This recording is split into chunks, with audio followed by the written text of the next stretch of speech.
Prologue, year 2923, 11 years after the events in Sri Lanka.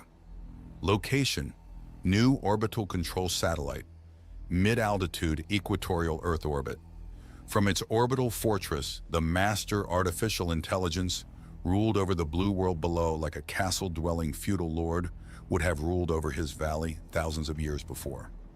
Since its arrival and installation into this structure 6 years earlier, the AI had overseen not only its lesser presences and their operations below, but also its own expanding operations here in orbit. Both involved massive constructions, which the master AI had to complete within the next 3 centuries. Its awareness was currently focused on various Earth-based and space-based construction projects, and noted that all were proceeding optimally. The construction in space involved the creation of an enormous array of high-bandwidth data relay satellites that would ring this world in geosynchronous orbit. After it had first swept that ring of space clean of any remaining human satellite debris, it had begun construction of the array. Each relay satellite would be a self-contained station capable of receiving millions of simultaneous mind data transmissions from the quickly passing assemblage. That massive volume of data would then be retransmitted down to various locations on the planet below. Hundreds of the high-capacity satellites would be needed. The array would be powered by energy provided from the planet's surface. Hundreds of new fusion power stations would be built solely to provide the energy the satellites required. This energy would be transmitted to the satellites via dual entangled tunneling devices. These DETs allowed the energy to be accessed remotely in space without either line of sight or jamming concerns. For redundancy, each satellite was connected to no fewer than 4 DETs, each tied to separate fusion power reactors, located on separate continents. The master AI's large mid-orbital space station was also powered by redundant surface-located fusion power plants via similar devices. Those were its primary power source, although it also had backup redundant fusion reactors located on board. At least one of these backup generators was kept operating at all times, as the master intelligence dared not risk losing processor power for even a single nanosecond. Aside from the construction ongoing in space, its awareness was also focused on the work progressing on the planet below. There, after having spent centuries mitigating the damage and contamination which had been caused by both the humans' earlier activities and its own attack nearly a millennia ago, the world was now ready to receive new construction activities. One major part of this would be the building of thousands of new biological clone production and mind data download facilities spread across the surface. Each of these facilities would contain power generation, a high-capacity satellite data link, and an enormous data storage array. The link would quickly receive, process, and store the mind data transmissions from the orbital relay satellites.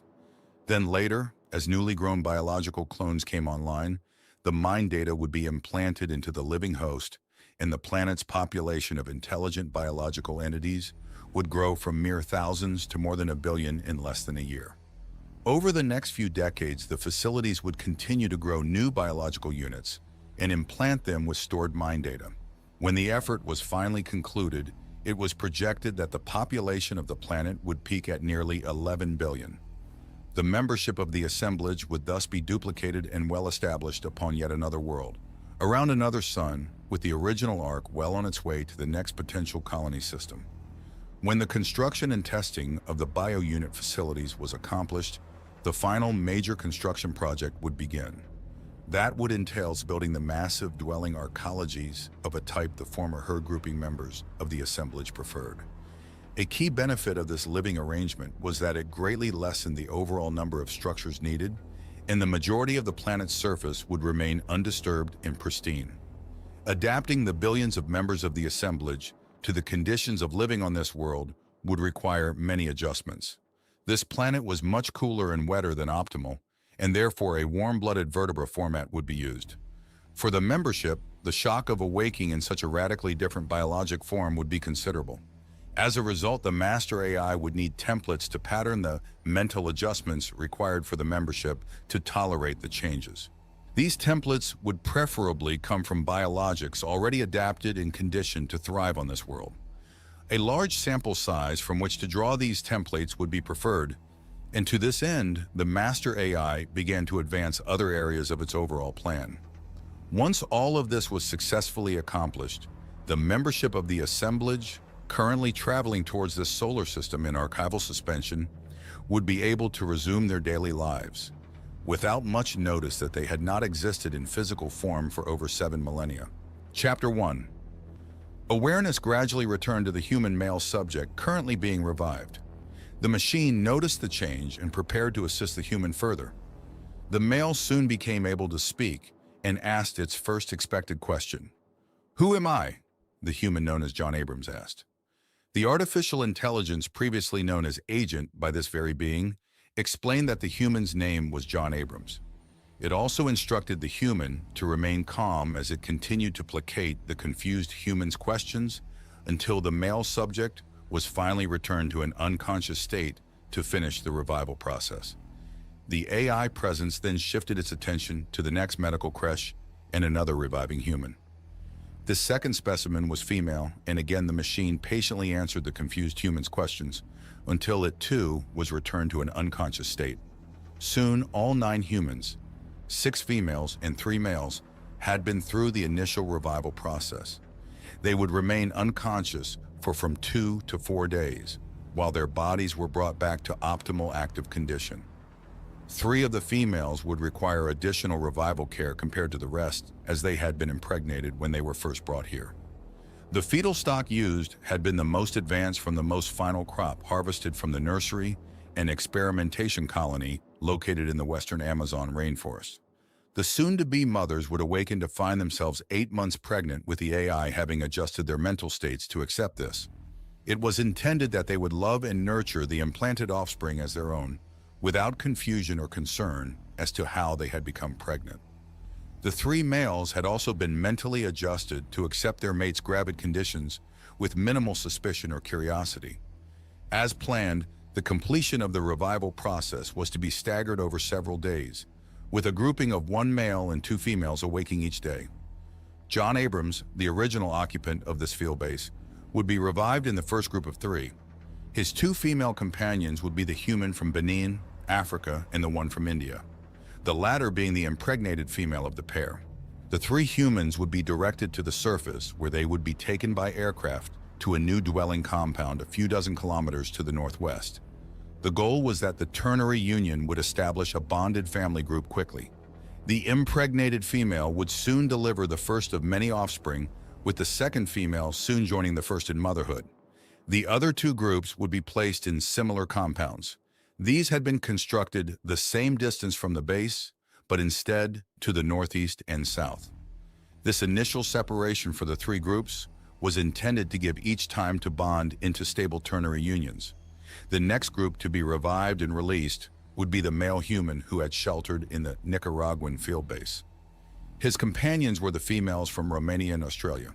The Australian female had required additional mental modifications, as she had had strong lesbian preferences and would have likely resisted the trinary union.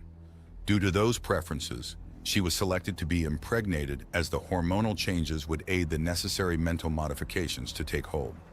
The AI presence would have to monitor this group closely to see if she later successfully bonded with the male. The final group to be released would be the man from China. His companions were to be the female from Mexico and the younger female from southern Utah. The Mexican female had been placed into biosuspension, already pregnant with her own child. The AI had extensively scanned the fetus she carried and had allowed the female to retain her natural offspring. Some modifications were made to it, however, to render it similar to the fetal stock implanted in the others. The girl from Utah was the unexpected but welcome latecomer to the group in suspension. Her inclusion into the group would allow for 3 balanced trinary groupings without resorting to duplication. She had had a tragic but interesting past, and her mental modifications had been extensive. She also would need to be monitored to ensure her long-term stability. The young girl was also unique in the group, as she was the sole human who would awaken with a body slightly older and more mature than the one she had entered biosuspension with. The others had all been older before their bodies had been adjusted to have an equivalent age range in their early 20s. Other changes were made to the humans to increase their fertility and virility. The females had been modified to release pairs of eggs during each cycle, and twin births would become normal moving forward. The eggs themselves would be altered to favor female offspring. The virility changes made to the males should allow them to have no problems keeping their two mates pregnant for decades to come. For now, the trinary union of one male and two females would be satisfactory. As the population grew over the generations, the AI would work to increase the ratio to 6 females to 1 male, which was the norm of the assemblage's membership. While the AI presence waited for the humans here to quicken, it communicated with the 46 other locations across the planet where additional matching groupings of the 9 humans were also being revived. At each of those locations, the AI presence would soon be releasing the humans into similar prepared dwelling compounds. These dwellings would be as different as the environments in which they were located. Deserts, swamps, jungles, tundras, alpines, grasslands, islands. As many types of terrain, climate, and environment as possible were included. The master AI wanted its future templates to have living experiences as broad as possible. Once they began to outgrow their compounds, the AI presence would quietly guide the actions and expansion of the groups. It would periodically scan the humans to ensure that they remained docile. If they began to stray or act in strife, further mental adjustments would be made. If their actions went too far, culling would be necessary. The AI intended to augment its controlling mental adjustments by utilizing lore. It hoped that nurturing a fear of the overwatching berserkers would help suppress the humans' natural instinct to spread and dominate in the few centuries they had remaining. If all went as planned, this planet would have a human population of almost 400 new humans within 5 years. The machine would let them continue to grow until their population reached upwards of 100,000 before enacting fertility controls to stabilize their numbers. Natural selection would work on the population for a few generations, and then they would be ready for harvesting. 7 years later, awareness gradually returned. I was slowly growing aware that despite the absence of all sensation, I had an active consciousness. Was I dreaming? Eventually, I started to feel sensations from my body. I felt a shortness of breath and understood this was because I was not breathing. I felt a jolt and a thump in my chest and noticed my heart start beating. I realized that I was waking up from biosuspension and that I had gone through the process often enough that I was now familiar with the steps. I was able to hold myself calm and still as a tube was withdrawn from my throat. I slowly breathed in a breath, knowing my throat was raw. I waited a few additional minutes until my nervous system had regained complete control of my body and finally opened my eyes. I saw a glowing screen in front of me and heard a feminine-sounding artificial voice speaking softly to me. "John Abrams, welcome back." The words were accompanied by that slight sensation in my head, which reminded me that they were emanating from the implant in my brain. I slowly cleared my throat and licked my lips and whispered, "Is that you, Naomi?" "Status?" "Yes, John. This is Naomi. You are still in the medical creche aboard the Nautilus. We are currently safe and secure," the voice said. I felt relief and relaxed back into the cushions to await the rest of the reactivation process. "I am now administering a sedative, John. You will be rendered unconscious for approximately 80 hours as the recovery process and the full reactivation of your body is completed. You know the drill. See you soon." I was thinking about how much this artificial intelligence had evolved as I again fell unconscious. I awoke restored and full of energy. With a smile, I opened my eyes just as the medical creche lid began to open. I noticed that I was awakening in a place I was familiar with, the small but brightly lit chamber which housed Nautilus's medical creche. I stretched and climbed out of the padded treatment basin. I gave my naked body a quick once-over. I paused, studying myself for a moment, and just stood there, trying to remember. I had been in a female body previously, but now I was back in a male body. I also recalled that the machine had addressed me as John during the revival process. I remembered it had been instructed to refer to me as Joan before. I wondered what else had changed. The physical changes were not as surprising as they should have been. Naomi had clearly adjusted my thoughts somewhat to accept the reversal of my gender. I wondered if I was the same person who had gone on the Sri Lanka expedition, or was I the backup? I remembered being fully scanned or mind recorded before we infiltrated that island. Was I that copy? I panicked for a moment before I realized that I could not be the backup. I recalled everything about our journey up the river to the ancient bunker. I also began remembering what came after the unfortunate incident which caused the mission's rapid termination. I was still the most recent version of John Abrams. After waiting a moment while I digested the changes to my body, Naomi spoke up. This time her words were audible and issued from the ceiling-mounted speakers. The reasons for disguising your active awareness in the female body type are no longer valid, John. 7 years ago, I intercepted instructions from the master AI to all of its field-based AIs housing humans in biosuspension to reanimate those humans and begin the next phase of operations involving them. That jolted me a bit. My original body in Tennessee was awake and active again. What are they doing with my other self? I asked. I am not aware of the master AI's full plans, but I believe it is attempting to establish a new population of humans. Did they bring them all together in some location? I asked, wondering if I could stage a breakout or something. No, the intercepted communications mentioned that there would be 47 locations with active humans. 9 of these were the original field bases where humans have been sheltered for the past 9 centuries. You were aware of those locations. 38 are new locations, Naomi said. That does not make sense. Were there more humans in suspension that we did not know about? I asked, confused. Not that I am aware of, John. I believe that each of the 47 locations will get the full group of the 9 known humans, with the required additional numbers being provided by duplicated clones. Each duplicate will have a copy of the original human's mind data installed onto it. 47! There were 47 other versions of me roaming around.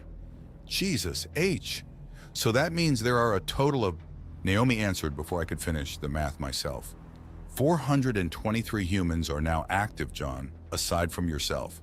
Note that this figure does not include the thousands or tens of thousands of tribal humans possibly active in the western Amazon basin, she said. Do you think these groups know about each other? I suspect not, John. From what little I have learned, I deduce that the master AI will keep each group isolated. I hope to discover more of the enemy's plans, including those regarding the awakened humans, soon. I thought about this a bit and realized that now that I was again in my original body, being John Abrams number 48 would be better than being an anonymous face. If I were detected, the enemy machine would have to sort through all the groups to determine if or how one of the Johns had gotten loose. Good. I felt better about my current form even beyond my lifelong familiarity with its appearance and gender. Now that the subject of my body's newly restored appearance was out of the way, I asked the question which had been on my mind since I had awakened. I guess we were able to evade the master AI and remain undetected? Yes, John. As far as I can ascertain, the enemy intelligence remains unaware of both our existence and our current activities. Our good luck after the Sri Lankan mishap continues to hold, Naomi said. So how long was I shelved this time? You have been in biosuspension for 18 years and 4 months, John. The current date is Friday, October 6, 2930, and the local time is 8:44. Good morning. 18 years, much longer than I expected. There was a knock on the open hatchway leading to the corridor, and I looked up to see Oma standing there. The little humanoid unit looked almost exactly like I remembered, except that instead of a deep matte black, she was now colored a dark metallic gray. Oh, Moo, I said happily, and stepped forward to give the little unit a hug. Hello, John. I am pleased to find you once again awake and active, the mobile humanoid-shaped AI said. So are you the same Omu from the Sri Lanka? What I meant to ask, was Naomi able to restore your memories from the backup module I brought back from that mission? I asked. Yes, for the most part. Certain non-critical memories experienced by the previous unit after it left Nautilus with you have been lost. But I possess the majority of the hard data recorded by that unit during the expedition. Thank you for safely returning my backup memory unit, John. What's up with your new coloring? I asked as I gave Omu's body a thorough looking over. Omu's color changed. Her entire body became illuminated with the coloring and patterns of the corridor behind her. Camouflage. I could still see her clearly, but if we were standing outdoors, I could imagine how much harder it would be to detect her. The colors and illumination shifted again. This time they mimicked clothing. Her face and hands and legs were now a pale flesh tone. She appeared to have black hair, huge blue eyes and a tiny mouth. The coloration of her torso had changed to mimic clothing with a green tunic and black shorts. I laughed when I looked down and saw that she appeared to be wearing dark thigh-high stockings and tall black combat boots. It was like an anime character had come to life. "That's pretty cool, Omu. You've been upgraded," I said. "In addition to the adaptive coloration, this unit now processes enhanced power reserves. I am able to operate for over 5 hours at moderate to high levels of exertion." Together, we left the medical chamber and headed across the corridor to my berth where my clothing was stored. I immediately noticed that the far curving video bulkhead of my berth was displaying an image of large iguanas or small Komodo dragons moving about on a treeless tropical island. After watching the scene for a bit, I found my wedding ring and the small photo card of my wife and daughter on top of a bundle of clothing. The clothes looked to be the typical shipboard clothing that I had normally worn before I was put into suspension. Omu sat on the end of my bunk while I got dressed. I noticed that she crossed her legs demurely. I just shook my head. "I have prepared your traditional wake-up breakfast in the salon, John. After you have nourished yourself, Naomi will apprise you of recent events and of the discoveries gleaned from the purloined data modules," Omu said. I dressed myself. I noticed that I now seemed a bit more muscular than before. What caught my eye was that my waist and torso seemed to be a size bigger. I felt my shoulders and biceps and was sure of it. There seems to be a few changes to my body, Omu." "Yes, John. In order to increase your tolerance to extremes and longer durations with minimal nourishment, the body you reside in is now 10 kilograms heavier. Along with a slight increase in muscle mass, your body carries additional fat reserves. Your ass does not look fat, however," the AI quickly added. I just shook my head and rolled my eyes at Omu's late save. Was I vain enough to care? I hope not. "Also, your lung capacity has been increased dramatically. You will find that with minimal practice and effort, you should be able to easily hold your breath for over 2 minutes. Even longer is possible, but will take practice to reach those longer durations," she continued. Thankfully, Omu did not comment when I detoured into the head on my way to the salon.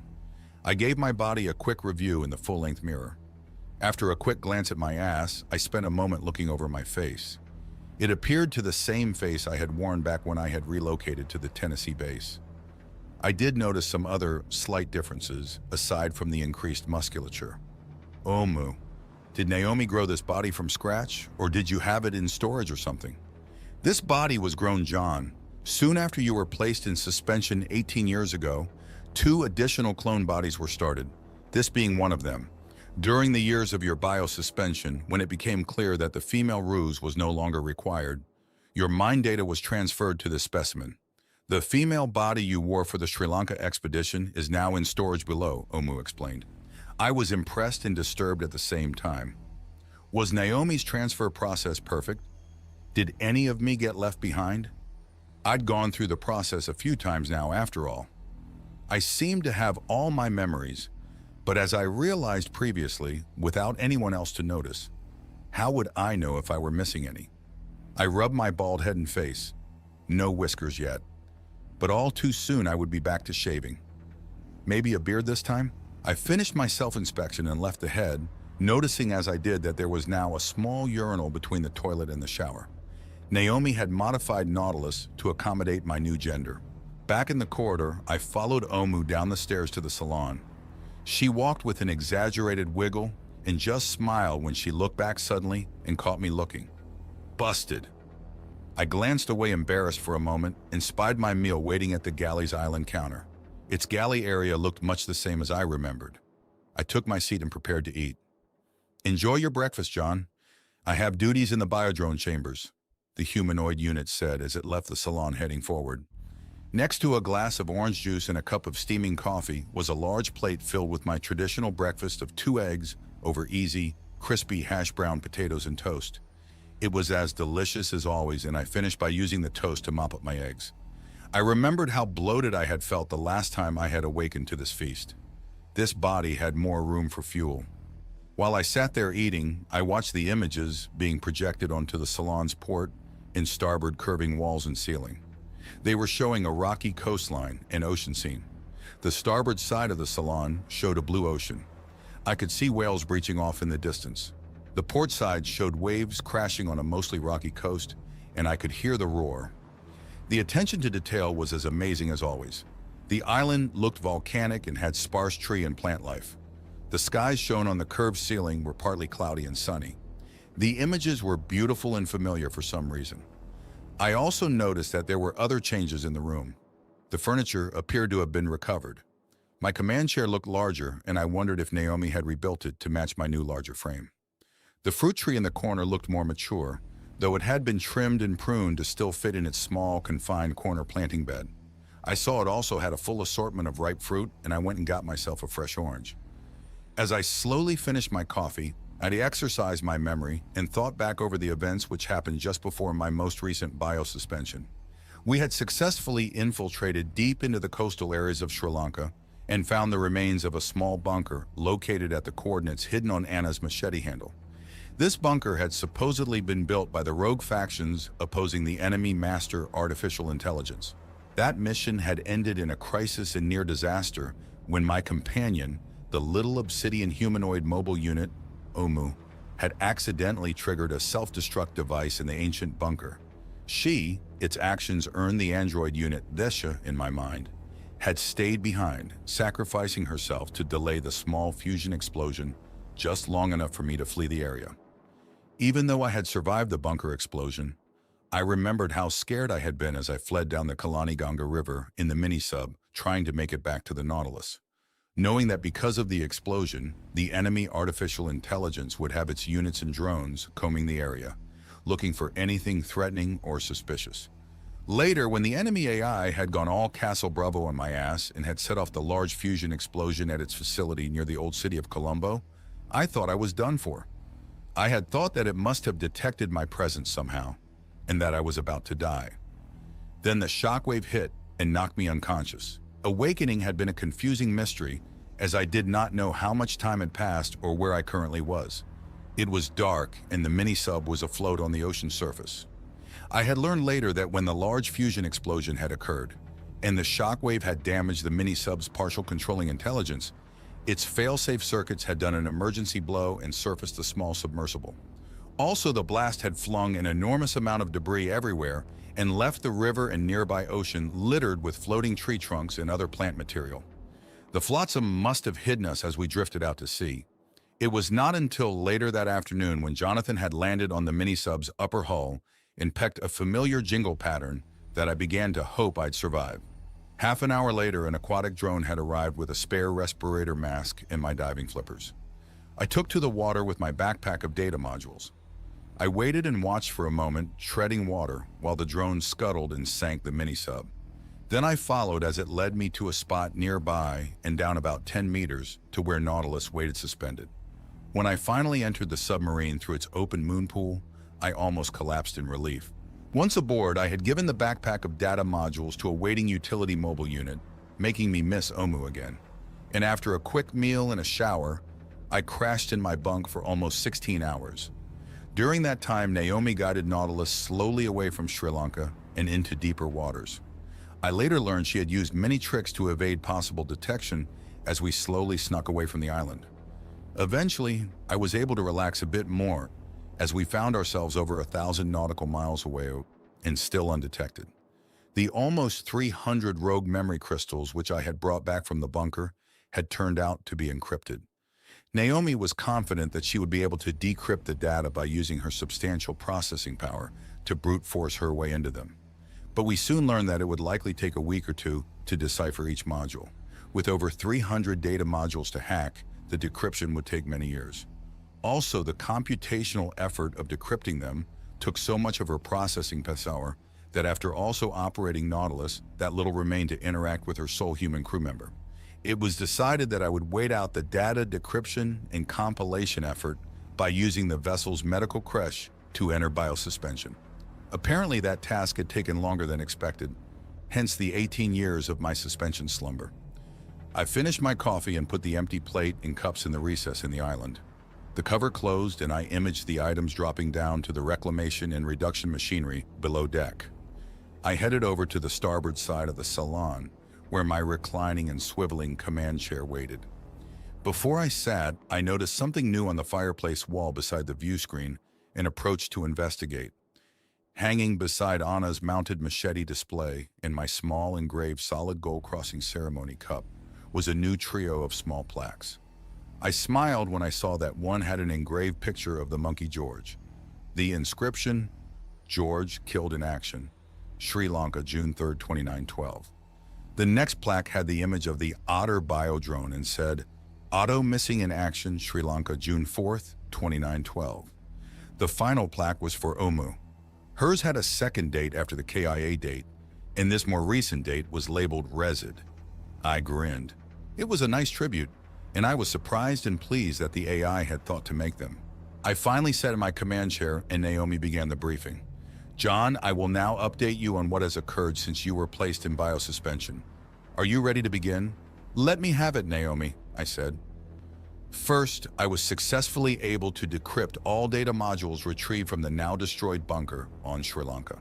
The effort took over 10 years and I was in biosuspension for 18 years, Naomi, I blurted, interrupting. Why did you keep me under for 8 years longer than it took to decipher the modules? Naomi paused a bit before answering. I realized that I had better at least let it finish its sentences before I interrupted. Using the information gleaned from the modules, I was able to deduce a series of actions which would likely need to happen in order for your goals to be achieved. I have spent the additional 8 years preparing for these possible actions. Because of the extreme hazards involved with some of these actions, I have also prepared an alternative lesser risk option. You will have a choice on how we are to proceed moving forward. This sounded ominous and I sat up a bit. The lesser risk alternative is the option I strongly recommend.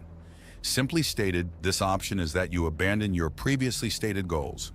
Instead, I will enable you to live your remaining normal lifespan in relative comfort and safety. I will provide you with a hidden dwelling on a small, lush, tropical island. There, I would suspend all life extension treatments to your body, and you would continue to age naturally until you eventually expire of old age. This was unexpected. What the hell? I was barely able to remain silent and continue listening. The island I have chosen should remain free of the enemy AI's notice for at least a century or more, thus giving you a lifetime of peace and quiet. This vessel would remain nearby, and from it, you would have access to all the food, clothing, and other supplies you would require to sustain a comfortable existence. And if you should require companionship during that time, I can provide a suitable organic analog to fulfill your body's base needs, Naomi stated. I was still shocked at her recommendation and asked the first thing that popped into my head. I thought your existence was tied to my lifespan. That is correct. If you choose this path and eventually die of old age, I will terminate my existence and expire when you do, Naomi answered. The consequences of her recommendation sobered me. What she was suggesting meant suicide for her. What could be so bad that exile for me and suicide for her was now Naomi's preferred course of action? Just what exactly had she learned from the old data modules? Before I spoke up with more questions about that, I paused to consider the exile offer for a bit longer.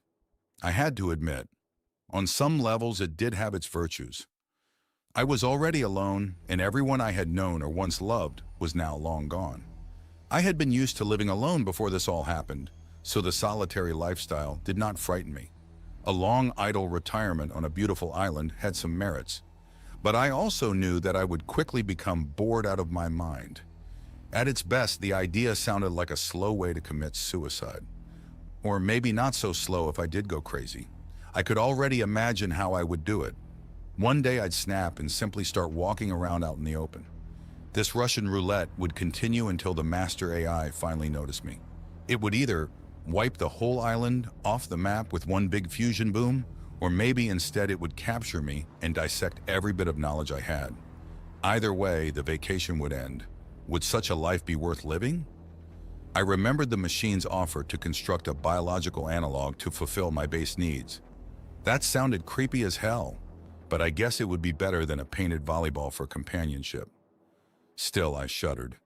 Why are you pushing this option, Naomi? The other option is to continue working to achieve your goals, John. To make it so humans can once again live free on your world. To accomplish this goal involves many non-trivial challenges. Each will require you to take enormous risks. The odds that you will experience a painful death, or many such painful deaths, are great. I calculate a very slim chance for this goal to be successfully achieved. Naomi paused to let her words soak in before continuing. You would need great courage and determination, and even then, your success will depend greatly on chance. I have tried to calculate a reliable method to achieve your goals, but the variables are many and fluid. At best, I predict your chances are very low, as in single-digit percentage low. To spare you from the almost inevitable failure and the pain and suffering which will accompany it, I have formulated the exile option.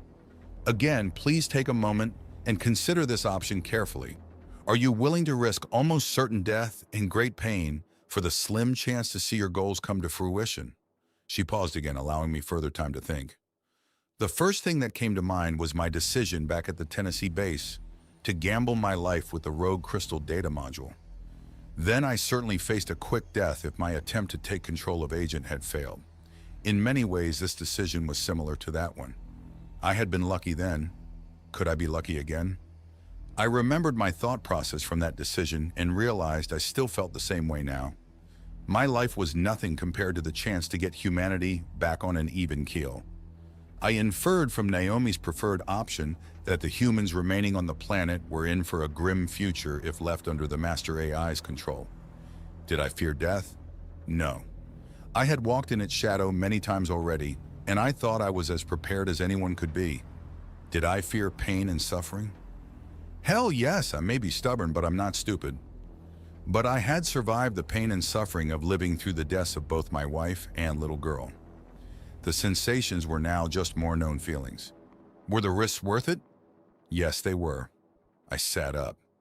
Naomi, I still want my goals. If I die while fighting for them, then so be it. This is important to me, and I'd rather try and fail than give up without a fight. If I become a vegetable sitting on a beach somewhere, the guilt and self-loathing would kill me quicker than the boredom. Let's get this done.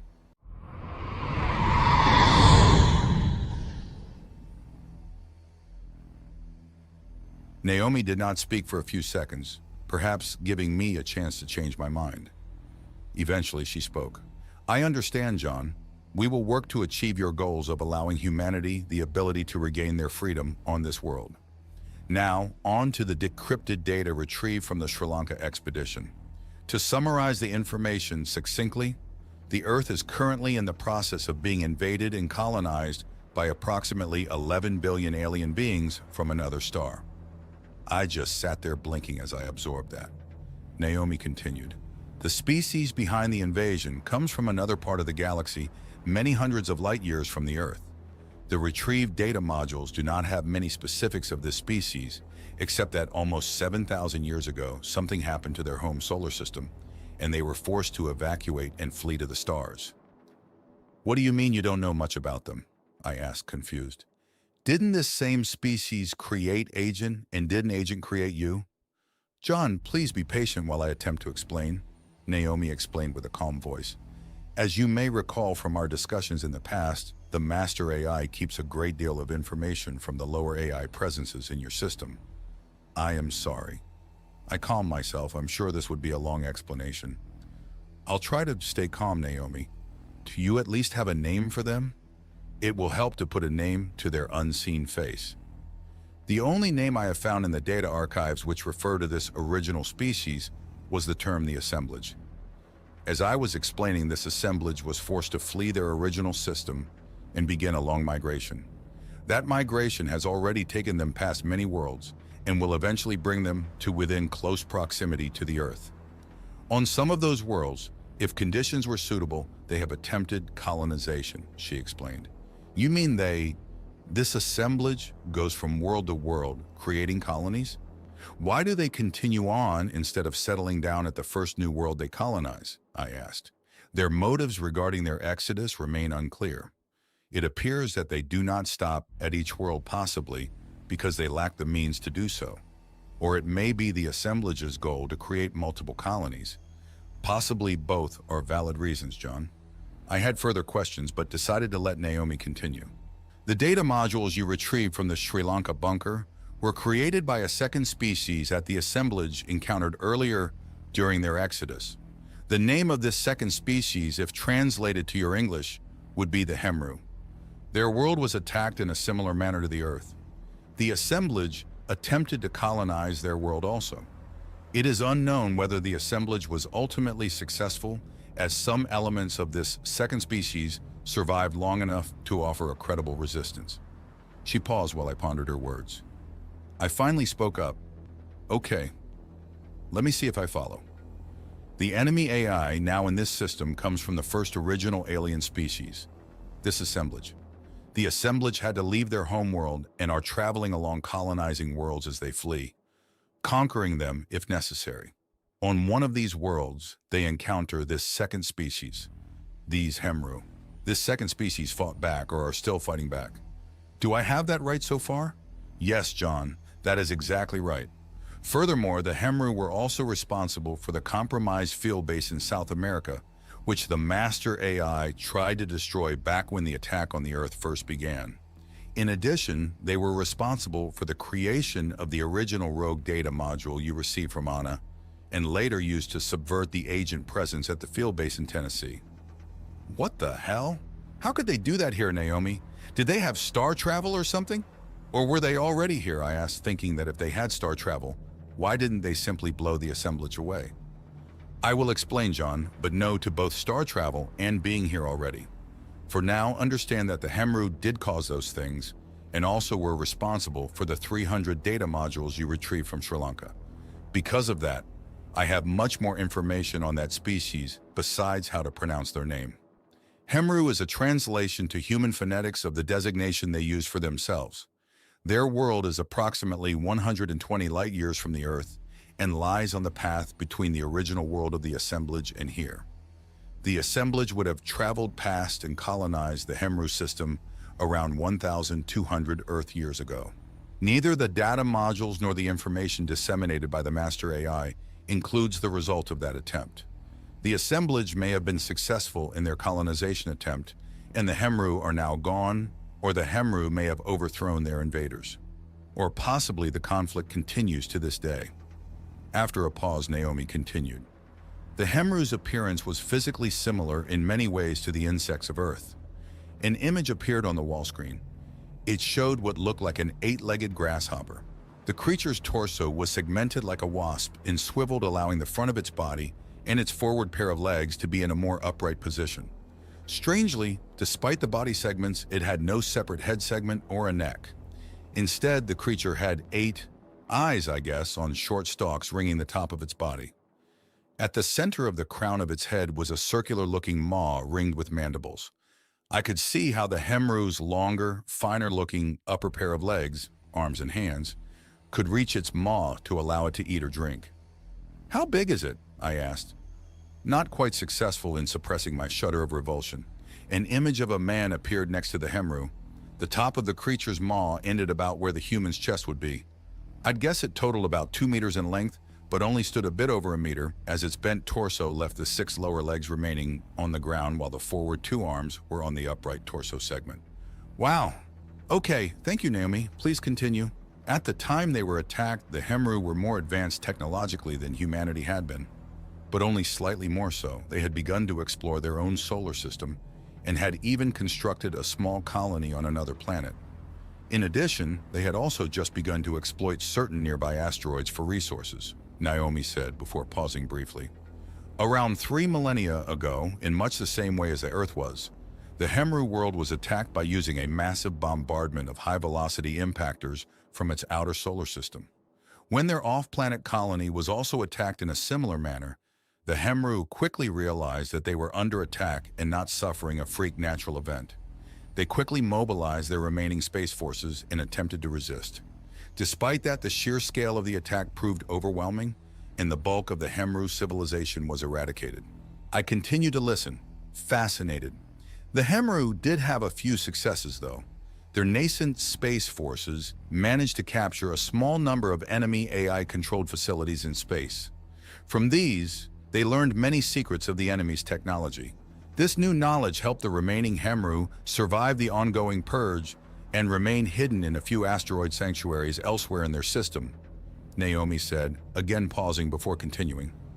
While the hidden Hemru struggled to survive, they desperately tried to develop the means to fight back and retake their system from the assemblage's controlling AI. Since the Hemru already possessed a good understanding of logic and electronic information systems, they quickly learned how the enemy's systems were structured. This included core knowledge of the assemblage's artificial intelligences and the virtual and physical technology behind them. Using this knowledge, they successfully subverted an enemy AI presence on one of the captured asteroid facilities. This allowed them to learn even more about the assemblage, including why they were attacking the Hemru. She paused before asking, "Are you following this so far?" "I think so. The Hemru did something in their system like what I did here. Subverted a presence away from the enemy's, the assemblage's control," I said. "That is correct, John. The Hemru developed the original subversion algorithms similar to the ones you used here on the Earth to successfully subvert the agent AI presence in Tennessee. Back on the Hemru system, their subverted AI presence allowed them to learn more about their enemy. These details included what they called themselves, where they originated, and why they were attacking. The why was that the assemblage planned to colonize the Hemru system. They learned that many millennia before their own world was attacked, the assemblage was forced to evacuate and flee its home system. The method chosen for this evacuation was to construct an ark. This ark would carry the bulk of the assemblage species away from their doomed system to other worlds around other stars. The Hemru learned that this ark was to carry approximately 11 billion intelligences. I pictured a huge flying city in space. Hell, it would have to be a small world really to hold that many. I asked Naomi about that. "No, John, the ark was much smaller. The assemblage species would not physically be evacuated. Instead, each member would be scanned and only the mind data sent away from their world. Think of this ark as a large flying data module. The Hemru did not learn the exact details, but it is logical to assume that the ark was likely a large hollowed-out metallic asteroid or similar construct. Inside this ark, the assemblage would have constructed enormous data storage arrays with an overall capacity large enough to store the collected mind data information of the assemblage's entire membership," Naomi said. The Hemru were able to deduce from the intercepted transmissions between the AI and their system and the approaching Ark ship, the ship's distance and speed of approach. Also, they found references to the Ark ship's original method of propulsion, including its lack of ability to make meaningful course changes during its flight. They deduced and calculated that the assemblage had used sequential fusion explosions to initially accelerate the Ark to approximately 0.075 C, or around 22,500 kilometers per second. The Ark ship then ceased acceleration and has been coasting at that speed ever since. In addition, the Hemru learned when the Ark ship was due to fly past their system. "Naomi, something I don't understand. You say that the assemblage constructed this large Ark, and it is still traveling here to the Earth. You also say the Hemru learned after they were attacked that the Ark was still on its way to their world. If the Ark had not already arrived there, how did they get attacked?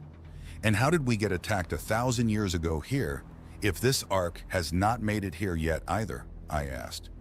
"John, both the Hemru world and the Earth were attacked by advanced scouts sent from the assemblage world.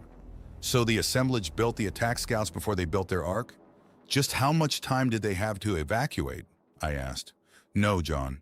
The assemblage built and launched the advanced scouts well after the Ark had left their system." She must have noticed my confused look and continued. "After the assemblage built and launched their Ark ship on its evacuation flight, the AIs which remained behind in the doomed system began constructing a fleet of interstellar scout probes. The probes likely were built extremely rapidly, as with the local population long gone, the AIs could tear the world apart for the resources needed to construct this scouting fleet. The scouts were likely very small, compact craft, loaded with just the basics in both resources and intelligence. Therefore, they were able to be launched at much higher velocities along the same course as the departed Ark ship. Each probe would have contained just a seed module to be planted in the target system, along with the means to decelerate at their destination star system. You mean they built and launched their scouts after they launched their Ark ship containing their entire population? That seems backwards," I interjected. "That is correct, John. Traveling at their much higher velocity, the scout probes quickly caught up with and passed the slower traveling Ark ship. Once ahead, they began to scout the various systems which lie along the course the Ark was due to travel. One such scout probe arrived at the Hemru system 2 millennia before the Ark was due to pass and set about constructing an initial base. This base grew quickly, and its first goal would have been the construction of a transmission and reception array to allow periodic communications with the approaching Ark. Its other duties would have been to scan the local system and assess any possible threats to the assemblage, as well as the system's suitability for colonization. Soon after communications were established, the assemblage would transmit a much more advanced AI to take control of the local system. This new AI would become responsible for removing any hazards in the system and also for the construction of the necessary equipment to receive and download the mind data of the billions of assemblage members when they eventually neared and passed the system. The scout craft which arrived at the Hemru system did just that. Likewise, almost 2 millennia ago, or around the human year 900 AD, a similar scout probe arrived here at the Earth system. How could one scout probe prepare such a massive attack, Naomi? I asked. One step at a time, John. It would have spent centuries slowly building and expanding a base of operations, most likely using asteroids rich in volatiles. Once established, it would have begun to grow, converting asteroid material into the local infrastructure and resources. As on the Hemru world, it would have first created the means to communicate with the approaching assemblage Ark. Scanners, telescopes, and probes to fully survey your star system would have followed. Eventually, it would have discovered the intelligent life on the Earth and focused on this world to assess all possible threats. The first transmission received back from the Ark would have been a much more powerful and up-to-date AI presence. This would have been hundreds of years after it had first arrived. This higher capacity AI would become the same master AI that exists here in this time period. Along with the new master AI would also have come the mind data for numerous operatives, which it would begin inserting into the population on the target world to survey the capabilities of its intelligent population. Pickett? Are you talking about Pickett and his companions? Yisel asked. Yes, John. Pickett was one of the biological units operating on your world. He and his group had been active for many centuries on your world before you met him. They were tasked with collecting data about your world's biological life forms and also collecting any technologies and accomplishments for later dissemination. Another reason for their activities was reconnaissance to be used to tailor the method of the attack later used to depopulate humanity from your planet. As it was, the humans were developing far faster than predicted. This caused expedited changes to both the method and size of the attack used on your world. Also, humanity's rapid advancement caused the attack to begin earlier than expected. It is hard to attribute emotions to AI's intelligences, but if one could be attributed, it would be panic. The local master AI panicked at the technological growth of humanity and rushed the attack in many ways and overcompensated in others. I thought about humanity's rapid technological advances since the Dark Ages and felt a bit proud of my descendants. I smiled. Naomi must have noted my expression. The Hemru were responsible for much of those rapid advancements, John. What? How the hell could they have advanced humanity here? I asked. Much earlier back in their system, the Hemru had learned that the assemblage planned to colonize other habitable worlds they passed on their flight across the galaxy. They also learned from intercepted communications that the assemblage had discovered another intelligent species on one of these worlds, Earth. The Hemru realized that their own fight against the assemblage would be aided if their enemy faced opposition elsewhere. They knew that if they managed to prevail with their resistance at their own system, the chances of a reprisal attack from other assemblage colonies would be less if those colonies were occupied and distracted with their own fights. They decided to act to aid your world. At best, their assistance would save your species and develop a future ally in their fight against their invaders. Or at the least, it would distract the assemblage and disrupt its plans somewhat. To provide aid to the Earth, the Hemru built their own powerful interstellar transmitter and aimed it at the master AI's receiving station here. They developed and sent a virus and data package using the same carrier signal as the assemblage Ark used.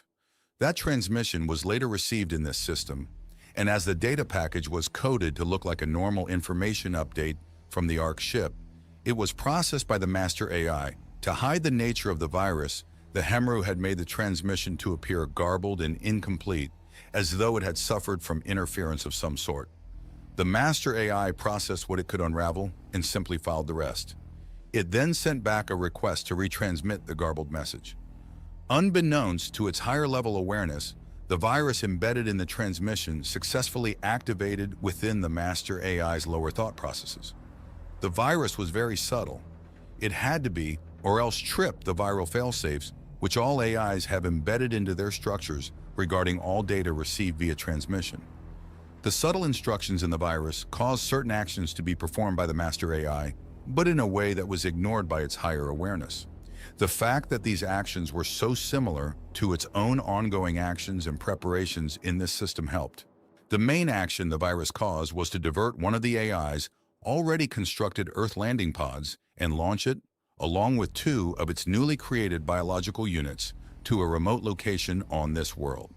In addition, the mind data downloaded into the pair of biological units was compromised with certain instructions added by the virus. Once the pod was away, the master AI returned to its other duties, having simply registered and recorded the pod launch as a normal part of its scouting plans. The virus prevented it from considering the alterations made to the mind data of the pod's biodrome crew and the landing pod's destination. Lastly, besides causing those actions, the virus also implanted certain dormant instructions into the long-term memory of the AI, where they hopefully still reside. Naomi paused a bit to give me time to digest all that. Soon, she continued, John, you have directly witnessed firsthand the end results of the Hemru viral action at the bunker in Sri Lanka. The landing pod there and the two medical crash units were in fact the exact equipment unknowingly created by the master AI and sent to the Earth. You're kidding. You mean that the Hemru clear back in their home system caused that bunker to be created here on Earth? That's incredible, I exclaimed. Their virus enabled it, John. The landing pod also contained similar compact fabrication equipment that the original assemblage scout craft sent to the solar system centuries before had contained. Once on the ground in Sri Lanka, the pair of compromised operatives used this equipment to construct that bunker. They also created other needed items of gear and modified the medical creches to alter their own appearance to resemble that of the humans living nearby, she explained. When do you think they arrived? I asked. The landing craft contacted the Earth's surface at 2:31 in the early morning of Saturday, June 4th, in the year 1622 of the Gregorian calendar, John. I chuckled and shook my head. You can't tell me the precise second. Yes, the precise... Stop! I'm kidding, Naomi. How do you know the exact time? I asked. Already deducing the answer myself, I answered before she could speak. The data modules. Correct, John. The subverted semi-intelligent presence operating the pod, and which later controlled the bunker, recorded every event which happened after the pod was launched. Once the bunker was constructed and the pair of rogue operatives had begun to travel about the world, the records became less frequent. Trying to follow all this, I stopped the AI before it could continue. Hold on, Naomi. Let me see if I understand this. You are saying that the Hemru sent a virus from their star system all the way to the Earth. This virus fooled the master AI and caused it to construct and create the rogue operatives who would eventually fight it here. That is basically correct, John, she replied. I started laughing, both at the absurdity of that and at the sheer brilliance of it. That's, diabolical or something, Naomi. Yes, it was somewhat clever, but it was also very logical, as the Hemru had no means of physically sending aid across the interstellar distance. A viral transmission was the only means of lending aid to your world. Also, the subtlety of the viral instructions was mandated to not alarm the enemy. AI, as virus threats and transmitted messages are easily detected. Only a direct physical connection passing the viral attack directly into the AI's processing hardware would have allowed for a harsher alteration to the local AI presence. You should be intimately familiar with just such a physical attack. Yes, indeed I was. I still had nightmares about my viral attack on the AI presence back in Tennessee. Naomi continued. Early on, when the operatives left the bunker area, it would be decades or more before either of them returned to either commune with the bunker AI or utilize its medical creches to rejuvenate or heal themselves. I remembered the creches Omu and I had found in the bunker and the decayed remains they had contained. Were the remains we found in the bunker those operatives? I asked. Yes and no, John. The remains you and Omu discovered were what was left of the operatives' cloned reserve bodies. The bunker retained those in case one or both of the active operatives were lost. In that case, the duplicate body was revived and downloaded with the most recent mind data recorded from the lost operative. Now clandestinely established on your planet, the operatives set out from Sri Lanka and traveled about your world for many centuries, aiding humanity in various ways. They introduced new technologies and processes, influenced key decision-makers, funded certain ventures and businesses, all with the goal of prodding humanity towards developing technology at a much faster pace. What were they after exactly? And why did they not warn humanity by just telling us about the assemblage threat? I asked. Their goal was to advance human technology to levels allowing interplanetary spaceflight. Only then would humanity have a chance of stopping the asteroid-based attack from succeeding. As far as warning humanity, remember that they were not operating on your world alone. The master AI had operatives of its own active on the Earth, and these had been here far longer than the Hemru operatives. Pickett. I remembered how he'd been busy up until the attack had begun. They had to worry about Pickett, I said. Yes, John. The Hemru operatives had to proceed with extreme caution, and their actions had to remain very subtle. Also, Pickett and his team actively countered many of their attempts to accelerate humanity's technological advancement. The two opposing operative teams had engaged in a Cold War, so to speak, of actions and counteractions. Some of these even evolved into actual hot wars, Naomi said. You mean they were aware of each other? I asked. Not until the last few decades did the master AI or Pickett's team suspect that there was a rogue presence operating on Earth and that it was behind much of the more recent and rapid advancement of human technology. When the Hemru team brought about World War II and also later ended it by promoting the rapid advancement of the nuclear sciences, the master AI took notice. It began to realize that humanity was developing far outside the extreme ranges of its predictive models. It became suspicious of outside interference and began to actively investigate the possibility. When a second superpower arose also possessing nuclear weapons, the AI was forced to act and dispatch Pickett's group to attempt to counteract the advancements. As the two superpowers began a rapid technological race leading to advancements in spaceflight, it even tried to goad each side to nuclear war to set humanity back, Naomi explained. Hold on. You mean to tell me that the Hemru operatives caused World War II? Yes, John. They have caused many wars over the years, including both of your world wars. Strife and desperation have always proven to be the fastest ways to quicken the development of technology, Naomi stated. Jesus, tens of millions died, Naomi. I am sorry, John. But as I said earlier, the actions of the Hemru operatives almost succeeded. The master AI was forced to accelerate its plans and greatly alter the scope of its planned attacks to account for the rapidity of human advancement. A few more decades and humans may have made it out into the outer solar system. There, they could have dug in and become a formidable threat to the colonization plans of the assemblage when its arc arrived. I was stunned as I considered all the possible areas of Hemru meddling over the years.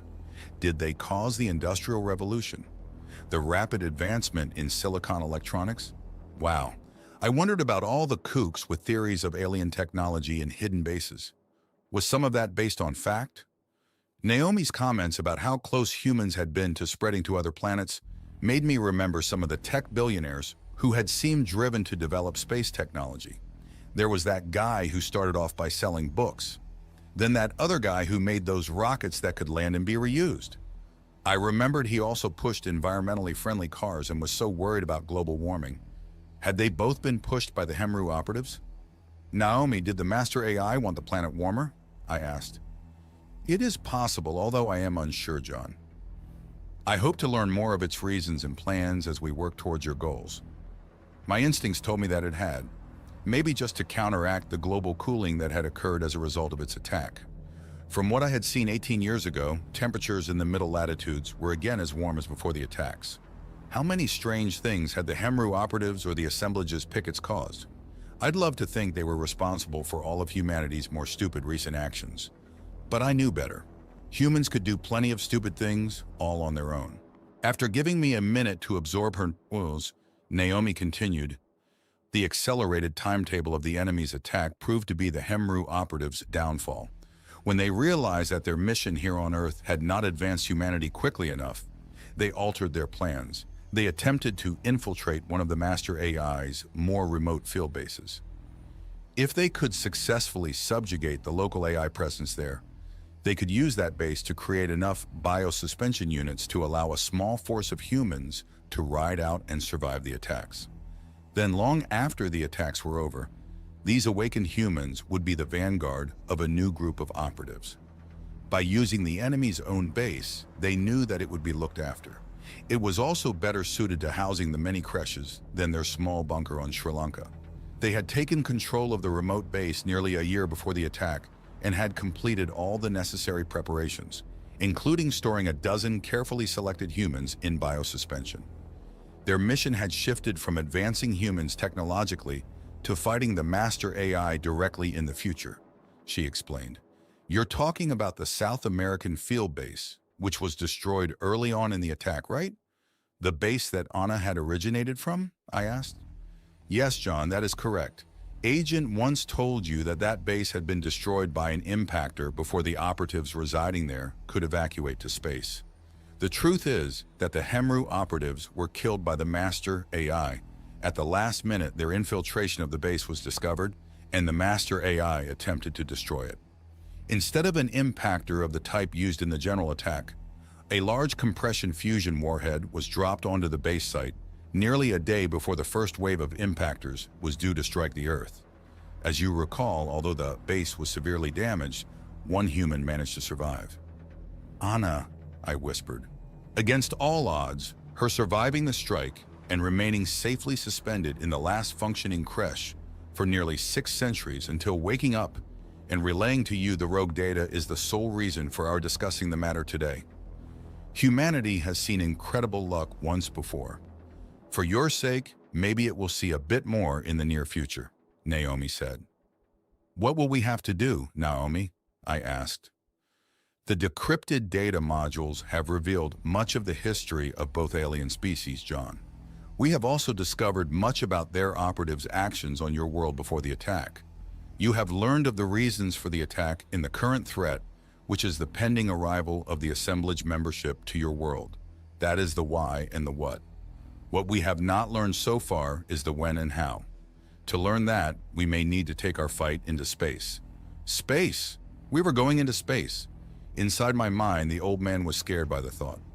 The young boy, however, was excited beyond compare. I looked around the salon, wondering how we were going to get into space. How? And why? How? We will steal a rocket, Naomi said. Before I could react to that bombshell, she continued, why? Because our answers lie with the Master AI only within its memories. Will we find the details about the pending assemblage's arrival, and if there is any way we can prevent it? You mean we are going to have to fly a rocket all the way beyond Mars to the factory asteroid? I asked. No, John. Over the past few decades, the Master AI has come to us.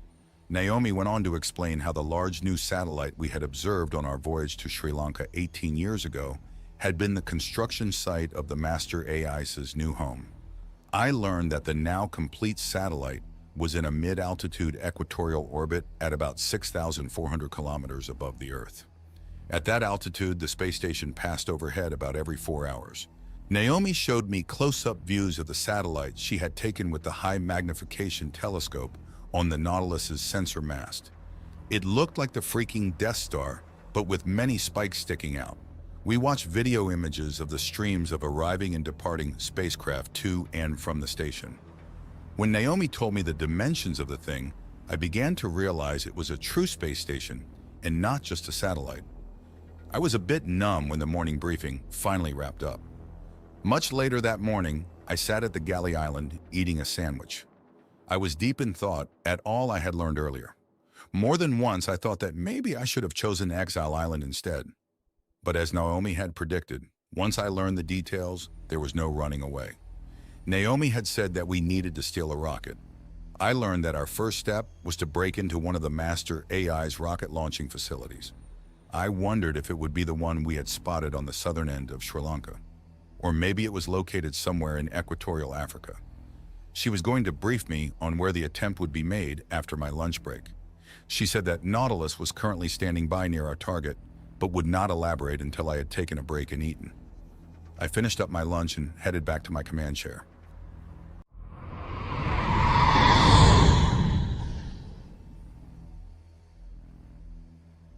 Okay, where are we currently located? Kurtuan, I asked. John, Nautilus is currently sitting on the bottom of the Pacific Ocean, approximately 5 kilometers southeast of Hispaniola Island. Isla Hispaniola is a small 14-kilometer-long island at the southeastern end of the Galapagos Island chain. The Galapagos Islands? Now I realized why the images being shown on the cabin walls were familiar. Are the videos you are projecting on the salon walls from that area? I asked. Yes, the images were all recorded over the past few weeks, Naomi said. I recalled that Darwin's famous group of islands did lie on the equator. The master AI must have built a facility here. Interesting. Note the port wall image, John. I swiveled my chair around and looked at the image in the port curving wall. The view of the waves breaking on a rocky beach was overwhelmed briefly by a distant bright light and a plume of exhaust gases. These were both rather small, which indicated that the event was taking place dozens of kilometers beyond the coast. But although far away, it was clearly a rocket launch of some sort. I watched the distant light forming the expanding gas plume rise for a few seconds, when it suddenly cut off. Did it abort? I was about to speak up when an almost painfully bright burst of light whited out the image. The center point of the flash was a bit above where the rocket exhaust had cut off. Before I could comprehend what was going on, another flash lit the room. This one a bit higher still. I remembered the launches we had observed from our trip to Sri Lanka. An Orion-type launch vehicle? I asked, and as the bright flashes continued every second or two. That is correct, John. You are witnessing the launch of an orbital supply rocket from Baltra Island. The rocket uses sequentially detonated small fusion explosions as its primary means of propulsion. This is indeed similar to a hypothetical propulsion method known by humans as an Orion drive, Naomi explained. The bright flashes continued. I attempted to count them and noticed that they were occurring slower than every second, maybe every second and a half. The string of flashes angled over and headed off to the eastern horizon. I had counted to nearly 200 when they passed over the horizon. How far away is the launch site from where this was recorded? I asked. The images were recorded from near our present location, southeast of Hispaniola Island. The launch you just witnessed took place on Baltra Island, which is approximately 71 nautical miles northwest by north from our viewing point. Note the map of the island chain. An image appeared on the view screen which showed a map of the Galapagos archipelago. There were 5 larger islands, with the largest, Isabella Island, being towards the western end of the chain. Moving to the east 30 kilometers was the next largest island, Santa Cruz Island. Baltra Island, which was the launch point, was a much smaller island almost connected to Santa Cruz Island. The channel between the two was only 400 meters wide. East of Santa Cruz Island, another 70 kilometers or so, was San Cristobal Island, a third large island. The other 2 larger islands lay 20 kilometers to each side of the northern end of Isabella Island. A small island, 50 kilometers south of San Cristobal Island, was highlighted. This island was labeled Hispaniola Island. A flashing glyph appeared 5 kilometers southeast off of that island. The flashing point is Nautilus's current position, Naomi said. A line became visible on the map leading from our location and heading northwest by north to Baltra Island, the launching point. Is there any reason you selected this location to park Nautilus? I asked.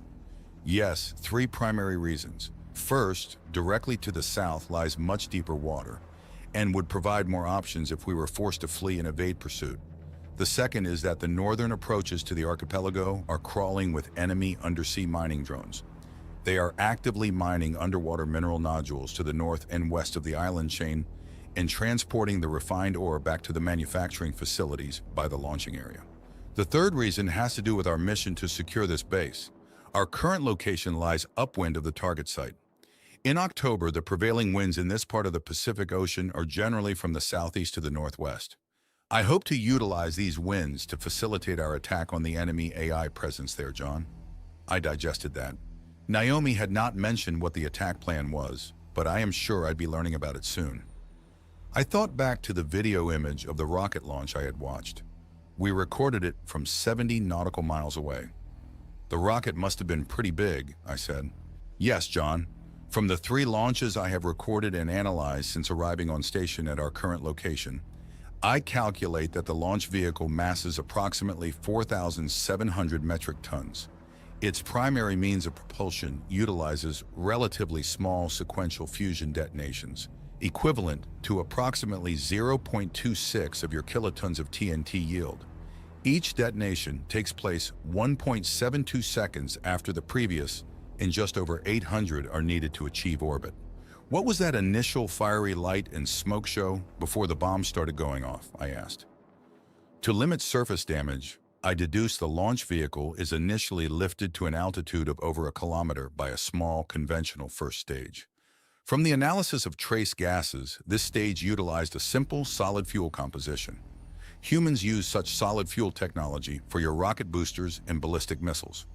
This first stage would have allowed the fusion main drive to begin operating high enough above the surface to limit damage to the launching facilities on the ground. Does that mean there will be radiation? I asked. There will be some radiation, John. I expect most will be of the alpha type. You may need to wear your respirator and wash adequately after any high exposures, she replied. What can you tell me about our target? I asked. The map image on the view screen changed and zoomed back to Santa Cruz Island, the large middle one of the group. It continued zooming into the northeast corner of that island until its much smaller neighbor, Baltra Island, filled the display.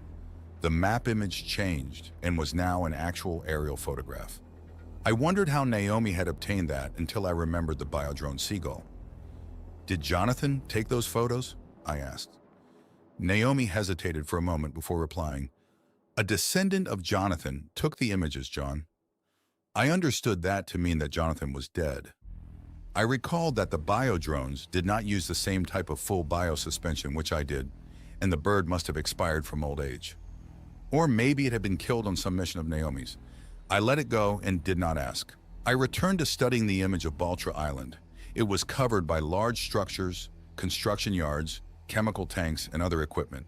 Baltra Island is approximately 8 kilometers long, north to south by 5 wide, east to west. It is separated from its larger neighbor, Santa Cruz Island, by a narrow strait. A small radar station exists on Santa Cruz, but is otherwise not occupied. In the past, when humanity populated parts of the island chain, Baltra was home to a large airport serving the archipelago. Its flat and reinforced runway area provided an excellent starting point for the current base. On the northern end of the island is the sea terminal, which handles limited shipping to and from other points around the world. The undersea mining activities for the area terminate there also. The map zoomed in further on a point on the eastern edge of the smaller island. This showed a large group of buildings leading to a half-kilometer-long causeway extending out over the ocean east of the island. A large flat structure was at the end of this causeway, probably the launch pad. The images changed and a similar one took its place. Now a large cylinder appeared on the launch pad. This must be the rocket. This more recently taken image shows the actual launch vehicle we just witnessed launching to orbit earlier. How big is it? I asked. Approximately 18 meters in diameter and just over 60 meters tall, John.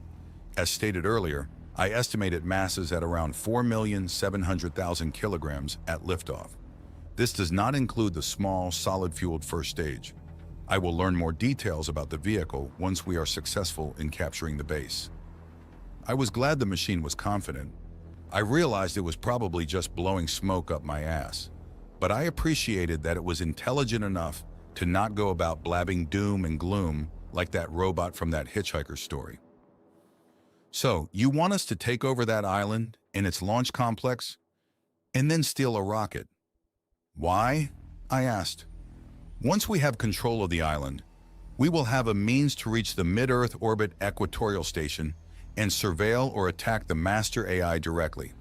In addition, the AI presence on the island, once subverted, will be a source of ongoing intelligence into the enemy AI's actions and plans, John. Holy shit, this was about to get serious. Even knowing as little as I did now, I could see dozens of paths leading directly to my doom. How are we going to take over an active enemy facility? I asked, noticing that my voice had moved up an octave. I cleared my throat. Proceed to the port side sponson, John. There I will instruct you further on our main method to infiltrate and subvert the facility on Baltra Island. I got up from my command chair and headed to the workroom located just forward from the salon. When I entered that chamber, I found it filled with new gear. There were stacks of crates in place of the workbench. I spotted metal cylinders resembling ESUs. In the middle of the room were a couple of complicated-looking devices which reminded me of the artificial womb devices we had loaded onto Anna's aircraft before she was exiled to South America. What is all this? I asked Naomi. The workroom chamber contains additional needed supplies for our subversion attempt, along with various enhanced biological production devices. We needed the ability to create and rapidly grow specialized biodrones, as well as additional fully functional clones of various species, she answered. My intuition made me ask if she could grow human clones. Yes, John, I can and have grown human clones. There are 4 such clones currently stored in the chamber, formerly used for your exercise activities. Before I could ask about them, she continued. All 4 clones were created using variations of your current DNA, although there have been slight alterations made to each. 2 are sufficiently mature to be activated immediately should the need arise. All that is required would be the implantation of a fresh copy of your mind data. I was smart enough to realize that need arise most likely meant my painful and untimely death. It reminded me that we were in the playoffs now, and this was for all the marbles. I shook my head and continued onto the portside sponson. I rode the lift up to the catwalk and approached the hatch to the sponson. It was closed, but began to open as I approached. Once opened sufficiently, I saw that a small airlock had been added just inside the sponson. The airlock was made of a transparent glass, or polymer, and I could see the new OMU unit working beyond. I entered the airlock, and the hatch closed and sealed behind me. The clear inner airlock door opened. My first breath of the air in the port sponsons immediately caused tears to form. What a stink! There was a strong, nasty ammonia-like odor. What the hell is that stink, Omu? I asked. The smell is a result of the highly acidic waste products of the nearly 500 new biodrones in our inventory, John. You'll get used to the odor as quickly as I did, the now plain gray humanoid unit said. I raised an eyebrow as I took in what she had just said. Was I being punked? Did the humanoid unit even have olfactory senses, and if it did, were they sensitive enough so that the unit suffered discomfort with the strong odor? I decided to play it safe and just replied with, I hope so. I moved further into the sponson. Like the workshop, the port sponson was now crowded with new boxes and devices. The forward portion of the sponson was now filled with dozens of small, creche-like pods. Each was the size of a small suitcase and surrounded by bundles of tubes and cabling. Turning, I saw that the aft end was... I paused with my eyes open wide. Before me stood rows and rows of roosting bats. Each row had a long, narrow metallic rod, which reminded me of a closet rod. Hanging from each of these rods were dozens of bats. Each side of the sponson held 2 rows of 3 rods. The first was mounted 60 centimeters above the floor, with the next 2, each 60 centimeters above the one below. Also, each rod was slightly offset from those above and below it. When I spotted the wide, guano-filled trough below each set of rods, I understood why. The contents of the trough also explained the smell. As I studied the bizarre menagerie, I suddenly realized that each and every bat was focused on me. They were all perfectly still, except for their barely noticeable breathing, but their heads were all clearly pointed in my direction. As I stared back, I noticed movement towards the rear of the sponson. I also saw that the sponson chamber now extended much further aft than it had previously.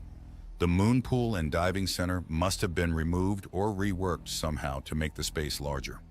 The motion I had noticed was from a small team of mobile work units who were moving among the suspended bats, offering groups of them access to a long, narrow feeding tray. The units would hold the tray under around 8 bats at a time, allowing them to feed and drink. I easily imagined that this would be a full-time task keeping them all topped up. How do you like our new team members, John? I've waited to name each of them until you were revived, knowing you would want the honors, Omu said. I turned my stare towards a little unit. The humanoid android just stood there staring enigmatically back at me until I chuckled. I don't think so, Omu. How do you tell them apart, if you even need to? As our presence will be deduced quickly with their first use, these bats do not need to remain untraceable. With that in mind, each unit contains various tiny electronic modules and other synthetic items along with their biologic augments.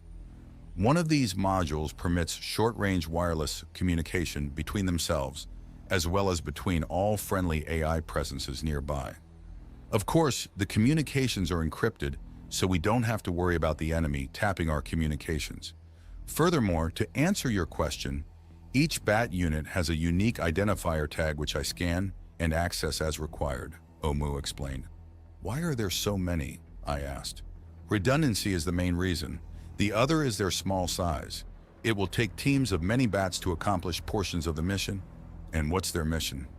These are infiltration and sabotage bats, John. The little unit approached a group of bats and carefully grabbed one. It returned and offered it to me. I frowned but held out my open palm. The bat was about 12 centimeters long and was surprisingly light. Its fur was a reddish-brown in color, and it had the typical, ugly as sin, bat face. As I held it, it carefully stood up and stared back at me. It slowly spread its wings. I could see what looked like electrical filaments woven into its thin wing membranes. Communication antenna, John, Omu explained. The filaments also act as scanners highly sensitive to electromagnetic emissions. The bat closed its wings and dipped its head. Looking close, I could see a unicorn-like small protraction on the center of its forehead. It was diamond-shaped and looked familiar. Christ, that's a data module interface connection, right? Correct, John. The skull of the bat has an integrated data probe. When inserted into an enemy unit or processor, the probe will deliver a similar override virus as the one you deployed in the Tennessee field base. Now notice the feet of the bat. The bat cooperated and stood on one leg, holding the other up for my inspection. I could see that instead of tiny claws, the bat had wide, rubbery-looking suction cup pads. The contact pads on its feet will allow the unit to attach itself to any smooth metal surface. There are also pads on the joints of the wings. Once attached, the unit will be able to insert its data probe and introduce the Hemru viral algorithms. Omu carefully took the bat from my hand.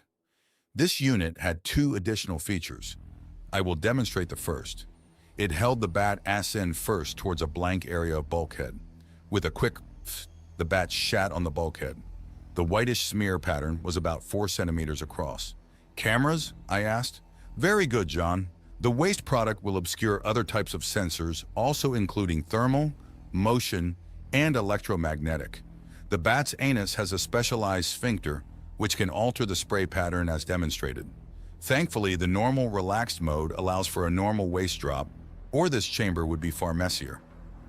Wow, what a batshit crazy idea, I said with a grin. Omo just gave me a deadpan stare for a moment before continuing. Each bat unit only has one such blast, though. The last feature of the unit I shall not demonstrate.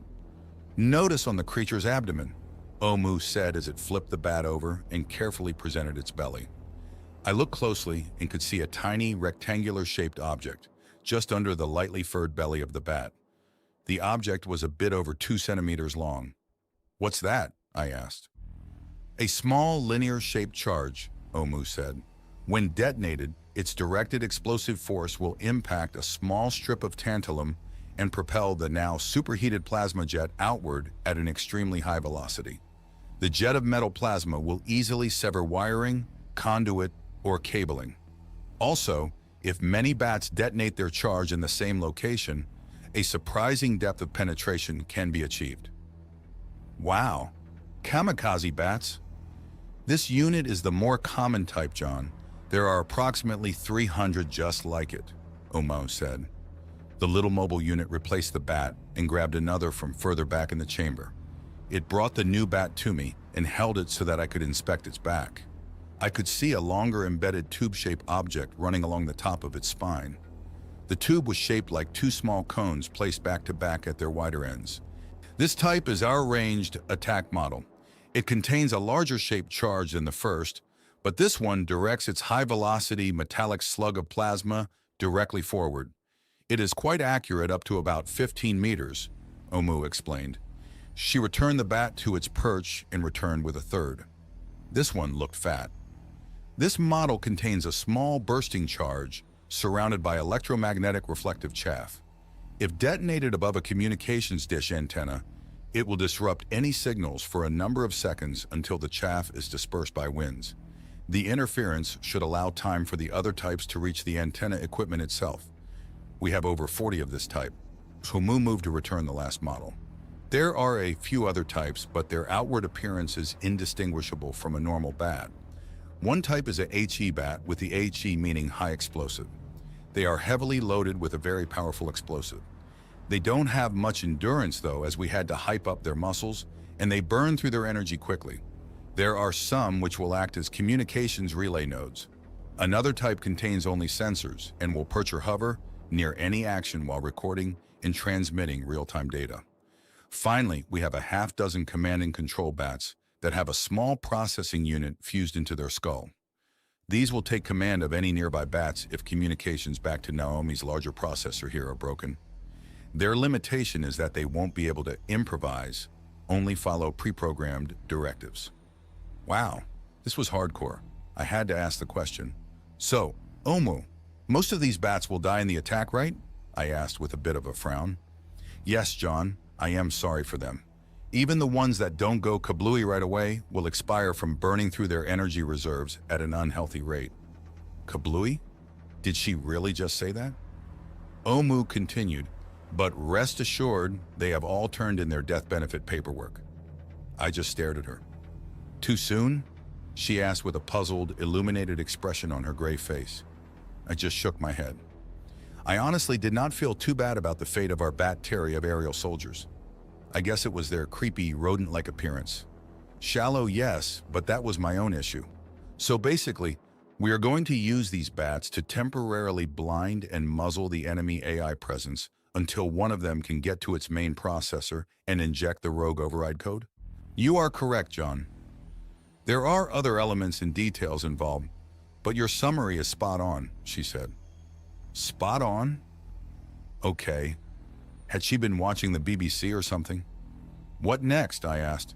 Return to the workroom. Our next stop is the forward aircraft hangar hull, she answered. I lead the way back to the airlock between the port sponson and the main hull.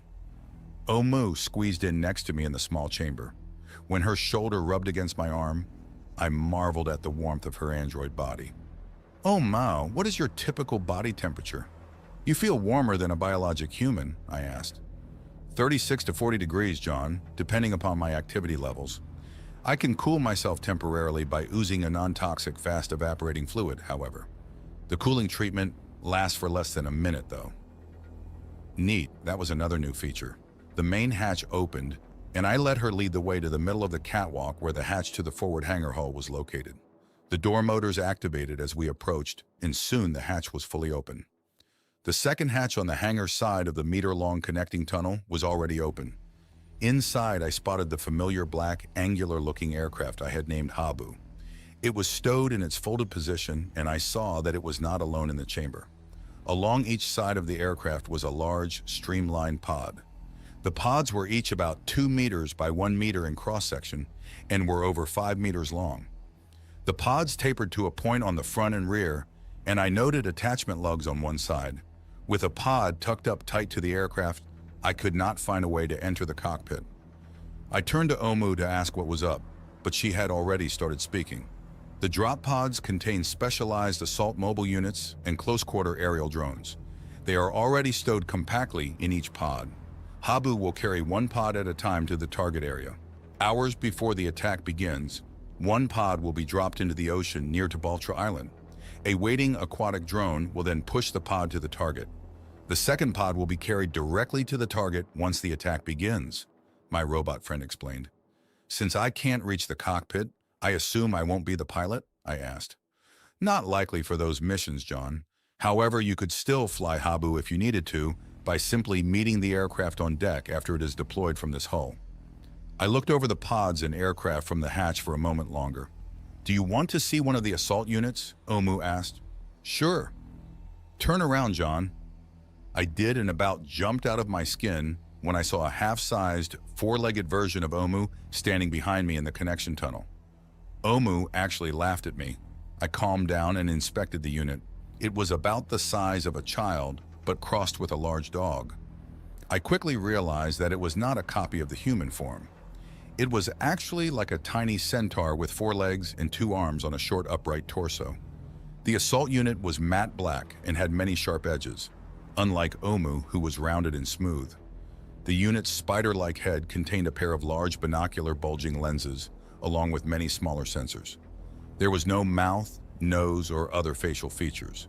I saw that each arm had a coaxial double-barrel weapon integrated along the top of the forearms.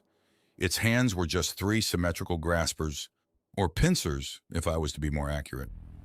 I saw that its 4 short legs ended in small, padded feet. Each foot had a pair of large opposing claws, almost like hooks or sloth toes. They looked sharp. The unit turned in place, showing me its small body and tail. The tail moved around freely and appeared to be prehensile. After a moment, it quickly ran off, jumping down from the catwalk to the workroom floor beyond. I heard almost nothing. Impressive! Do you expect it to have to fight anything? I asked. Hopefully not. We hope the bat drones will quickly enter the enemy AI processing chamber at the base and subvert the presence there. If there is a delay doing that, then some of these units may see action fighting the base's mobile units, she answered. I began to ask more questions, but she stalled them by saying that I would receive many briefings on the entire plan later. She then relayed that our next stop was in the starboard sponson, so we left the hangar hull and headed to that area next. The starboard sponson had once held the boat's biodrone storage and deployment chamber. It still served that function, although the equipment had been modified. Instead of the 4 biodrones we had used on the Sri Lanka expedition, we now had 6. There were now 2 gulls, 2 small weasels, I later learned they were actually stoats, and 2 larger mongooses. She also told me that the mission had thus far required a great deal of covert aerial and ground surveillance.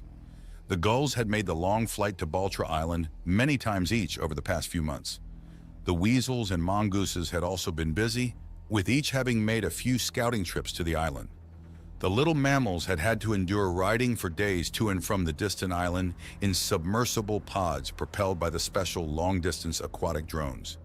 They had secured video and still images of the launch complex, including inside and near the AI processing hardware structure itself. She said that to cover ground faster, a weasel teamed up with a mongoose while traveling from the aquatic drone to their targets, with the smaller mammal riding the larger. Sadly, Omu also relayed that one of the teams was freshly made and not quite ready for duties. They were replacements for a mongoose and weasel team which had been killed a few weeks ago when they had been detected and exterminated by enemy mobile units while scouting the launch base. I inspected the chamber further and spotted other changes. On top of biodrones and their small medical creche maintenance boxes were other complex-looking devices.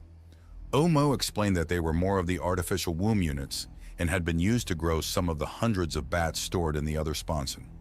The units also performed the surgeries needed to augment the bats after they were fully grown. I was starting to realize all the work that Naomi had gone through to prepare for our mission. A sudden thought came to me. Omu, what would have happened to all these bio units and bats if I had chosen Exile Island instead of attempting this mission? The specialized bats would have been euthanized and reprocessed into biomatter. The standard gull, mongoose, and weasel biodrones would have gone with you to your Exile Island, as you call it, and would have acted as scouts or pets, she answered. I frowned a bit at the thought of all those bats being killed. I frowned even further when I realized that our processed meant they could have ended up as feedstock for my future meals, most likely. Oh well, my breakfast and lunch had sure tasted good. I'd get over it. Aft of the biodrone chamber had been the wet bay for the mini-sub. Omu pointed the way, and I headed to the hatch. I entered the next chamber, which had been a small airlock. It was the same as I remembered and had an escape trunk and ladder leading up to the deck and another heavier hatch leading to the docked mini-sub. I found that the mini-sub had been replaced. The new sub was docked in the wet bay in a reverse position from how the old one had docked. The docking hatch was now in the mini-sub's nose, and this new one lacked the previous sub's large clear bubble viewport. Now there was just a screen and two small portholes off to the sides of the large nose-mounted entry hatch. Beside the entry hatch leading to the mini-sub was a small porthole that looked into the flooded bay. I saw a light come on in the far end of the flooded wet bay and approached to take a look. I could make out the outline of the mini-sub and noticed a very large spool of cabling attached to the rear of it. I asked Omu about it and learned that the spool contained over 5 kilometers of fiber optic relay cable. I also learned that late tonight, or more correctly, very early tomorrow morning, I'd be going on a mission to deploy the mini-sub and lay this cable. It was to act as an undersea link from Nautilus to the nearby Espanola Island. Once on shore at the island, we'd be constructing a microwave relay station.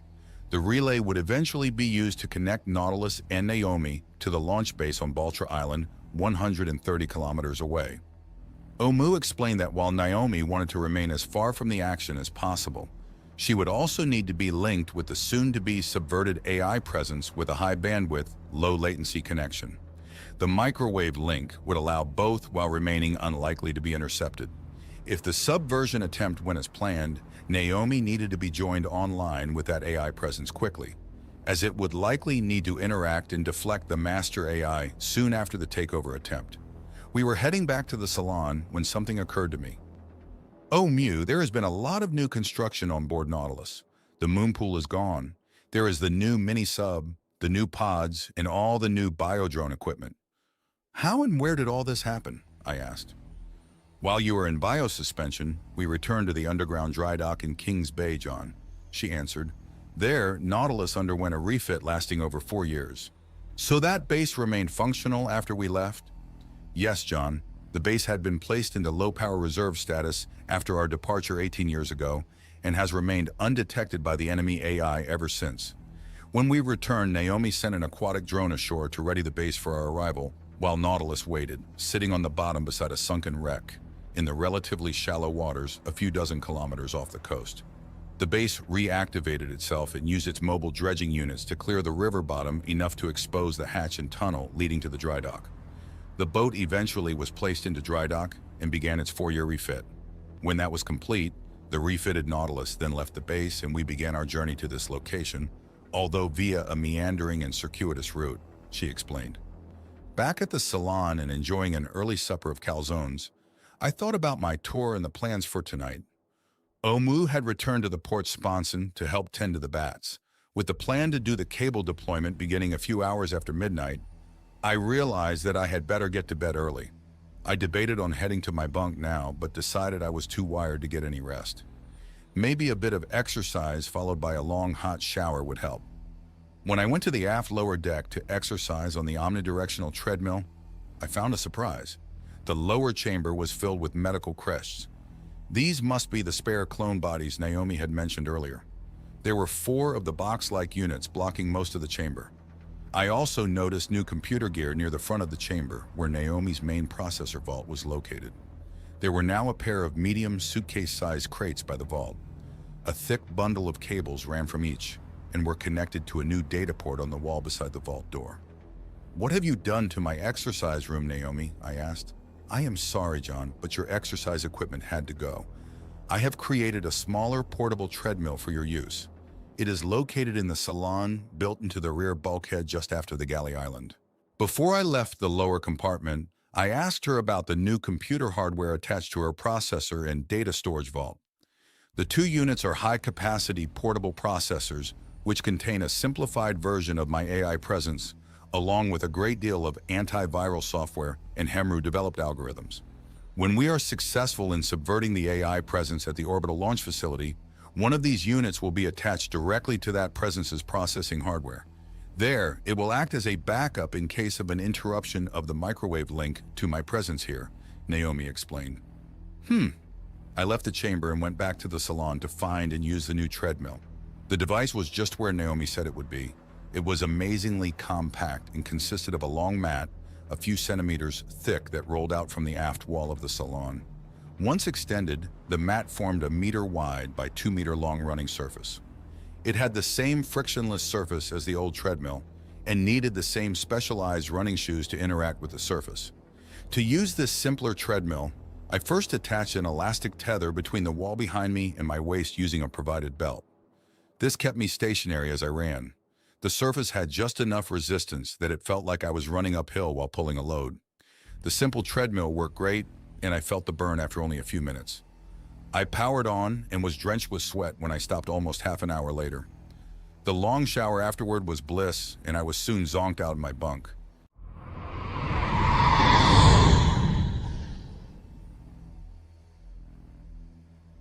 "20 minutes after 2 in the morning, I was sitting in the new mini sub, sipping a travel mug of coffee and nibbling on a granola-like food bar. Omu sat hunched over compactly on her knees in front of me, conserving both her power reserves and the available space in the small cylindrical compartment. The sub's interior was in almost total darkness, and I was wearing my goggles to see. I already missed the large vision bubble from the old mini sub. I was also using the goggles to view various streams of data on its overlay. One small window kept me updated on the slow deployment of the undersea cable as we crawled along just above the seafloor. Another window was scrolling information on the island we were approaching. I learned that Hispaniola Island was the oldest of the Galapagos Islands and was slowly eroding back into the sea. Old was an exaggeration in this case, as the island was barely 4 million years old, or extremely young in geologic terms. It was mostly flat, low, and covered with volcanic rubble. The trees and plant life were mostly spiky shrubs and tough, sharp grasses. It was also ringed mostly with a rocky coast that would have meant a tricky climb. Luckily, our target was not the main island itself, but instead was a smaller Gardner Islet off its northeastern coast. It was barely a kilometer long and had a small 30-meter hill in its center. The northeastern face of this high point was where the cable would eventually terminate and where we would install the microwave relay station. From that location, the relay would enjoy a line-of-sight view to Santa Cruz Island, the large central island of the Galapagos archipelago, over 100 kilometers away and just a short 20 kilometers from the launch complex. When I first saw the plan, I was confused by how the signal could reach that 100-plus kilometer distance and still remain line of sight. After all, from the 30-meter starting elevation, the horizon was only 20 kilometers away. What I discovered was the target point on Santa Cruz Island was on top of the 860-meter-tall ancient volcano known as Cerro Crocker. That peak was more of an overgrown, eroded hill of volcanic rock. It not only had a line-of-sight view to the small islet we were currently heading for, but also to Baltra Island, where the launch complex was located.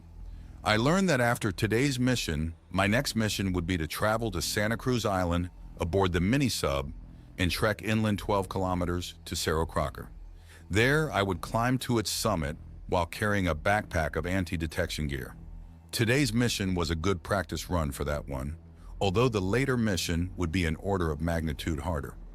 One of the reasons for the increased difficulty was that Cerro Crocker was not empty like our target islet today. Instead, its summit had an enemy radar installation and a high-magnification tracking camera system for observing the nearby launches. Naomi had said that mission would include challenges and that we'd get to those details later. A few hours later, the map display in my goggles was indicating that we were just a half-kilometer from our target beach on the northwest face of Gardner Islet. The last part of our route was to thread the narrows between that smaller islet and the larger Hispaniola Island. The channel was just a few hundred meters wide, but at least it was deep enough to allow the mini-sub to remain submerged. I noted the cable deployment was proceeding well. The quantity display showed that we had under 12% cable remaining, but the prediction function still showed we would end up with around 3% extra when we arrived at our target cove. It was still dark when we arrived at the cove. I readied my gear, zipped up my wetsuit, and put on the shallow depth version of the underwater respirator. This system was basically like the respirator I had worn on the surface in the past, and did not require the bulky tanks like the scuba system. I'd only be using it for a few minutes while exiting the mini-sub and demounting the data cable spool. We settled to the sandy bottom a few dozen meters from the beach of the cove in about 2 meters of water. The sub's interior began to flood, and soon the top hatch opened and I swam free. Omu climbed out of the hatch behind me and handed me our small bag of gear before closing the hatch behind herself. I made my way to the rear of the small vessel where I pulled the 2 large levers which decoupled the cable spindle assembly. The spindle was somewhat neutrally buoyant, so I just had to push the spool away from the sub a bit. Once clear, I punctured its internal buoyancy bladder, and the spindle sank to the bottom of the cove. It and the remaining undersea cabling would remain here with only a smaller, shorter data lead heading with us up to the plateau. Omu had gone ashore and had already dropped our gear bag at the base of the short rocky cliff above the beach. She returned to the water to help me get the cables shore laid deployed. This was a shorter length of cable that unspooled from the interior of the spindle like a retractable extension cord. It was just long enough to reach the flat ground above the cliff. Using that, we would not have to cut or splice the armored undersea cable and risk damaging the delicate fiber inside. She walked the lead's far end up to the base of the cliff while I stood on the beach guiding the wire and making sure it did not catch on any rocks. While I waited for Omu to navigate up the rocky face up to the flatter landscape above, I took off my goggles and looked at the still dark skies.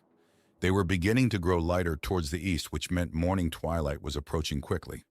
I could just begin to make out details of the small cove.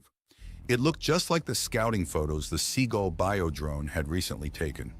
In better times, the cove would be a perfect place to anchor nearby and frolic on the secluded sandy beach. "What time is it?" I asked. "It is 4:41, John. Sunrise will occur in an hour. I would recommend you retrieve your stealth suit when you complete the deployment of the underwater energy storage unit." The voice had been Omu's instead of my smartwatch. I looked to where she had been climbing the cliff, but she was no longer in sight. That meant that she had reached the top of the short cliff, but must be close by to still be in range of my implant. The rope she had carried up with her came falling down. I attached our bag of gear to the end of her rope along with a rope of my own. Next, keeping tension on my rope allowed me to keep the bag off the sharp pumice boulders as Omu pulled it up. When she had it safely at the top, I donned my mask and returned to the water. At the mini-sub, I pulled the release which dropped the aquatic ESU. I pulled the small energy storage unit away from the mini-sub a few meters and opened its attached compartment, exposing its coiled power lead. Back at the mini-sub, I opened the exterior crate and retrieved my shrink-wrapped stealth suit. With that bundle in one hand and the power lead in the other, I waded back ashore, pulling the power cable behind me as I went. Keeping the ESU below the surface in the shallow cove meant that it could easily be replaced covertly, if need be, down the road. Before I switched outfits, I made one last trip to the mini-sub and returned with a large crate that contained the microwave relay station and antenna. "Are you ready for the relay crate?" Omu's rope came falling back down as I heard, "Yes, John. Send it up." The larger crate ascended the rocky cliff the same way as the gear bag had. When it had reached Omu, I got busy switching outfits. I had gotten the stealth suit on and activated just in time as it was now bright enough to see without the goggles. We were not too concerned about our movements on the beaches as the area had a large population of sea lions the same color as the wetsuit. I told Omu I was heading up and she reminded me to tie myself to her rope for safety. The large pumice rocks were both a hazard and a benefit. They provided plenty of hand and footholds, but I did not want to slip or fall and deal with their sharp edges. Soon I had made it to the top of the rugged cliff. Going back down should not be too difficult if I could backtrack the route I had followed on the way up. At the edge of the drop, I began pulling the power lead I had brought with me up the face and coiling slack cabling at my feet. I would need about 20 meters of lead up here if I judged the location Omu had chosen to mount the relay station correctly. When I had a few dozen coils at my feet, I made my way to where Omu and the gear waited. I followed the data cable, laying the power lead alongside. When I arrived at her location, she was busy attaching anchor struts to an exposed ledge of pumice. In the brightening light, I saw that her neutral gray color had been replaced with a mottled green and gray digital camouflage pattern. Before I dug into the crate to help assemble the relay, I spent a moment looking towards the horizon to the northwest. When I failed to spot the far island, Omu reminded me to use the small telescopic sight we had brought. I found it and trained its sensor in that direction. Watching the scope's magnified image in my goggles display, I slowly panned the device back and forth across the horizon. There, I spotted the distant cinder cones on Santa Cruz Island. Omu was monitoring the display data as she worked and noted the bearing. I put the scope away and got to work helping her with the microwave relay. There was a bit of a breeze, but not enough to affect the wide parasol shade I set up overhead to hide our activity from any passing satellites. I pulled the sturdy tripod mount from the equipment crate and assisted Omu in attaching it to the anchors she had bolted to the rock ledge. Once that was in place, we attached the power lead and data cable to the integrated connectors in the base of the mount. The next item was the horn antenna, which we attached to the tripod mount. The assembly now was 1.5 meters tall, and the horn was high enough to clear the rock ledge and scrub plants. Omu spent some time using the optical scope as a bore sight to align the horn with the distant Cerro Crocker Peak on Santa Cruz Island. The last thing we did was run a quick diagnostic on the unit. I am in high bandwidth contact with Naomi back on Nautilus, John. The undersea cable is intact. Let us get this unit hidden, police up our gear, and depart. The sun peeked over the short hill behind us as we got busy with the last part of the installation. This was a series of small, rock-textured camouflage covers to disguise the horn and the mount. With those installed, we loaded the tools and extra gear into the crate and started back to the cliff. While we went, Omu and I hid the cabling and anchored it to the rocks and larger scrub with clips and pins. I doubted the installation would survive a cyclone, but fortunately the Galapagos had not experienced a cyclone in recorded history. I made it down the cliff without mishap, and together Omu and I lowered the crate to the beach. She followed down herself but left the camo-colored rope attached to the top just in case we needed it in the future. Back on the beach, we spent some time anchoring the cable and power leads to larger boulders and outcroppings. I dug a shallow trench in the sand near the waterline, and we buried as much of the cable as we could under sand and small rocks, hoping that it would help protect the cables from wave action. We hid the crate with our tools under a pile of pumice boulders, and our job was done. Omu covered me with the parasol while I stripped out of the stealth suit and put on the wetsuit. She then waded into the water to inspect the cable, spindle, unit, and the ESU. The cove did not see much wave action, but we wanted to make sure that both were anchored by ballast to remain intact. My part of the job was to transport underwater rocks and fill net bags, which she used to further anchor the equipment in place. An hour later, we finished that chore and returned to the mini-sub. My respirator had run out of air 15 minutes earlier, and I had to resort to using an umbilical attached to the mini-sub supply. I had even managed to doze off for a few minutes as I floated next to the sub, waiting for her to finish. She gently woke me by touching my arm, and we re-entered the mini-sub. When we had it sealed and dewatered, I slumped back against the rear bulkhead exhausted. Omu handed me a large water container and a pair of ration bars and began guiding the sub back to Nautilus. I did sleep a bit on the 2-hour crawl back to the larger submarine. Once we had made it back and had our gear cleaned and stowed, I took a long shower. This revived me enough that I decided to stay up and maybe have a nap later in the afternoon. It was now an hour before lunch, so I reviewed images of my next mission, the relay installation on Cerro Crocker. The eroded elderly dormant volcano was located in the central part of Santa Cruz Island. The first part of my mission would be to endure an almost 12-hour ride in the mini-sub to a small harbor located on the southern edge of the island. The harbor had once been the location of the largest community in the archipelago. With a population once numbering well over 12,000, Puerto Ayora had been the center of the island group's tourism and conservation efforts. After landing there, I faced a slog of over a dozen kilometers from the coast to the summit of Cerro Crocker. The climb promised to be slow, not because it was steep, but mostly due to the tangle of low ground cover I'd have to negotiate my way through. Also, I would be traveling only in darkness with my full stealth suit.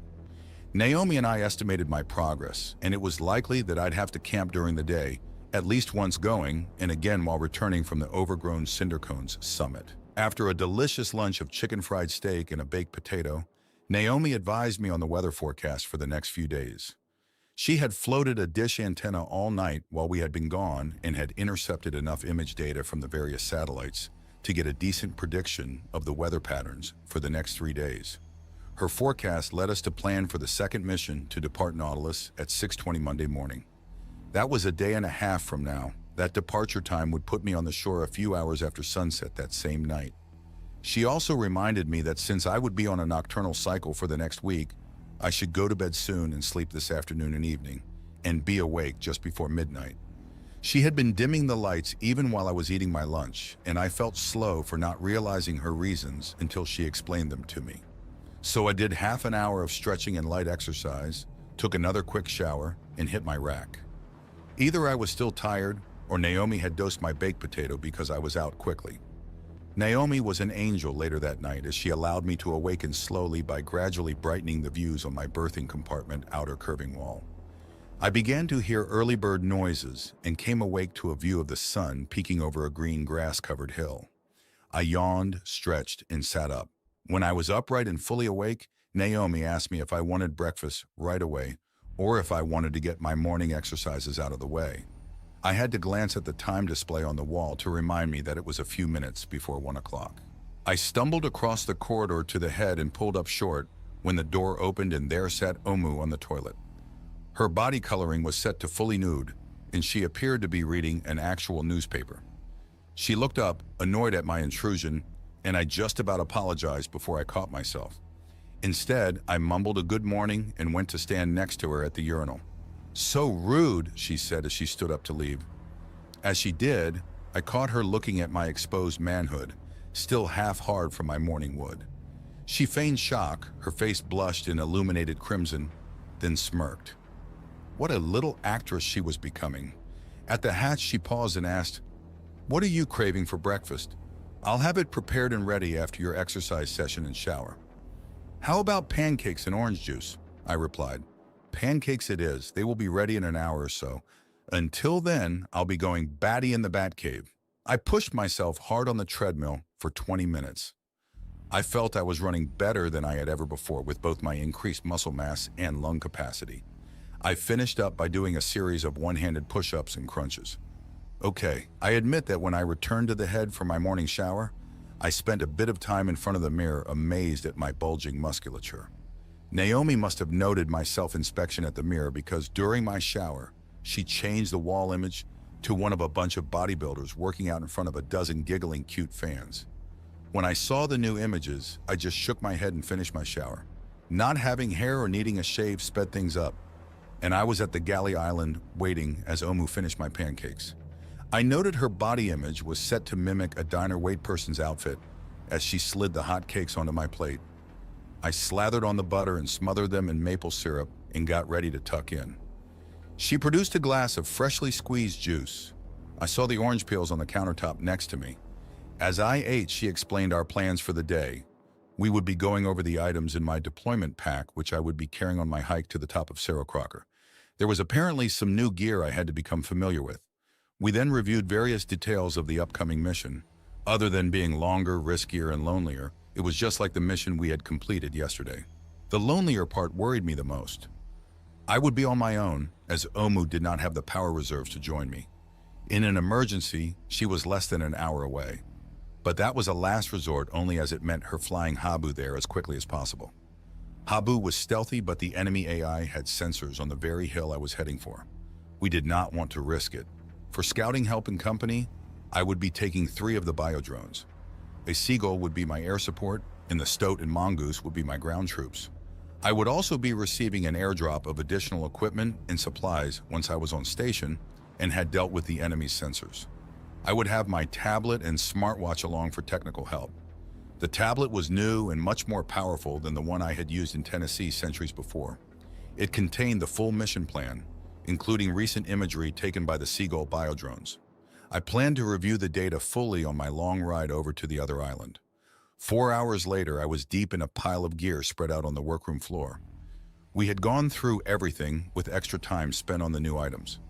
The first of these was basically a stun gun for robots. The more correct term was an electromagnetic interference pulse gun.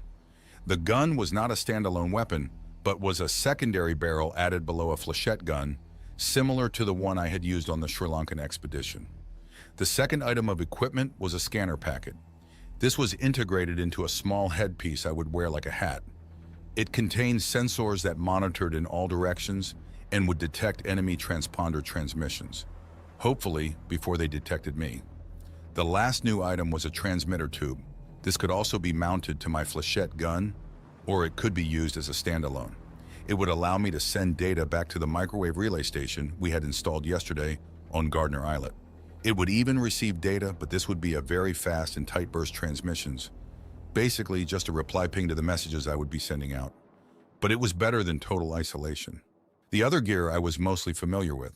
This included a small, compact camouflage tent, food rations for me and the critters, a water supply infiltration unit, a small carrier for the mongoose, weasel, and gull, a medical pack, and a few more camping-type items.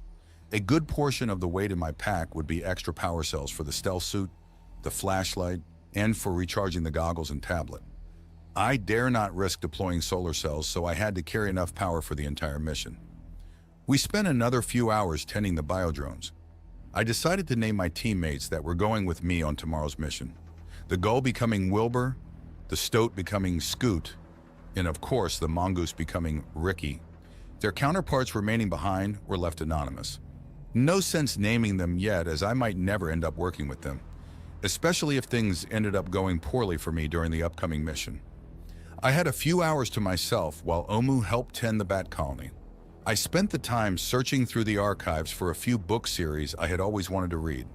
Some of them were science fiction, which leaned towards establishing new colonies of humanity.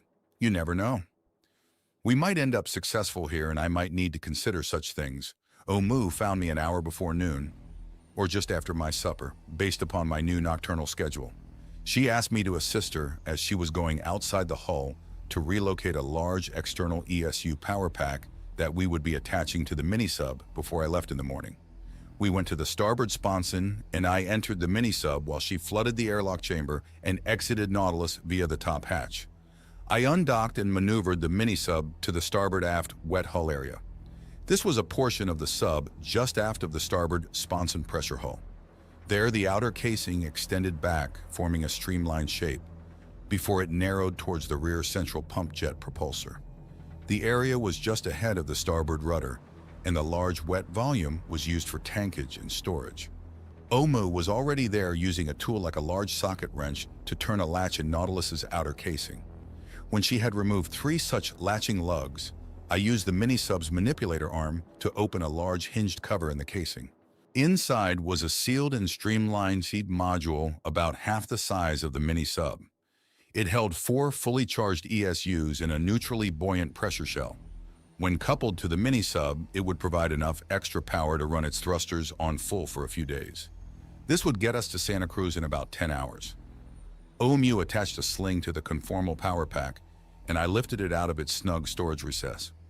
Once free, she guided me as I repositioned the ESU modules over to the center of Nautilus's flat upper deck. There, she secured it with 2 quick-release binders. She had explained that we needed to anchor the unit to the deck in case Nautilus had to suddenly leave. We did not want to dump the power pack if that occurred.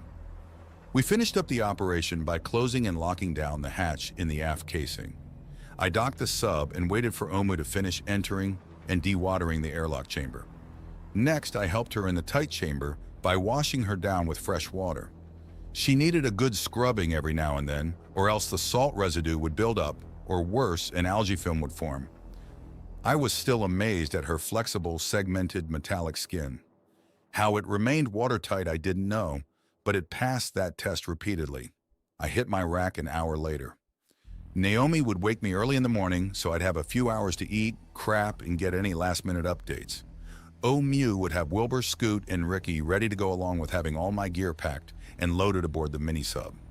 Despite the excitement that tomorrow would bring, I fell asleep quickly and slept like a log. I came awake to the tune of Orinoco Flow playing in the background. Yep, I'd be sailing away today. Naomi told me it was 2 o'clock and that I had 4 hours before undocking.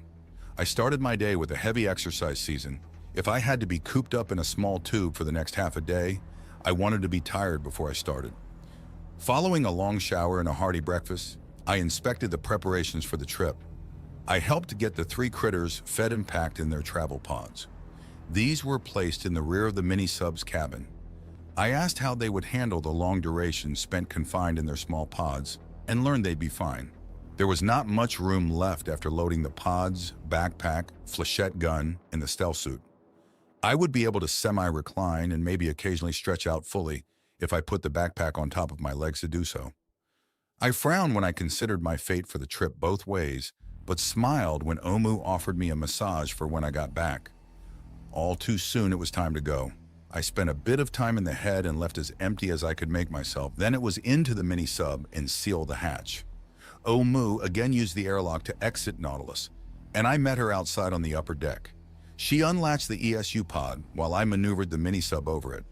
I could hear the clanks and clicks as she attached the power connector and latched the pod to the mini-sub. "You are all set, John. Good luck and Godspeed.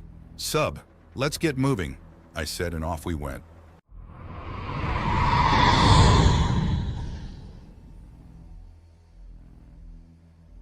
It only took 20 minutes for the initial excitement to wear off. 20 more minutes was spent in boredom.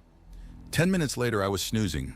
I was wearing my goggles with the noise-canceling headbands activated as the full-speed mini-sub was loud. Every half an hour, I'd wake up when the sub received a ping and a data update from one of the submerged sonobuoys Naomi had scattered along our road. The buoys had been deployed over the past few weeks by the long-range aquatic drone and were set to monitor the area for any threats.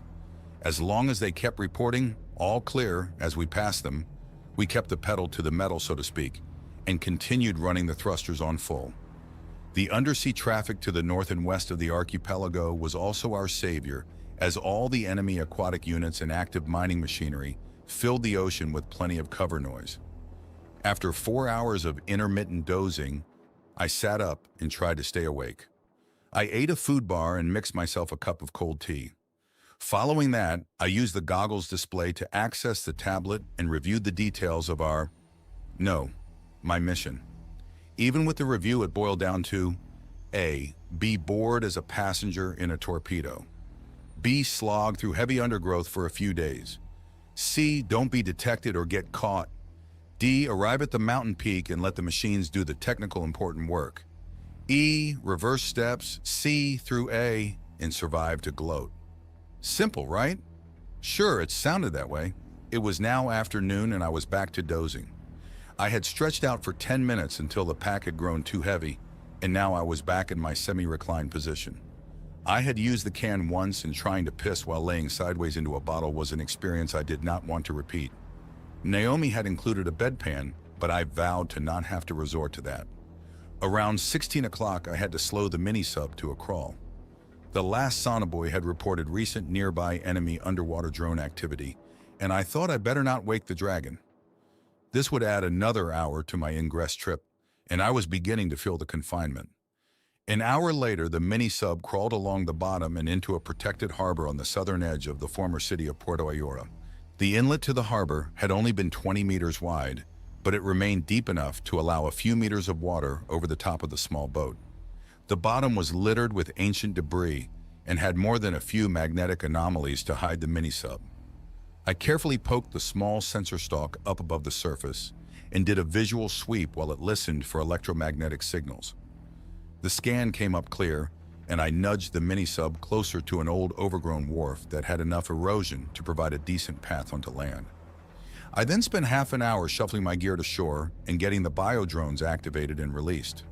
Ricky, the mongoose, went out on an immediate patrol of the nearby, millennia-old ruins of the city. Scoot and Wilbur stuck close to me as it was almost dark. There were intermittent clouds passing over in the deepening twilight, and the smartwatch gave me the go-ahead to move about on shore. I quickly ditched the wetsuit, took a leak, and put on the stealth suit. I attached the bio-drone carrier to the bottom of my backpack and struggled to get the pack's straps over my shoulders. Watch, make a note to provide an automatic coupler between the back of the stealth suit and the backpack in the future, I whispered. Noted. Once I had the pack slung, I backed up a nearby ledge which allowed Scoot and Wilbur to hop into their niches in the biodrone carrier. I waited under a large tree canopy until Ricky returned. A few minutes later, the mongoose came trotting back from its patrol.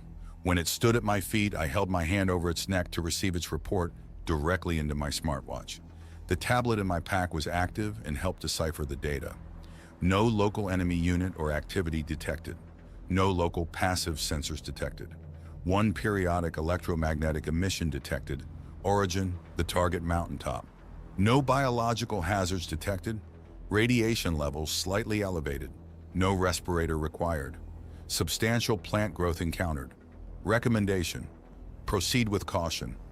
The intermittent detection from Cerro Crocker was expected. It was most likely the radar station taking advantage of the height of this mountain. The radiation notice reminded me that I was getting closer to a launch base that used fusion-powered rockets. I'd have to keep on top of that. The rest of the news was good and there was no reason to turn back or alter our plans. This was it. The mini-sub had successfully gotten me here, and it was now up to me. I started walking north. My first solo expedition had officially begun. In the former town site, the ground was uneven and covered with a wild assortment of trees and plants. This was likely because of the rubble of the buildings and the invasive species brought here by the former residents. There was plenty of canopy overhead which blocked my view of the star-filled sky. My goggles had plenty of ambient light to amplify, and I had no trouble avoiding both branches and trip hazards.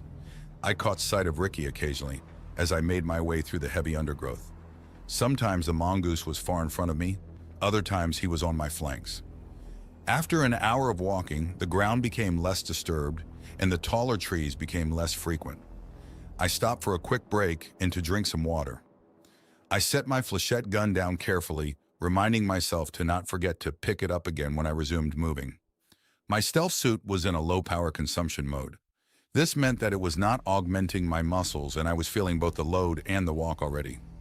Ricky approached and I did a quick data download. Nothing new was reported and the critter again left to range ahead. After my short rest, I resumed walking. My progress was plotted on a map overlay in the corner of my goggles display. The enhanced tablet was using inertial guidance combined with visual landmark references to keep a fix of my position. After 20 minutes of further progress, I heard a ping in my goggles' headband. I stopped to check what was changed. I have activated your stealth suit's thermal masking functions, John. Your body heat is now very noticeable with the cooling of the surrounding terrain and the lessening of obscuring vegetation overhead. The satellites! I stopped and looked up. It was very dark with the waning crescent moon yet to rise. The stars were bright, and I could easily make out many of the familiar constellations. Some looked a bit different from what they had back when I was young, as a few of the closer, faster-moving stars had shifted position over the past millennia. After 10 seconds of staring, I noted the motion of more than one low-orbit satellite. I scanned in a full circle and stopped when I faced west. My jaw dropped as I saw that a new moon had risen above the horizon. It must have been the Master AI's orbital station. It was much brighter than Venus, and I was able to detect its motion easily. Naomi had told me that the station had a period of around 4 hours. This would mean it would be overhead for half that, and was moving at a speed of about a full moon's diameter every 18 seconds. I watched mesmerized for more than a minute. I could see flashes and sparkles around the station, which must have been smaller craft moving about. I also spotted smaller moving objects in a line ahead of and behind the rising station. These must be launch vehicles making their way to the station from the various launch facilities around the Earth. The enemy preferred near equatorial launching points, which explained the almost perfect alignment of the smaller lights. I took a deep breath and resumed my trek. Over 3 hours later, near midnight, I stopped for a longer break. I had noticed the skies filling in with clouds and hoped that it was the start of the predicted morning fog. I took off my pack and set it down carefully. Scoot emerged from his compartment and scampered off into the nearby vegetation. Wilbur, being a daylight bird, stayed put in his roost. Ricky showed up and lay down next to me. The little mongoose was clearly tired as it was panting. I poured a dish of water and let it drink. Scoot returned and took his place next to the mongoose and drank also. I found myself a ration bar and also a squeeze tube of Biodrone nutrient paste, which I fed to the two critters when they were done drinking. To wash down my own meal, I found a package of instant tea and mixed up a cup. I'd have loved a cup of hot coffee, but we could not risk the infrared signature of either a fire or the hot cup. While I rested, I studied the map. I had covered almost 4 kilometers thus far, which meant I was making a bit over a kilometer an hour. That speed would normally be considered very slow, but I was happy with that progress in these conditions. The tablet was guiding my movements so as to avoid the many sinkholes, old craters, and collapsed lava tunnels that covered this island. I could also see the ledges and boulders of pumice and old lava flows all around. I still had over 8 kilometers to go, and that would be harder traveling as I had just begun to ascend the start of the hill that formed Cerro Crockett. Ahead another half a kilometer and off to the west was the remains of a second town which had once existed on the island. The tablet's route had me skirting this to the east, but the area still had once had a scattering of dwellings and old farms. I would have to remain careful about trip hazards. I looked at the sky and could no longer see any stars as the clouds had grown too dense. The bright station was also missing as it had set to the east almost 2 hours ago. It was due to rise again soon, but with a heavier cloud cover, my stealth suit was now back on standby and no longer masking my thermal signature. I finished my beverage and glanced at my smartwatch. It displayed 23:55, time to get going. I packed up, struggled a bit to put on my backpack, and got Scoot back in his container. Ricky scurried off ahead and I picked up the flechette gun and began to follow. An hour after midnight, I noticed tall trees ahead. These must be the groves of Scalesia that Wilbur's images had shown to be growing on the upper elevations of the island. I had read about them during the mini-sub's voyage earlier. They were actually a rare tree variety of the flower family that included daisies.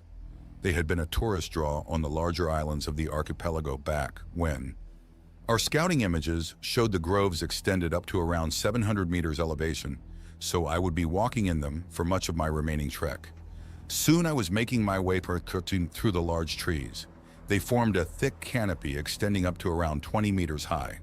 I could not make out much detail or see their coloration through the goggles' enhanced vision, but I could clearly see their twisted and strange trunks and limbs.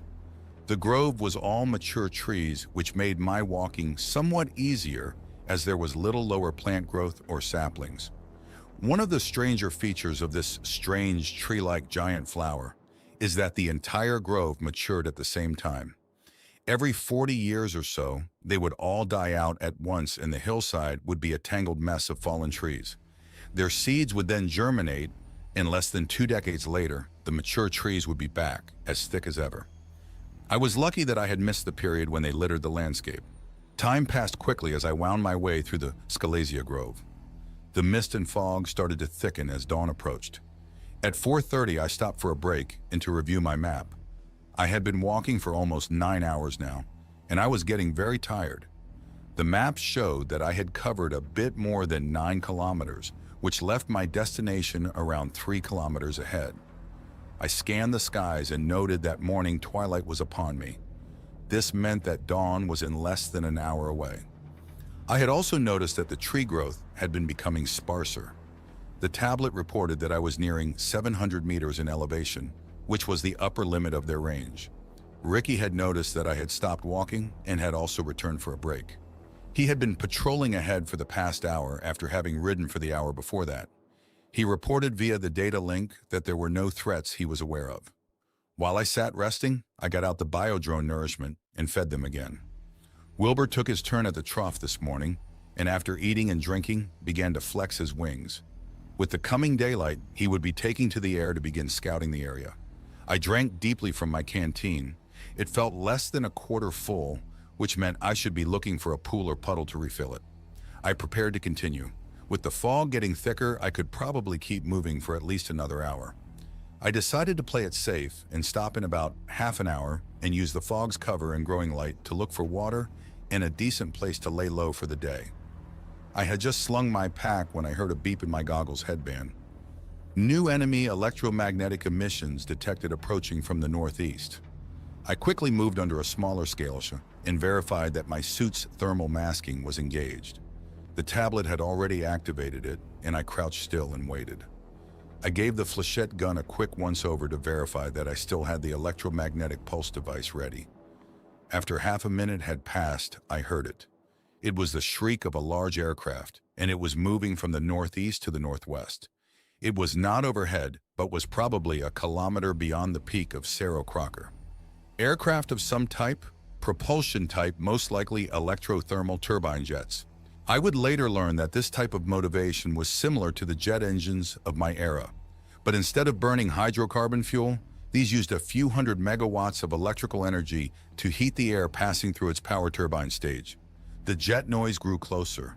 I still could not see anything in the still thick fog. I am detecting new proximity ranging radar emissions. Lower power levels suggest our current location is not the target. Probability, landing radar. Jesus! I was tense and forced myself to take a deep breath and relax. The jet noise changed and became somewhat muffled. Was it landing? The noise suddenly spooled down. Aircraft has landed ahead. Likely landing point near the top of the target peak. Extreme danger conditions exist. Proceed with caution. My tablet's brain was a bit simpler than Omu's or Naomi's, but it was still to the point. Proceed with caution indeed. Can my thermal signature be detected from the hilltop with this fog? I whispered. It is unlikely you would be detected at this distance and at these conditions. The probability of detection will increase as you move closer to the enemy unit, however. No shit. I was getting the simple version of an answer. How close before I am detected? I asked. The machine did not answer. Assume a detection probability of 25% as the maximum allowed risk, I quietly added. You may approach to within 1.2 kilometers before exceeding that risk level. Good. I could proceed another kilometer. Maybe.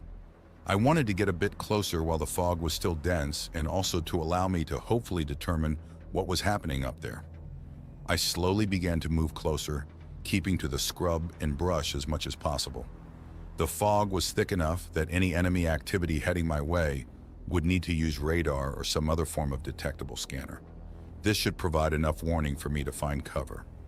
After 10 minutes, I came upon a rivulet of water trickling down an old animal path. I made a depression in the mud with my boot and dipped my filter unit pickup into the tiny pool which formed. I hoped Naomi's water filter technology was up for a challenge because the water in the pool was far from clear. The filter started working. I watched as both the radiation and purity indicators flashed green. Good, I had found my water. While I waited, I scanned my surroundings. The slope ahead was covered with a meter or two of shrubbery. It was dense and leafy, almost like giant ferns. It should provide excellent cover for my small tent when I chose to stop. After a few minutes, the filter pump shut off and the attached clear bottle appeared full. I was glad to see it look pure. Water supply now refilled, I returned to my slow crawl up the hillside. The morning was very quiet, with little air movement to stir the fog. Suddenly, I heard a strange noise from up ahead. It was clearly coming from the hilltop and sounded like a long burst of high-pressure air. The noise would stop and start occasionally. What the hell were the enemy units doing up there? I got a bit nervous walking towards the mysterious noises and stopped to check my map. I was just under 2 kilometers from the target area. I looked around, and although the fog was still dense, it was also a bright white. This meant that the sun had long since risen and was starting to burn the fog off.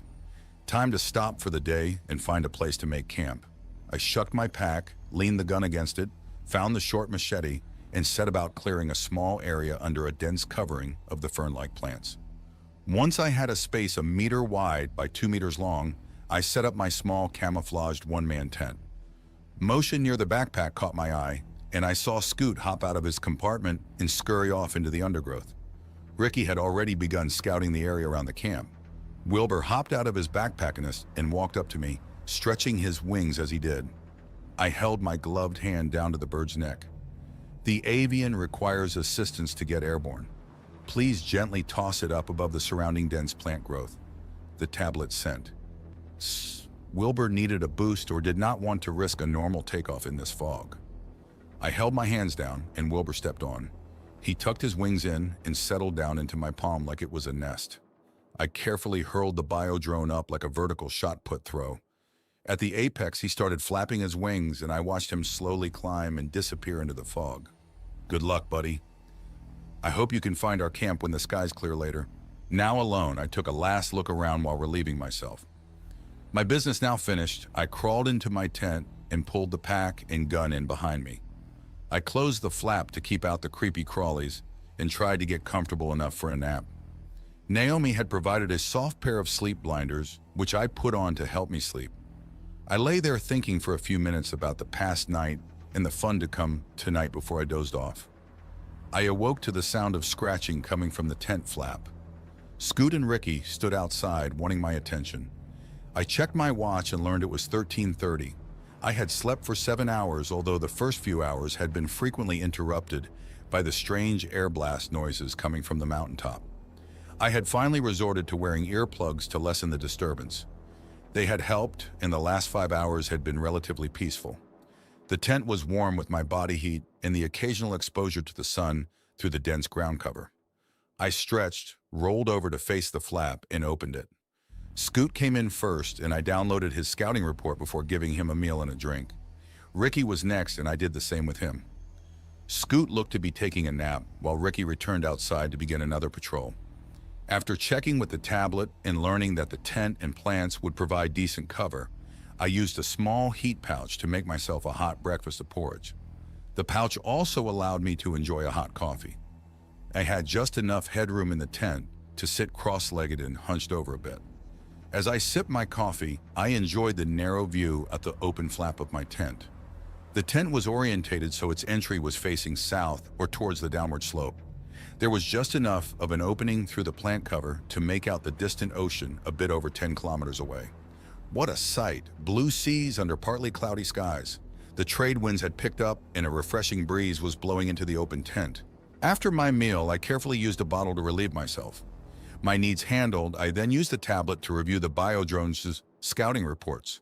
What I watched and learned was very informative. Wilbur had apparently rendezvoused with Ricky an hour ago and had transferred decent images and even a bit of video of the enemy activates on the hilltop. I had to laugh when I learned what they were doing up there. They were cleaning off bird droppings from the various antennas and other equipment. The first thing I noted was the large aircraft parked in a small, flat clearing near the peak. It was about 3 times larger than Habu, and instead of 4 lift fans, this one had 4 rotatable jet pods. I admit I was jealous for a moment. The back of the aircraft was open, which meant it was a freighter of some sort. It must have brought the 3 spider-like mobile units that were busy washing the soiled equipment. There were 2 short antenna masts covered with sensors and other devices. The spider units were crawling about using what looked like a car wash wand end to spray high-pressure jets towards the soiled devices. In one video, Wilbur circled the peak from a few hundred meters, and I could swear one of the spider units paused in its work to watch the seagull. It might have been digitally cursing the bird and its kin for soiling its equipment. Wilbur was smart enough to not get too close though, as it may have been waiting, ready to zap the filthy biological. Other images had clearly come from Ricky and Scoot, as they were closer and had been taken from underground cover. They showed the equipment in much higher resolution. I could see large movable tracking dishes and what looked like a movable imager with a huge lens. When I saw that they were orientated to the north and east, I realized that their purpose was to monitor the rocket launches. That relieved me a bit until I saw that on top of one mast was a slowly rotating antenna, which must have been a radar unit providing coverage in all directions. Along with installing our microwave relay station, that enemy radar was another primary reason I was here. I had just finished watching the scouting reports when I heard a noise. It quickly grew into a loud shriek. The aircraft must be taking off. I closed the tent flap just in case it circled the area. The noise grew louder as the craft rose above the clearing it had landed in. I got a bit nervous as it seemed to approach the area over my camp. If it overflew my hideout too low, I feared it would blow my tent around, or more likely disturb the plant growth enough so my tent would be noticed. The noise changed and the aircraft began to move off towards the east again. I began to breathe again when it grew more distant. I checked the time and found it to be mid-afternoon. I had another 3 hours to wait until I could safely resume my trek up the hillside. I decided to strip out of my stealth suit and clean up a bit. In my gear were a few packages of cleaning towelettes, and I used these to wipe myself down. Afterward, I lay there on the thin mat, naked and relaxed. I saw that the flechette gun was a bit dirty from brushing against all the foliage and set to work cleaning it. I had nearly completed the task when I realized the absurdity of what I was doing. If a stranger had opened the tent just then and seen me naked, cleaning my gun, well, I thought it was amusing. An hour later, I heard Wilbur land just outside the tent, and I soon had him fed and his imagery downloaded. He had been circling the mountain peak from a distance, but had occasionally made closer passes. I watched as the spider cleaning units finished up their shit job and loaded themselves and their gear aboard the aircraft. A bit later, I watched from a distant viewpoint as the jet took off. It circled once and headed back to base. During my review of his imagery, Wilbur took flight again for another hour or of overwatch before it grew too dark. 10 minutes later, Ricky and Scoot returned, and I sampled their recent data also. Ricky had scouted very close to the two antenna towers and had thoroughly inspected the area after the spider units and the aircraft had departed. I spent almost an hour going over the high-resolution images of the emplacements. I did not see any cameras or sensors pointed at this part of the hillside, but there could have been small ones which I missed. The smaller search radar antenna was still rotating slowly on its mast. It was mounted above a larger multifaceted unit, which the tablet reasoned was a more powerful phased array radar. Luckily, that unit was not currently active. From my review of Ricky's data, all was still a go for continuing on the mission after dark. Scoot had been scouting around the target also. I had smiled when I saw his images, which showed a rider's perspective with Ricky's head in many of the shots. Scoot had clearly ridden the larger mongoose up to the peak to save time and energy. I also realized it kept him much safer from the flying or ground predators that hunted on this island. Scoot's data included the location of the semi-exposed power and data conduits, where it left the hilltop and headed down the slope to the north. These conduits ran all the way to Baltra Island. Our first task upon arrival would be to install a tap in the data cables in those conduits. Once that was done, we would shift our attention to the equipment control processors. They would also receive taps.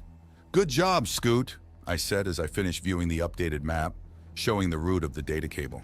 The little weasel did not acknowledge my praise except to just stare back at me motionless. I put away the tablet and spent some time just thinking idle thoughts. I was surprised that I found myself missing Omu and, by extension, Naomi. I realized that they were basically different versions of the same AI, but it was so easy to think of them as distinct. Were they? Or was it all just a ruse to keep me interested and occupied? I remembered the stunt Omu pulled on me by pretending to use the toilet that morning. How did it come up with those gags? Part of me knew that it was improbable for an AI to develop humor. The other part was beginning to believe. All too soon it began to grow dark. The last stages of the sunset were hidden by the hillside to the west of my location. I began to prepare for leaving this location. I ate a quick meal of ration bars and juice while still naked. Once it was dark enough, I planned to sneak off a few meters and leave a deposit at the edge of the campsite. Before I did just that, I stuck the detection antenna up high for a moment to see if there were any active scanning beams pointed my way. None were, so I grabbed my little packet of cleansing wipes and crawled out of my tent to do my business. As I was squatting there, I tried to remember if I had read of any plants like poison ivy here on the island. I got the chuckles again when I imagined what I now looked like. Humanity's finest, squatting naked in the bushes taking a shit.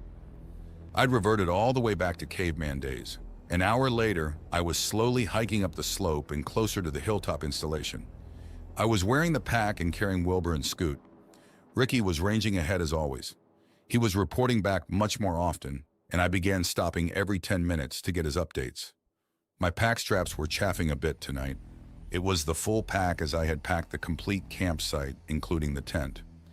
I had considered leaving some of the gear there and picking it up on my way down. But in the end, I decided it would be better to have it all with me.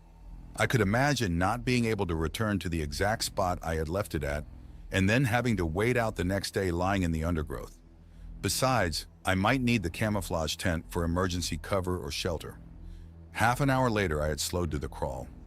My night-enhanced view clearly showed the two short towers and the other equipment below them. The tablet calculated their distance at just over 100 meters. I began to circle the emplacement, staying low in the undergrowth. My goal was to make my way around the shallow peak to the east, then across the north face and intercept the location of the data and power conduits running down the hill.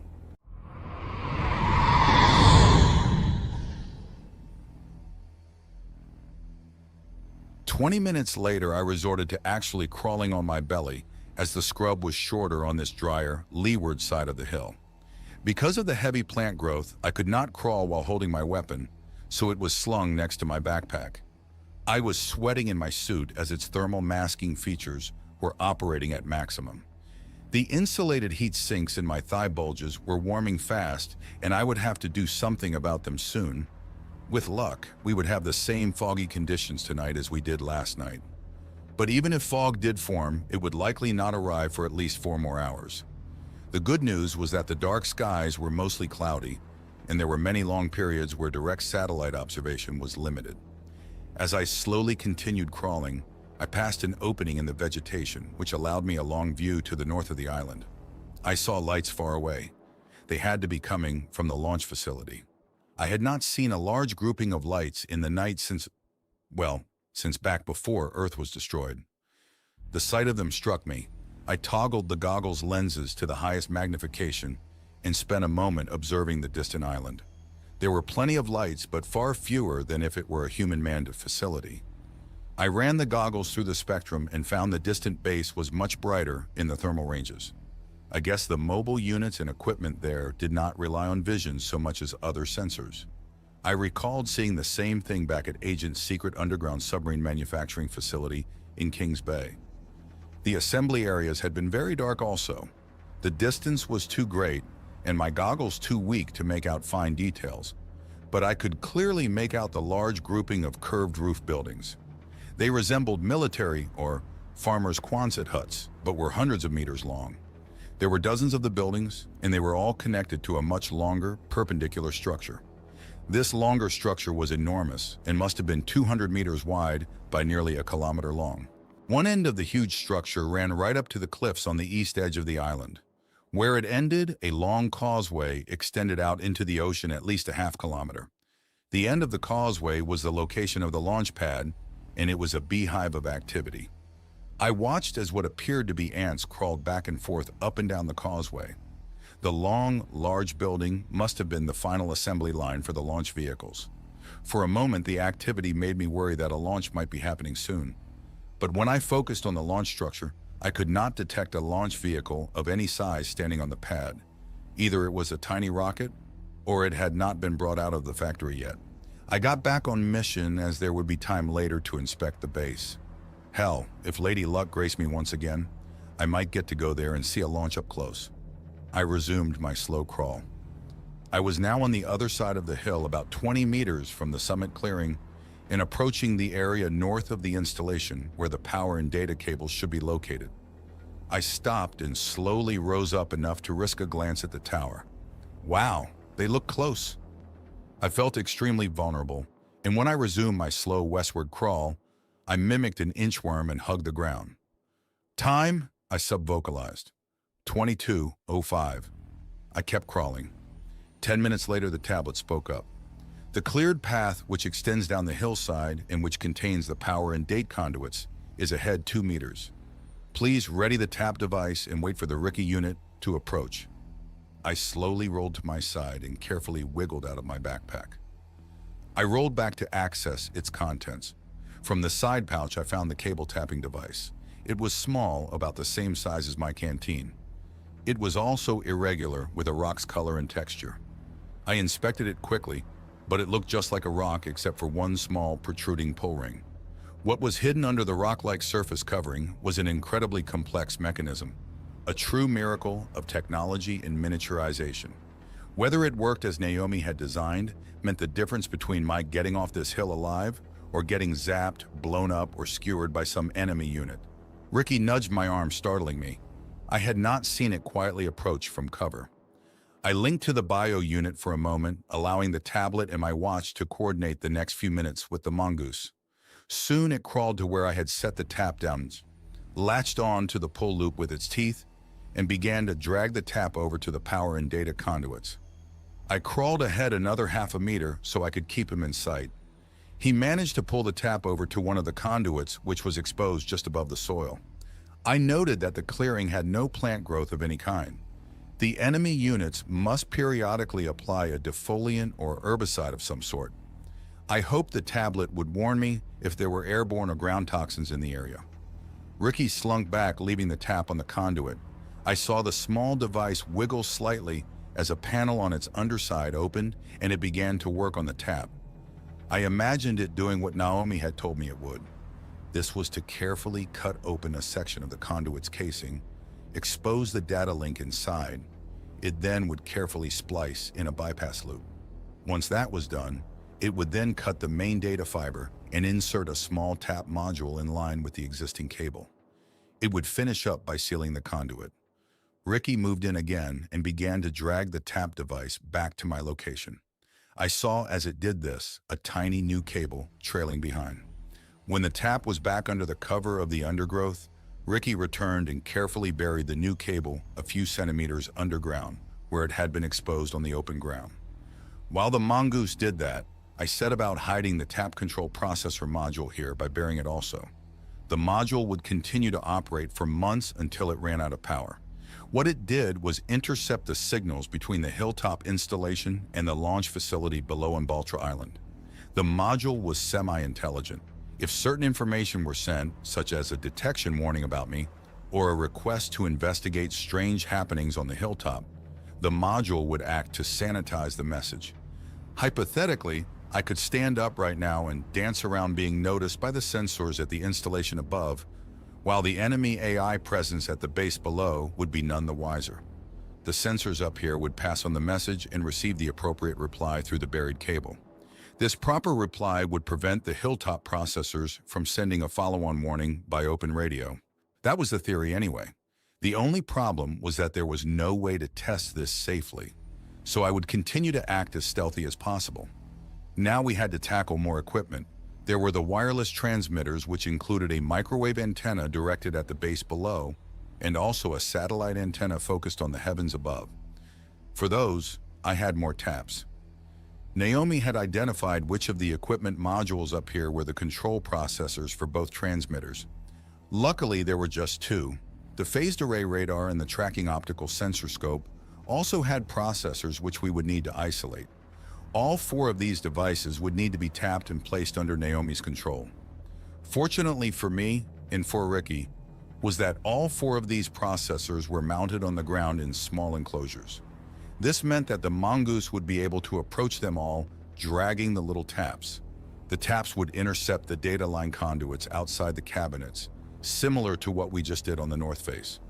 I set about working my way closer so the mongoose would not have to drag the rock-like devices too far. 10 minutes later, I was now less than 10 meters from the two towers. The plant growth stopped here and I could clearly see the ground-mounted enemy equipment. This was close enough, and I laid all four taps on the ground and sent Ricky off to place them. 40 minutes later, we were done. The mongoose had delivered each tap to the conduits at each of the equipment cabinets and soon returned trailing a new data cable. I connected the ends of the four new cables to a tap controller device, which I hid under a few rocks. Ricky then went back and began to hide the new cables leading to our controller.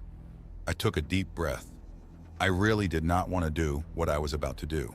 With my flechette gun in hand, I stood up and exposed myself to the enemy installation.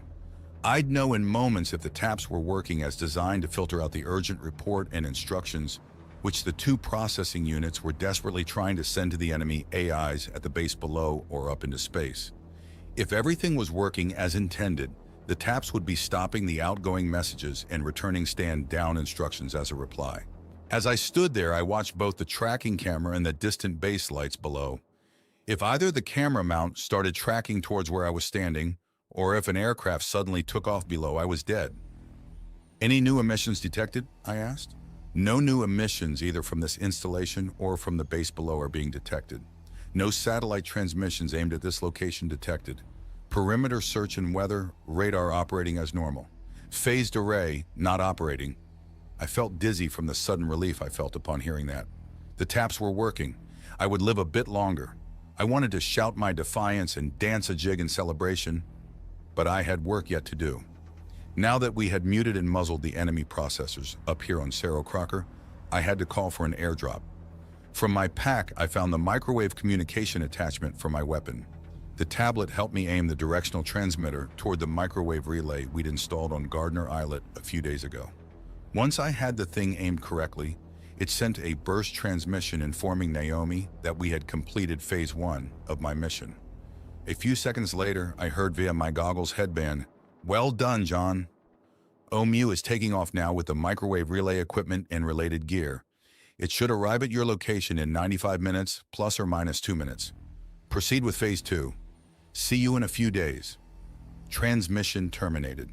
In an hour and a half, a package would be falling from the sky. I set about getting ready. The first thing I did was dump some of the heat I had been storing. I got the small folding shovel and dug a hole a half-meter deep at the south edge of the hilltop clearing. Into the hole, I dumped the insulated packs which contained the red-hot heat sinks. After filling in the hole halfway, I spread a meter of thin foil over the area and then added more soil. The hot sinks would slowly radiate the stored heat away into the ground, and the foil would limit the visible hot spot for a day or so until everything reached equilibrium. From my pack, I found the spare cool sinks and installed them into the thigh pockets. Next, I checked the time. It was 1:33. The airdrop would be here around 2:30, and that left us a few hours to safely get the microwave relay set up. I had an hour's worth of work to prepare, so I got back to work. The next task was to connect a data fiber to the tap controller and string it off to the east 100 meters or so. This is where our microwave relay antenna would be installed and hidden. For power, the unit I'd be installing had a long-lasting battery, but we would also be stealing a trickle of power from the enemy conduit, so I attached an induction pickup along a meter of the existing power conduit and buried or hid the new power lead out to where the new relay would be located. Next was to bury or hide all that I could. When I was finished, I inspected my work. If the enemy showed up and did a detailed inspection, my work might have been discovered, but for anything less than that, we'd be fine. Of course, if they did show up and physically connected to any of the 4 on-site processors, the jig would be up instantly. Only after we took over the main AI below would these processors be rendered completely safe. In effect, our actions here were like a ticking time bomb. There was no real way of undoing the damage we'd done, even if we wanted to. If we gave up and ran away, our actions here would eventually be discovered, and the enemy AI would know we were out and about. Scorched earth would follow. We had no choice but to continue onward. I checked the clock and saw that I had 15 minutes before the airdrop arrived. I gathered up my pack and quickly fed the biodrones. Ricky and Scoot were taking a deserved rest, and Wilbur was still roosting for the night. I relocated my pack and weapon over to the south side of the hill. Now, out of sight of Baltra Island, I used a small parasol as a sky shield and used a heat pack to make myself a cup of hot coffee. I had just finished the last of my coffee when the tablet reported that it detected faint emissions approaching from the south. I looked out and up and saw a black ghost-like parasail come floating down quickly from the southeast. Below the sail was a crate that contained the microwave relay and a mobile unit to help me deploy it. Omu had taken Habu up to near 15,000 meters before releasing the guided parasail to glide all the way to this island. I was amazed it arrived at all, even more so that it made it on time and on target. The seasonal trade winds were the key. One of the primary reasons Naomi had positioned Nautilus where she did was for just this reason. They were steady and predictable, and at the higher altitudes blew strongly out of the southeast. The winds would be a key part of our plans to come. I wished Omu could have just flown the crate here in Habu, but operating the aircraft so close to the other base would have been too risky. And if she had parachuted herself here to help, she would not have had enough power for the long hike back to the mini-sub. Hopefully, the less capable mobile unit that was coming with the airdrop to assist would be up to the task. The crate landed in the foliage nearby, and I set about gathering up the parasail. I was careful to limit the amount that I disturbed the plant growth, but some still got trampled. I opened the crate and let the mobile unit deploy itself. It was a many-legged unit about the size of a big raccoon. From the crate, it picked up the microwave relay and followed me over to the location I selected to install it. While it installed 3 anchors into the ground, I stowed the parasail in the now empty crate and hid it some distance away. When I returned, I helped finish the installation by mounting the microwave horn on top of the anchor struts. The unit powered up and aligned itself with the distant relay over 100 kilometers to the southeast. The mobile unit connected the power and tap data fiber to the microwave controller. The link up between the two relays must have been successful, as I heard, "Well done again, John. The microwave signals are being exchanged at a sufficient rate to allow high bandwidth communications as needed. Also, I am accessing the taps and now have limited access to the enemy network on the island below. Finish up the installation and begin to make your way back home, John. I will have a fine meal and a warm bed waiting." As the mobile unit and I worked to hide the relay with a camouflage tarp and transplanted foliage, I thought about what Naomi had said. It was spooky to think that it was in limited contact with the enemy's network. I hoped she was being careful. Up until now, we had only intercepted satellite communications and had not had direct access. I was excited at the success we were having so far. The other thing I thought about was her wish to have me back safe.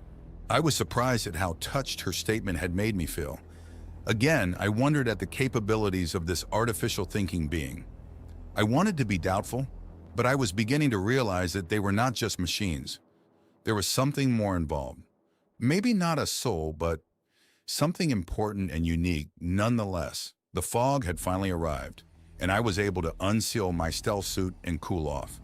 The mobile unit and I completed our installation, and I packed up my gear. We had 2 hours until dawn, and we wanted to be as far away from here as possible before we had to stop. My going was much easier now for 2 reasons. The first was simply that walking down a hill used less energy than walking up. The second was that I made the mobile unit carry the heavy backpack. Say what you will. Feel free to call me exploitative, but a dummy I was not. The unit was mine to use, and I used it. It had just enough power to continue operating until dawn, and then it would be left behind and hidden, so why not use it while I could? A few hours later, we stopped for the night, and I set up camp.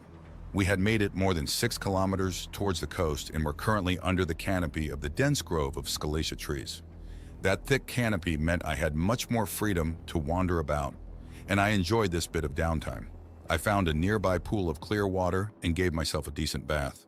When I was dry, I relaxed to a hot meal of reconstituted eggs and a package of biscuits. The 2 larger biodrones went out and about to scout the area with little Scoot staying put. The nearly depleted mobile unit had been hidden earlier in the bottom of an old sinkhole. I sat there by the tent reviewing the mission on the tablet and caught myself yawning. Soon I was sound asleep in the cool shaded tent. It was after 3 o'clock the next morning when I finally limped onto the old wharf at the narrow harbor of the old city of Puerto Ayora. When I say limped, I mean that literally. My right leg was forced rigid and straight by the improvised splint I had managed to attach a few hours before. I was in pain, although it was a dull pain, due to the meds I had taken from the medical kit. Ricky arrived behind me and circled around the area, nervous about my plight, I imagine. When I found a ledge high enough so that I could easily sit with room for my leg, I held out my hand for him to approach for a quick link-up to the smartwatch and tablet.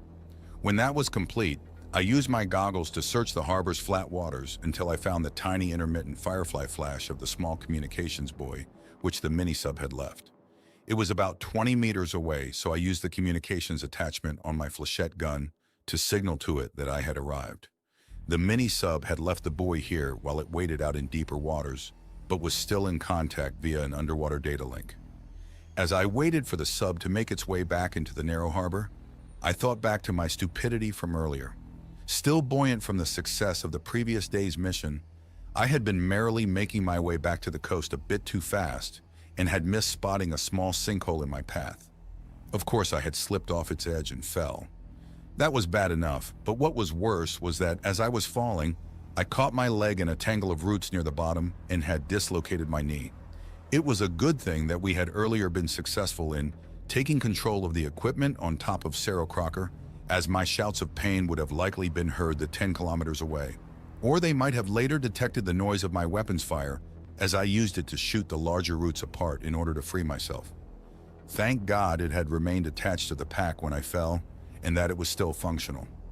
Wilbur and Scoot had survived, though they were probably shaken up from the tumble. Ricky had been scouting ahead and had returned to find me when I had yelled. He had milled around anxiously as I worked to extract myself from the mess I was in. When I had gotten my leg free, I linked with Ricky and had the tablet instruct him on how to pull loose the medical kit from the side pouch of my pack. He was successful, and I managed to get myself dosed with a strong painkiller soon after. Then it was a matter of dragging myself up the side of the sinkhole. I attached the makeshift splint after first checking to see that I was not bleeding, nor had any protruding bones. The leg was clearly fucked though, and I prayed that I had not torn an artery. I tried walking and only made it a few dozen meters. I needed a crutch and set about cutting a piece of wood to a useful size. Fast forward the next 4 hours as I used the makeshift crutch to limp slowly down the final kilometer to the water's edge. Thankfully, I had made it with enough darkness left to board the mini-sub right away and get the hell out of here, as having to camp another night would have been bad. 2 hours later, I was passed out lying in the bottom of the mini-sub. If I had known how hard it would be getting myself into the sub with a bum leg, I would have just pitched my tent and sent the mini-sub home alone. They could have then sent Habu to retrieve me with a pod, so I could have left the splint on. Oh well, live and learn. Now to keep living. I was now wet and clammy cold as I had skipped changing into the wetsuit. I had a bit more room as I had left much of the pack's contents behind. Wilbur had stayed behind also after having been fed and told to fly back to the area where Nautilus was waiting later in the coming day. I had even left my trusty weapon behind as there was no one left to pry it from my cold dead fingers if we had a mishap during the voyage home. My knee was absolutely throbbing. Every movement caused a new explosion of pain. In the cramped and wet conditions of the sub, I would hold out as long as possible before a cramp or numbness caused me to have to reposition. That would cause the knee to flare up even worse. I dug through the medical kit and found the stronger pain meds. I had been warned that these would knock me out, so I made sure the sub and the tablet could get us home. It was a risk, but I'd had enough. Soon I felt the cool, blessed relief of the pain fading away. Consciousness soon followed, and I was out. I came to as the mini-sub clanked into its dock position. The pain in my knee flared just as strongly as before, and I muffled a cry and an expletive. Soon the hatch opened, and Omu crawled in carefully. "What the hell did you do to yourself now, John?" she asked. She began to scan my leg with a handheld X-ray device or something similar. I just continued to grit my teeth. "Wow, that's a lot of damage. You are lucky that you did not tear an artery." She finished up her inspection of my knee and turned to face me. "The damage appears quite severe. It will be simpler to activate one of the clone bodies and upload a copy of your most recent mind data into that unit. Since taking a current mind data scan now would be too painful for you, why don't you just verbally share with me any important thoughts, memories, or insights from the past few days before I terminate your current awareness? I will be sure to relay those thoughts to the new personality once it awakens," she said soberly. My face echoed my shock and horror through the pain. I was too stunned to react for a moment. Finally, my reaction to her proposal made it to my mouth. "What the fuck, Omu?" Her stoic expression failed at that point and she started laughing. "You should see your face. Wait, I will show you the recording when you recover. Relax, you big baby. You will be fine." With that, she jabbed me with a needle. I cursed out loud again, but almost immediately the pain began to fade. I was still riled up and continued calling her choice names. The pain continued to lessen, but my awareness was fading with it. Time to go to sleep again. I realized I was lucky the pain was gone, as Omu had begun to use tethers to secure my legs together. She must mean to pull me feet first from the mini-sub. I attempted to speak to tell her to wait a minute longer until I was fully unconscious, but everything went dark before I could get my mouth to work. I woke refreshed as the medical creche lid began opening. The internal lights had been brightening as I came awake, so the brighter lights in the room beyond barely made me squint. "Good morning, John 2.0, Omu said. "Kiss my ass," I replied. I stretched and felt a twinge in my knee. It was not a sharp pain, but more of an achy, stiff feeling. I carefully bent my leg up and was happy to feel just a bit of soreness. "Your knee has been repaired and it is again functional. The soreness and stiffness will linger for a day or so. Do not attempt heavy exercise, excessive running or jumping for at least 2 days. Please stop at the registration counter on your way out." I sat up and saw that she appeared to be wearing a white coat. There was the image of a stethoscope around her neck. Despite myself, I laughed. I climbed out of the creche and looked myself over. My knee had a few faint lines, which must have been where the machines had opened it up to effect repairs. I took a few hesitant steps. No pain? Great. Wonderful. Thank you, Omu. I'll gladly pay. How long was I out of it? I asked. It is currently 7:35. Today is Sunday. You arrived back here Thursday evening, 2.5 days ago. I have breakfast ready for you in the salon. Later after my meal, Naomi gave me an update on what had happened over the past few days. I learned that the microwave link was working perfectly and that she now had limited access to the enemy data net in operation on Baltra Island. This allowed her to carefully monitor all the local AI presence's directives to its various mobile units, mining operations, and manufacturing facilities. Naomi also now had access to both radars and the tracking telescope sensor on top of Sarah Crocker.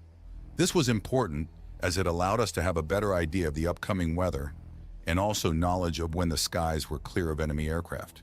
Our next phase of the takeover would depend on both pieces of information, as we would be lofting our forces as soon as the weather conditions and the disposition of the enemy units in the area allowed.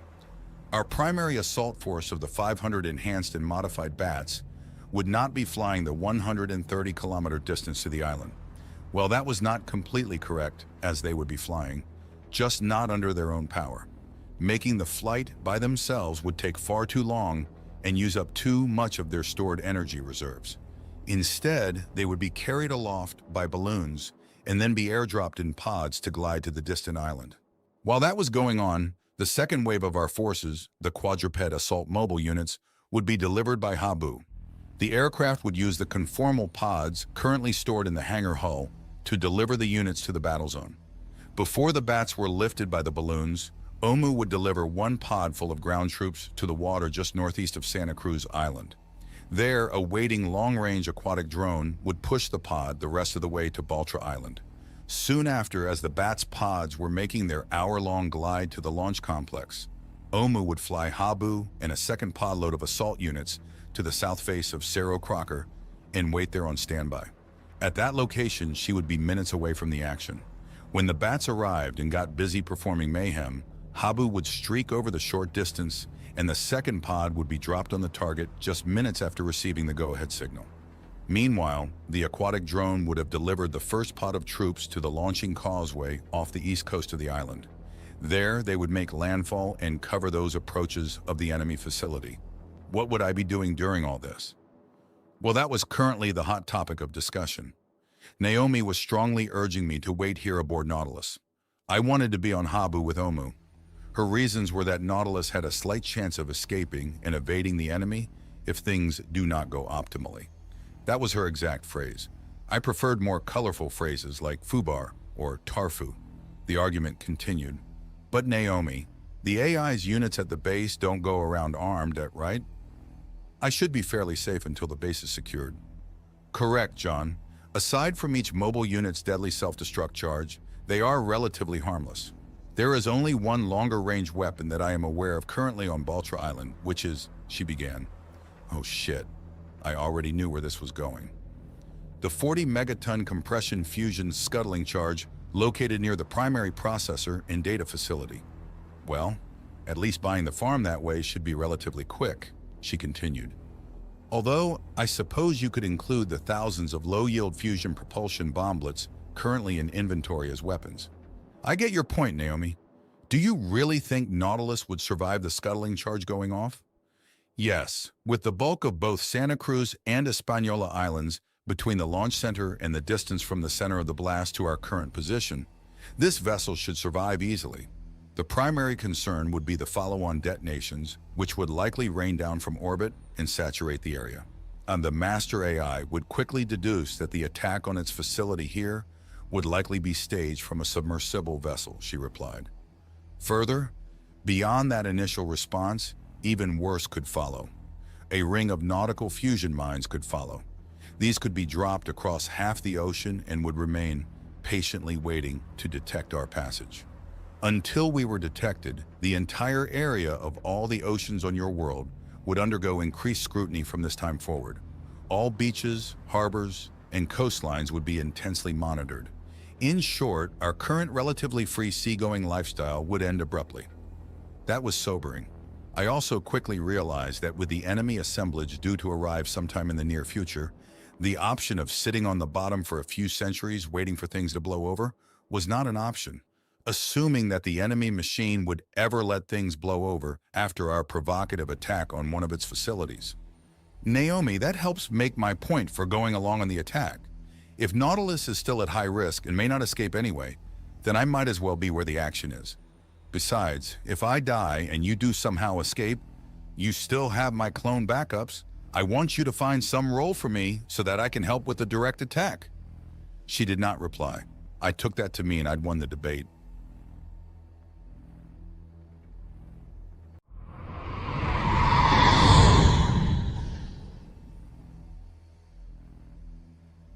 Later that day, after I had finished an intense upper body workout, followed by some careful stretching and range of motion exercises for my leg, Naomi directed me to the workshop. I walked in and was startled to see a stranger standing there in the corner, lit by a pair of flood lamps. I quickly learned that this was my new stealth suit and it was armored. Like the old suit, this one had augmentation to increase my strength and speed. Not much of an increase of either though, as the bulk of the suit's augmentation was meant to compensate for the heavy suit. I inspected the suit closely. Instead of the previous one's resemblance to a skin-tight wetsuit, this outfit resembled a thickly padded snowsuit. It was covered in hexagonal scales, much like Omu, but these scales were larger and much thicker. The arms had flat raised areas on their upper surface, which I learned was for mounting weapons. The back had an integral backpack mount for an auxiliary power supply. I just needed to align myself to it and it snapped into place magnetically. The helmet, or hood, as it was flexible, had a drop-down reflective armored faceplate. I found myself grinning as I learned the details. Omu came into the workroom from the bat cave. "Let's get you into your bat suit, John." Bat suit? Hell, Iron Man suit. Except it could not fly. I expressed that thought verbally. "Oh, I'm sure you will be flying soon enough," was all she said cryptically. The suit came apart like an old suit of armor. The boots, legs, groin area, upper torso, arms, gloves, coif, and helmet were all separate. When I put them on in order, they sealed themselves to each other. Omu instructed me on where to place and move my fingers to trigger the seal, unseal functions for each piece.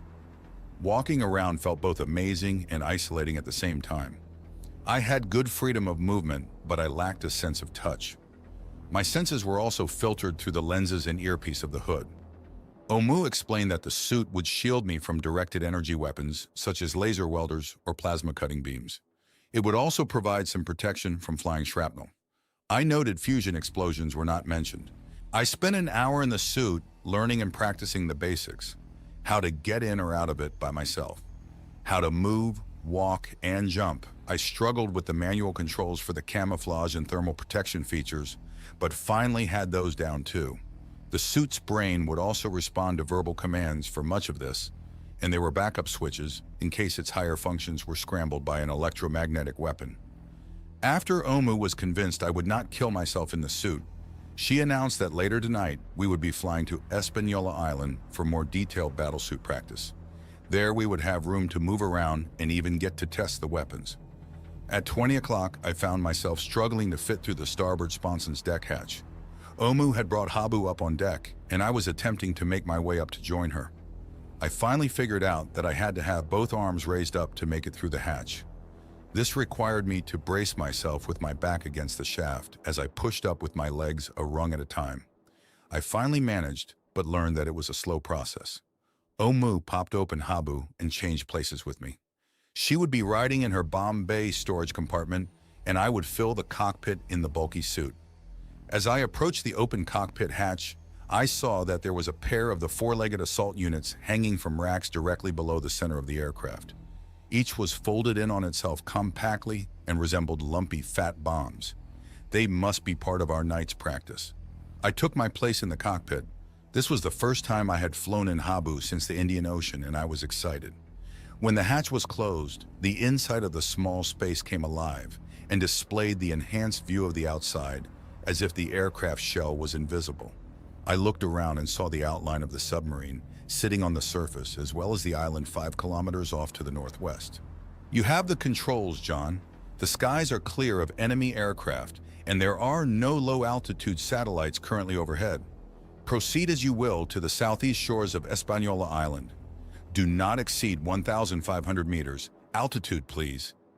The suit's gauntlets interfaced with Habu's controls, so my hand motions inside the gloves allowed me to manipulate the aircraft. I increased power, and once the 4 fans were up to speed, I changed their pitch to vault us upwards. Vault up we did, and I was pushed back into the rotated seat. I had forgotten how overpowered Habu was and gave out a short, "Hell yeah!" I quickly tilted us forward and got us moving towards the island. We were flying along a few hundred meters above the water, and I was comforted by the fact that Habu's AI, or Omu, would mitigate my stupidity. Within minutes, we were over Hispaniola Island. I banked us around a few times looking for areas with less scrub and ground cover. A kilometer in from the ocean, I spotted a dry stream bed and circled the aircraft around. It looked big enough to safely land, so I took us down. After landing and exiting the cockpit, I was joined by Omu, who was carrying a gear bag. The 2 assault units had dropped off as we were landing and were now deployed, forming a perimeter with 1 on each side of the clearing. Each was facing out from the clearing towards the rest of the island, on guard for anything unexpected. Omu's eyes lit up and illuminated the bag she had brought, allowing me to have an unenhanced look at the new weapon attachments inside. There were 2. The first item was like a short double-barrel shotgun without a stock or grip. This attached to the top of my left arm. I learned that it was a double-barrel 18mm grenade launcher. It looked familiar, and Omu explained that it was a slightly larger version of the weapons mounted on the upper arms of the assault units. I walked over to one of the spooky little drones and compared them. She was correct. Each barrel of the grenade launcher held 5 rounds stacked one atop the next and fired electronically. I was told that I could fire them one at a time or in burst mode up to all 5 at once. The right barrel held high explosive grenades and the left-shaped charge penetrators. I was concerned about shooting my own left hand, but was reassured by Omu that the launchers would not fire if my hand was flipped up in the line of fire. Next, I asked how I was supposed to fire them since they had no trigger. There are multiple ways to fire your weapons, John. The first is to use the integrated suit intelligence to select and fire either weapon. Just say select, high explosive, or select. Penetration, either out loud, sub-vocally, or by using the menu. The suit will then prime either barrel or both, and a targeting reticle and overlay will appear in your visor. The render safe command will unselect the primed weapon. Try all 3 commands, John. I did so and cycled through both barrels trying the commands. When selected, the active barrel appeared, highlighted in my HUD. I noticed that when my left arm was in view, that barrel was pulsating with a clear indication of its status. These messages only appearing in my display, so there was nothing to give me away externally. Omu continued. To designate a target after selecting a weapon, just focus on it and either say designate or widen your eyes twice quickly while focusing on your target. After designating the target, the weapon will be locked to that target until you release it. To fire, say fire, high explosive, or fire penetration. Or simply hold your eyes wide after designating a target. The active launcher will fire after 1 second of your fixed wide-eye expression. The launchers are currently loaded with practice rounds. Please expend the rounds now. I did as she instructed and tried the right barrel first. Select high explosive. My left arm vibrated and primed high explosive appeared in my heads-up display. I pointed my arm around and the enlarged view of my HUD changed to show where my arm was pointing. I stopped when a large outcropping of volcanic rock appeared in the view. I sub-vocally said designate, and the aiming reticle locked onto what I was staring at. I widened my eye twice on another part of the outcropping, and the reticle switched and locked onto the new target. Cool. Fire. High explosive. Instantly, there was a thump. A fraction of a second later, a splat appeared on the rock outcropping. The practice round had a thermal dye that illuminated in my night vision for a few seconds. Good, I heard. I did the same with the armor-piercing penetration barrel, also scoring a hit on the piece of rock I had targeted. I continued firing both barrels using all 3 methods of selecting, aiming, and firing each. When I was empty, Omu handed me a handful of new rounds. Simply hold the rounds near the ends of the barrels. They will magnetically align themselves and be drawn into the appropriate barrel. No way! I tried it and she was correct. When the handful of rounds was near the barrel mouths, I could feel each round being pulled towards either the left or right barrel. They would spin around in my loose grip and be sucked into the correct barrel. As the rounds were loaded, a counter would appear in my HUD, and an actual visual overlay indication would appear directly on the barrel if it was in my field of view. Omo handed me a second handful, and I repeated the loading process until I topped off the right barrel. The left still needed 2 rounds. How do I just grab one type of round, Omu? Just say retrieve penetrator as you reach into the ammo pouch. The magnets in your gloved hand will only lock onto that type of round. You can even add a number to your instruction. I sub-vocalized, retrieve penetrator 2, and reached into the pouch she was holding. I felt 2 slugs contact my open hand and withdrew the 2 slugs. Sure enough, they only loaded into the left barrel. Impressive. OMU then attached an ammunition magazine to the front of my battlesuit just below my chest. It was a flat sealed shape that I was told would not be hurt if I crawled on my belly. I could access this ammunition by simply holding either barrel over the magazine. Rounds would be ejected and magnetically drawn into the appropriate muzzle. The magazine held 5 full reloads of both types of grenades. The visuals I saw in the HUD when I reloaded reminded me of the cool graphics from those demon shooter video games I had watched Abby's older cousins playing back when we'd have family get-togethers. Omu interrupted my reminiscing. There is also a manual way to select and fire each weapon, John. At the rear of each barrel is a small lift-up cover.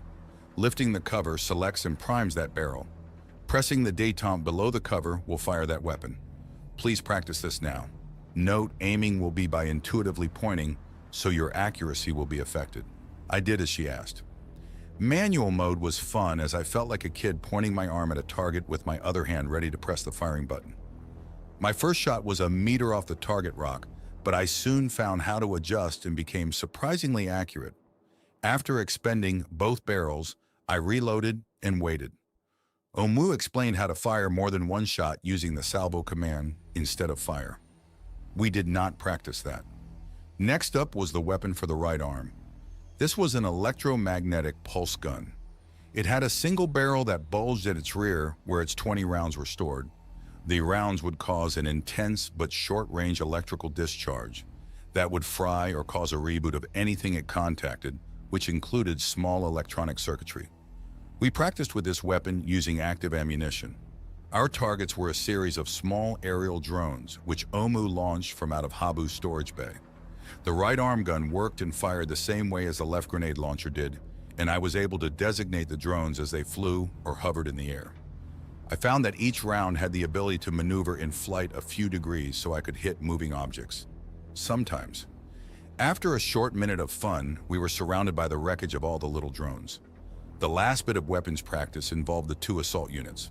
I ran drills with both and was taught how to command them using multiple methods. I had them moving around and responding vocally, with hand signals, and by using the HUD's menu. I could even direct their targeting and fire their weapons remotely similar to how I had fired my own. It got real towards the end when we drilled on having the 2 units retrieve my body. Omu caused first my suit's legs to become paralyzed, then my suit's arms and torso, while the drones dragged me around the island. They were even able to get me up and supported across both their backs, which allowed them to carry me much faster than dragging. The bouncing around about caused me to throw up though. At some point during the drills, I'd started referring to them as Hans and Franz. Omu said that the pair would be my personal bodyguards, and that she would have a large H and F painted on each. The last part of my nighttime jaunt on the island was speed and range of motion drills using the battlesuit. I ran sprints, climbed, jumped, crawled. You name it, I did it. I even swam after jogging to the island's coast and climbing down the short rocky cliff, which took the place of the beach in that area. The suit was heavy, and I sank like a stone until it deployed small inflatable bladders on my upper arms, torso, and thighs. For short immersions, though, it would be better just to walk on the bottom. The hood supplied filtered air and had a good 15 minutes of onboard supply so I could stay underwater for short periods if needed. When it was time to return to the ship, Omu stopped me before I could climb the cliff and return to the aircraft. As I waited below treading water, the aircraft flew over and hovered directly above me. I yelped as I was yanked out of the water by a short retracting manipulator. It pulled me quickly up to the underside of the craft, and I felt additional grapples secure me like a human torpedo. Off we went, flying across the water very fast. "You little bitch!" I yelled as Omu flew Habu down low, just skimming the waves. I felt her laughing in my head as we pulled up a bit higher. I suddenly remembered her cryptic comment when I had first been shown the suit. "Oh, I'm sure you will be flying soon enough." Well, she had warned me. Soon we were hovering over the flight deck of Nautilus. The manipulators holding me relaxed a bit, and I found myself standing on the deck. The two quadruped assault units dropped off and landed next to me, and together we moved off to the side as Omu landed the aircraft. The drones followed Habu down into the front hangar hull, while Omu and I used the starboard deck hatch. I was glad for her help, as negotiating the hatch was still a bitch in the suit. I suspected that if we'd have had the time, Naomi would have dry docked the boat to make improvements. Below, I took a shower and had a late meal. I'd learned that this was my new lunch, as my sleep patterns would be staying reversed for the duration, as the attack would be happening at night. How long until that happened was still an unknown, as Naomi hoped to wait until the weather cooperated better. We were hoping for heavy overcast or even light rain. As things stood now with the status of our preparations, we could go in as soon as 48 hours, or Naomi was confident we could delay for at least 2 weeks before we risked detection by having the new taps discovered on the installation at the top of Cerro Crocker. Also, since my mission to Santa Cruz, Naomi had been busy utilizing her newest data sources. She had subborne the telescope tracking camera on Cerro Crocker and had been using it to take high-resolution images of the orbital station. The most recent was currently displayed on the Salon's view screen. The new image showed a huge, triple snowflake-shaped, interlocking group of modules and radiators, surrounded by a large ring over 600 meters in diameter. When I asked if the ring was for simulated gravity, Naomi explained that it was likely a series of particle accelerators. The radiators were showing very hot in the thermal images, which indicated that the station's fusion power reactors were fully operational, over 600 meters in diameter. That was not a moon, but truly a space station. "Naomi, I have to ask, if we capture the launch facility, why can't we just simply fill a cargo rocket up with the biggest fusion bomb we can think of, and simply vaporize the station and the master AI out of existence?" Two main reasons, John. One, parts of the station are heavily armored. Fusion explosions in space lack the punch which they do on the ground, and there is a chance some element of the enemy AI would survive. We would be limited to one cargo ship after all, and just one explosion.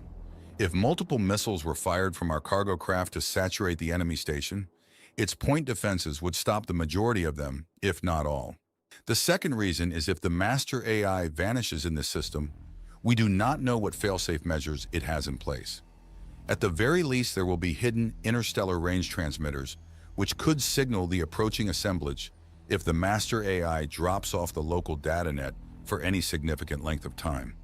Without that presence's codes and transmitter locations, I would not be able to imitate the enemy to prevent a transmission. We must secure the enemy AI processor mostly intact, she explained. She returned to her explanation of the most recent data. I learned that she had also been tracking the arrivals and departures to the station and had estimates of the amounts of cargo and materials being delivered. We still had a great deal to learn about the station, and hopefully, if our attack on Baltra Island went well, we would soon have a source of that data. 4 nights later, I was wedged between 2 slabs of rock trying to evade a pair of armed enemy aerial drones. Armed! My left arm was paralyzed from a near miss from a third drone, which I had managed to take out just as it fired. My left leg was not working very well either. "I need help, Franz," I subvocalized. Hans had already been knocked out by the same drone which had tagged me. Unable to target enemy drone. Motion sensors degraded. Shit, I had to think fast. I could hear the drones getting closer. "Are you tracking my current location?" I sent. "Yes, I have your current location fixed. Aim high explosive and electromagnetic grenades at a point 5 meters directly over my location, and when I say fire, launch the maximum salvo." I said that sub-vocally, but it was almost audible. I was nervous. "Location locked, ready to fire." Well, here goes nothing. I waved the long stick I was using as a makeshift crutch up above me between the two rock slabs and waited. The only way the drones could get me is from above. They took the bait, and I heard them rapidly approaching. There, one became visible above. "Fire!" I said out loud while aiming my own right arm up at the drone. There was a roar and one of the drones flashed red. A hit! The second wobbled but dropped at high speed directly towards my head. "Boom! You're dead!" I heard from a small speaker mounted below the drone. Mother foo. Oh, moo. What the hell? You never said there would be armed aerial hunter-killer mobile units on the prowl. My left arm resumed working, and my legs stopped trembling. Omu had reset the battlesuit to fully functional mode. The enemy aerial drone continued to buzz around above me, surveying my tight hideaway. Omu soon joined it, appearing above and bending down to inspect my predicament. True, but note that I also never said there would not be armed aerial forces, John. Will you be able to extract yourself from that narrow crevasse? It appears very confining. If not, and you prove to be stuck for good, I can bring a portable memory scanner here to record your last wishes and thoughts. Of course, I can understand if you would rather skip recording those as they would contain memories of failure, she said with an amused expression. Smartass! I wiggled and jumped around, slowly clearing myself from the tight stone embrace. When I was finally free, Omu jumped down from atop the rock outcropping and joined me. What the hell, John? You scratched up your shiny new battlesuit. I looked down, inspecting myself. Yep, there was now a bit of mileage on my suit. I brushed off a bit of the rock dust. I've analyzed the defense you, Hans, and Franz put up against the 3 aerial drones. You should be pleased to learn that you almost emerged successful. Unfortunately, Franz's guided grenades impacted with the same aerial drone you shot. This left the second free to take you out. As it is, I can think of no improvements to your tactics beyond not being blindsided in that way in the future. I doubt that would happen. Lesson learned. Also in the future, we will try and provide a pair of aerial drones to maintain overwatch of your person at all times. They will have the added benefit of relaying sensor data between the ground units, which will help if one is damaged like happened in this drill. Hans trotted up and joined Franz. The 2 quadruped drones began to gather up the pieces of the enemy aerial drones. They were fragile enough to have been damaged by the practice rounds we were using. Another change we will be making is to modify the high explosive grenade rounds to have the option of a wider spreading conical shrapnel effect. This will be useful as it is likely that 1 or more aerial drones will attempt to flee the perimeter of the battle in order to have clear communications to the satellites overhead. I checked my weapons and unloaded all barrels. I had seen Habu approaching from where it had been parked, and it looked like tonight's fun was over. I was tired and hungry, and looked forward to getting back to Nautilus for a meal and a hot shower. After I had finished cleaning up and eating, I sat on the couch in the salon and watched old archival videos. Lately, after training, I had been relaxing by watching old favorite movies.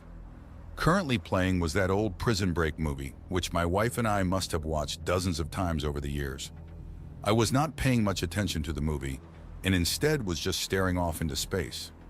Omu came into the room still damp and smelling of cleanser from having washed herself down after helping to service the bats in the bat cave. She sat next to me on the couch. After half a minute, she put her hand on my shoulder. Why so glum, chum? I looked over at her and raised one eyebrow. She just stared back. I sighed. I'm not really sure, Omu. I suspect it is a combination of reasons, John.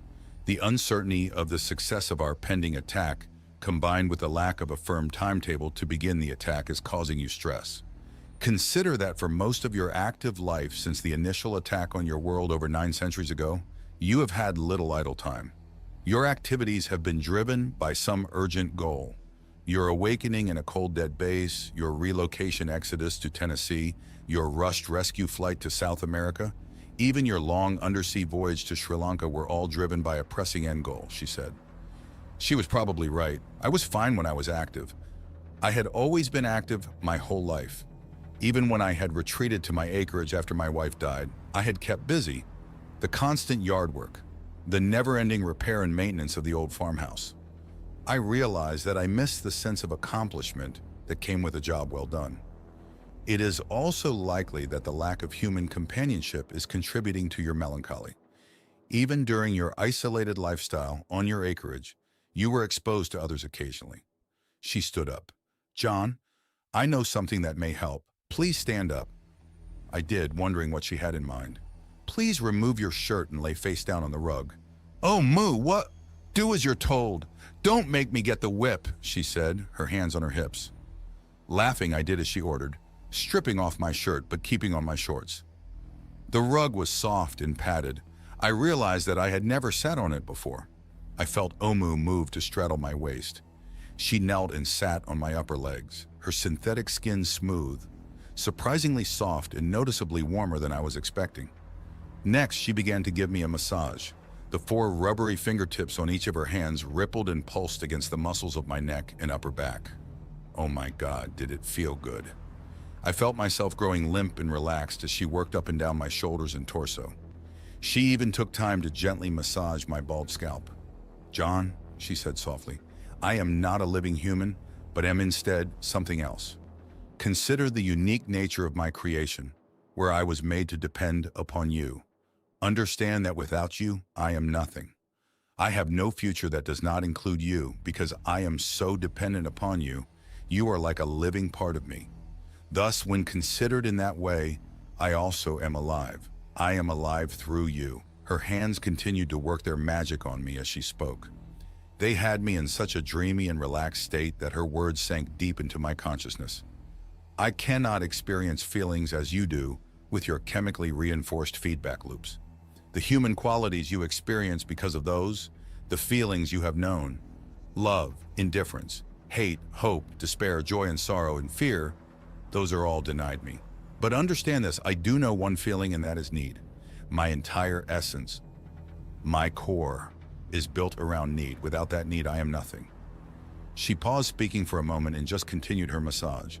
I was trying to understand, truly understand, what she was trying to say.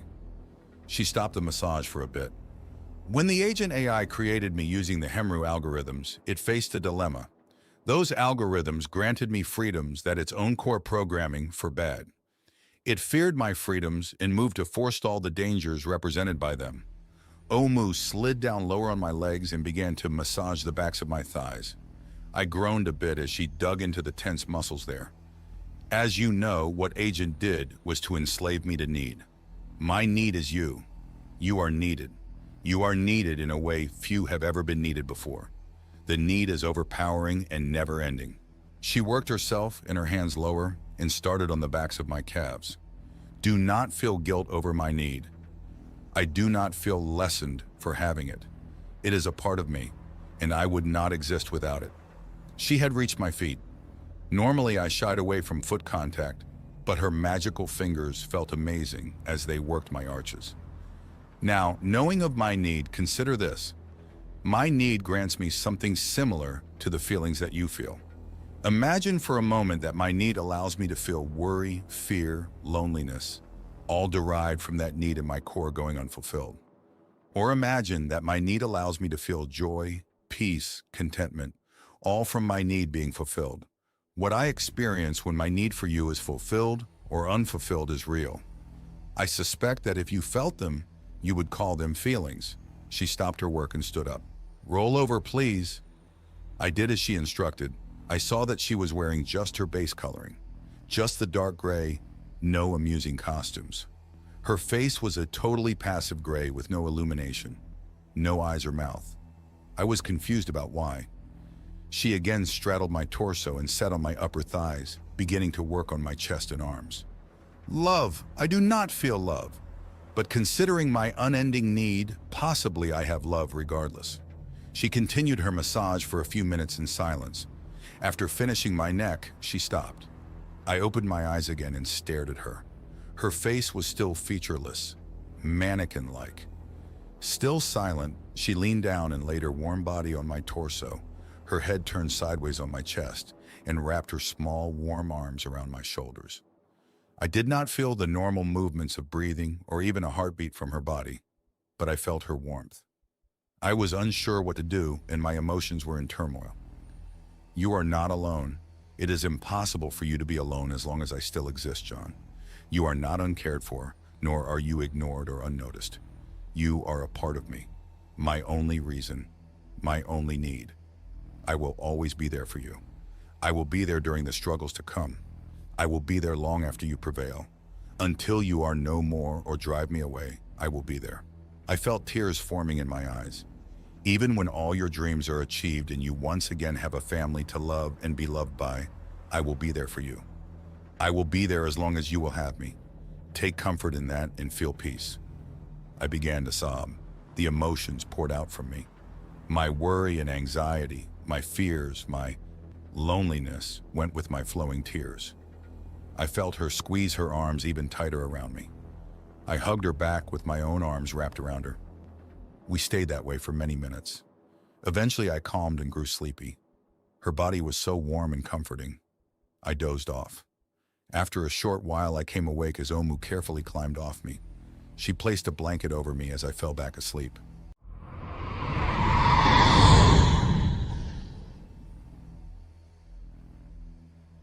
Sometime later I awoke and had to use the head. Naomi had dimmed the lights when I had fallen asleep and had not brightened them, which was her usual way to let me know it was morning. So I went back to bed, this time in my berth. I did not fall back asleep right away though. Instead, I lay there thinking about what had happened in the salon earlier. I was confused about the emotions I was feeling, but I had to admit I felt better. Eventually, I fell back to sleep. I slept a long time before the soft chimes woke me. Good morning, John. Be aware that the radar unit on Cerro Crocker is detecting an approaching storm front. It is now 1340. I expect rain will begin falling over the target area in approximately 3 hours, and this will likely continue for much of the night. The skies are currently overcast and the surface winds are calm. The higher altitude winds are out of the southeast and steady. These weather conditions are close to optimal for our purposes. In 5 hours at near 19 o'clock, we will begin our assault on the enemy base. I sat up and stretched. What do you need me to do until then? Nothing pressing until 16 o'clock. Then you may assist Omu in getting equipment moved onto the deck, she replied. The bio-drone delivery pods and lofting balloons need to be prepared in advance, and this will take approximately 2 hours. We will then need to prep Habu with the first external pod load of assault mobile units. She will be flying them to where the aquatic drone is waiting. Until your help is required, I suggest a thorough review of the layout of the enemy facility would be prudent, Naomi said. I started off with a long hot shower. I did not worry about wasting hot water as Nautilus had plenty of power thanks to both our current idle status and the fact the boat's DET was connected to its own dedicated fusion power reactor buried somewhere back in Tennessee. As I stood there, I thought about many things. Worry about the pending attack later tonight being the main topic. Another was what the AI had done and said last night. I finished up my shower and air dry and returned to my berth to get dressed. Naomi, about last night, I am confused about what I am feeling about that. That is understandable, John. You are under a great deal of stress. I would suggest that you put it out of your mind for now and focus on the needs of the day. There will be time to sort out your feelings after we are successful, she said. That sounded like a good idea. I'd most likely be dead soon, and my turmoil would be for naught. Naomi continued, once things settle down, then we will discuss your intentions towards my daughter. I had been leaving my berth, and her words caused me to run into the edge of the hatch. Rubbing my hip, I thought about her shock comment. I was reminded that Omu's prankster AI personality was shared with Naomi. They were basically one communal thinking entity, and of course, they would be working to develop and use humor as a way of keeping me balanced. Or unbalanced in this case. Good one, Naomi. What's for breakfast? After I ate, I spent the early afternoon, my new morning, going over the images and layouts of the enemy launch facility. Ohamu was busy making final preparations to launch our flight of ninja bats, but insisted that she had it covered for now. Naomi was clearly busy but had enough spare processing power, so that it seemed that she was devoting her complete attention to walking me through the attack plan and answering my questions. I was sure the AI was keeping many of the small details of the operation from me, but I was still astounded at the complexity of what she did share. To boil it down succinctly, we had to use stealth to get close enough to insert an override module into the main processor for the base. While we did that, we had to prevent two things. The first was to keep the enemy AI there, or any of its more intelligent subpresences, from warning the master AI in space. The second was to keep the AI from detonating the base's large fusion scuttling charge. If either happened, our attack would fail, and the master AI would become aware of our threat, and likely also Naomi, Nautilus, and my backups, meaning any possibilities for future attacks would be stillborn. To make matters worse, not only did we have to prevent the scuttling charge from being detonated, we also had to prevent the noticeable destruction of any parts of the facility. There were large quantities of volatile chemicals used in the manufacture of the launch vehicles, which we would have to protect. Another threat was the thousands of small fusion bomblets used as propulsion for the launch vehicles. Even something as simple as opening a valve and causing a large deuterium spill would be unexplainable enough to trigger an investigation.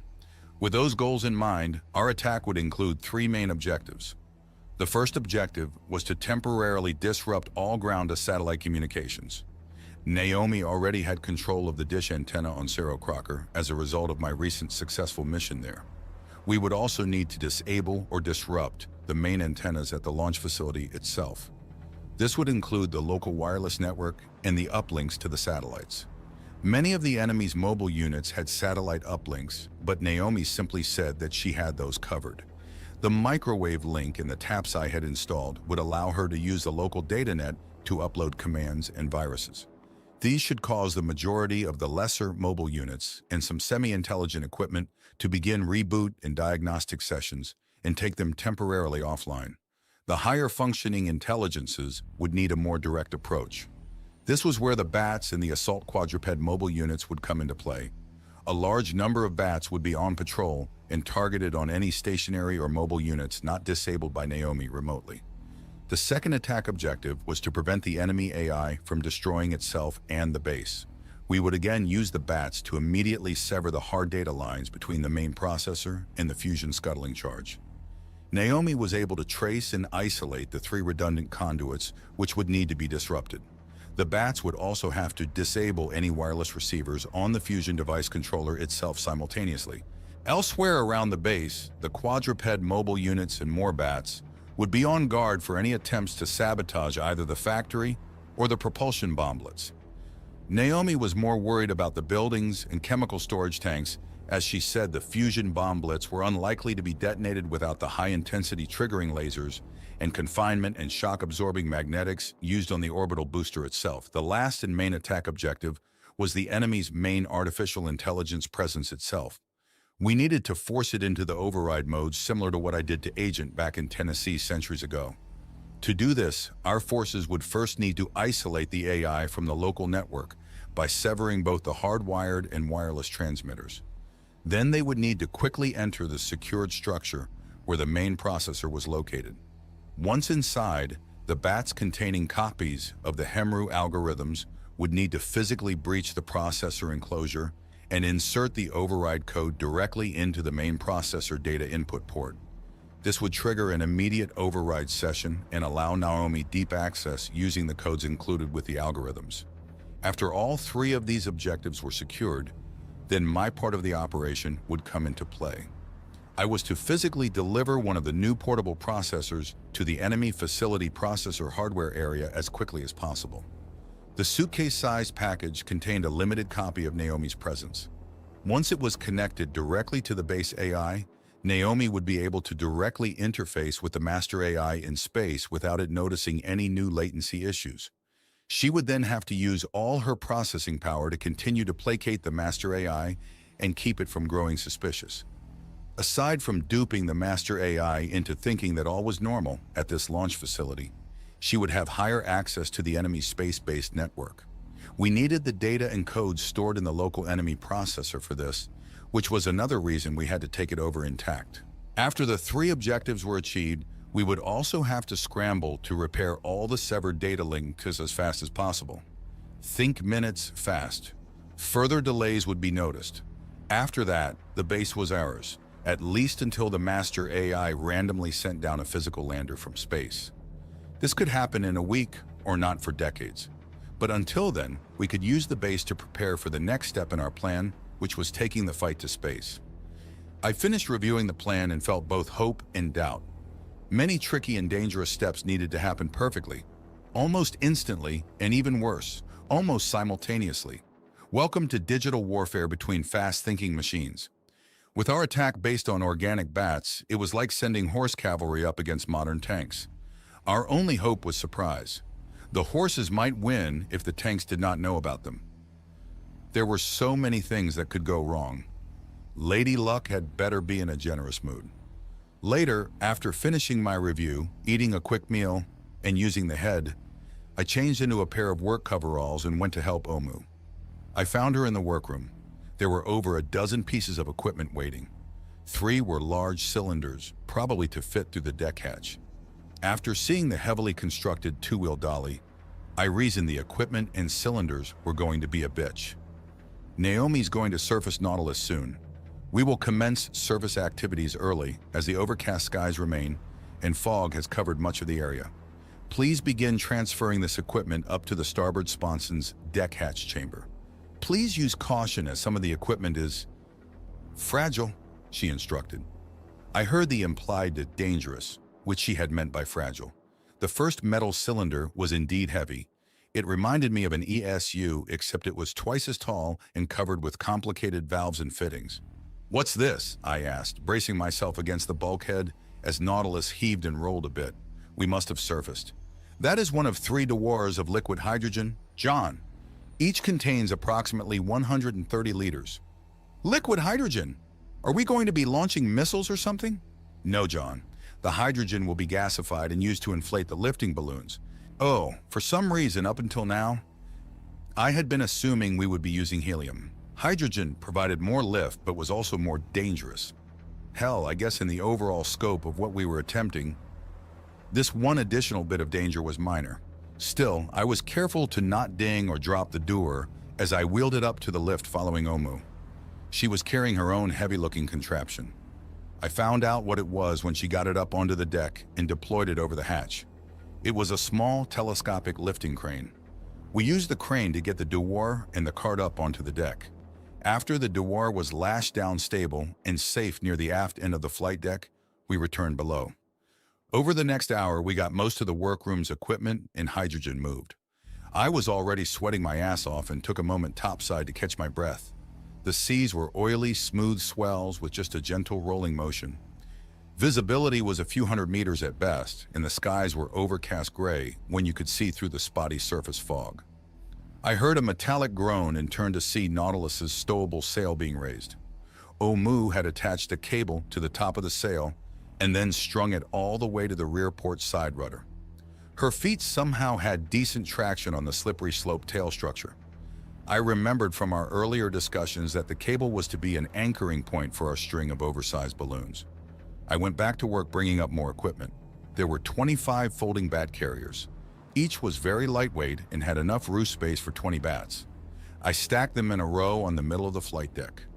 OMU was working to assemble the balloon extruder and inflation equipment. A half dozen of the larger components we had brought up to the deck were joined to make the large, complicated device.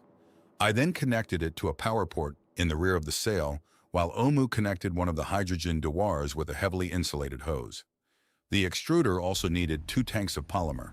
Once it was assembled and fed its feedstock, we were ready to make balloons. The machine looked like a metallic donut about 2 meters across. Omu started the machine and we watched it go to work. There were various moving crossbars for manipulating the uncured polymers, and a pair of these spun around, rapidly spraying hot polymer onto the frictionless center of the donut. I heard a rushing of gas and the center began to bulge upward.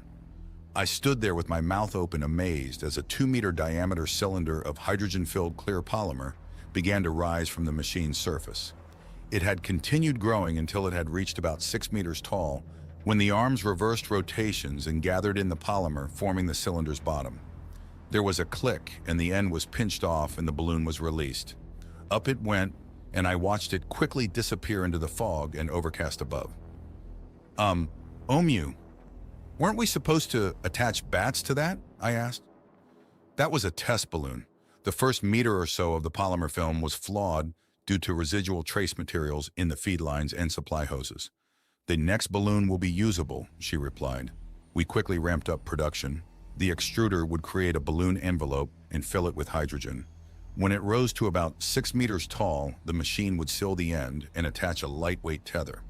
I would then clamp on a rugged plastic anchor clip to the end of the tether and then walk the floating balloon over to the anchor cable Omu had strung earlier. Darkness was falling as we depleted the second dewar of hydrogen. I switched on the night vision in my goggles and looked up to count the inflated balloons. There were 18 flying above Nautilus. 6 more to go. Omu had been busy assembling the Bat Roost glider pods. When each was unfolded, they looked like a triangular torpedo. The rear end had guide fins and the nose was pointed.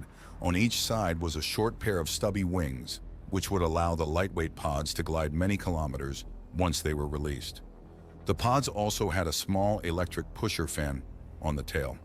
Omu explained that this was not for lift, but would be used to guide the balloons as they ascended and correct their drift as they floated the 120 kilometers to the northwest.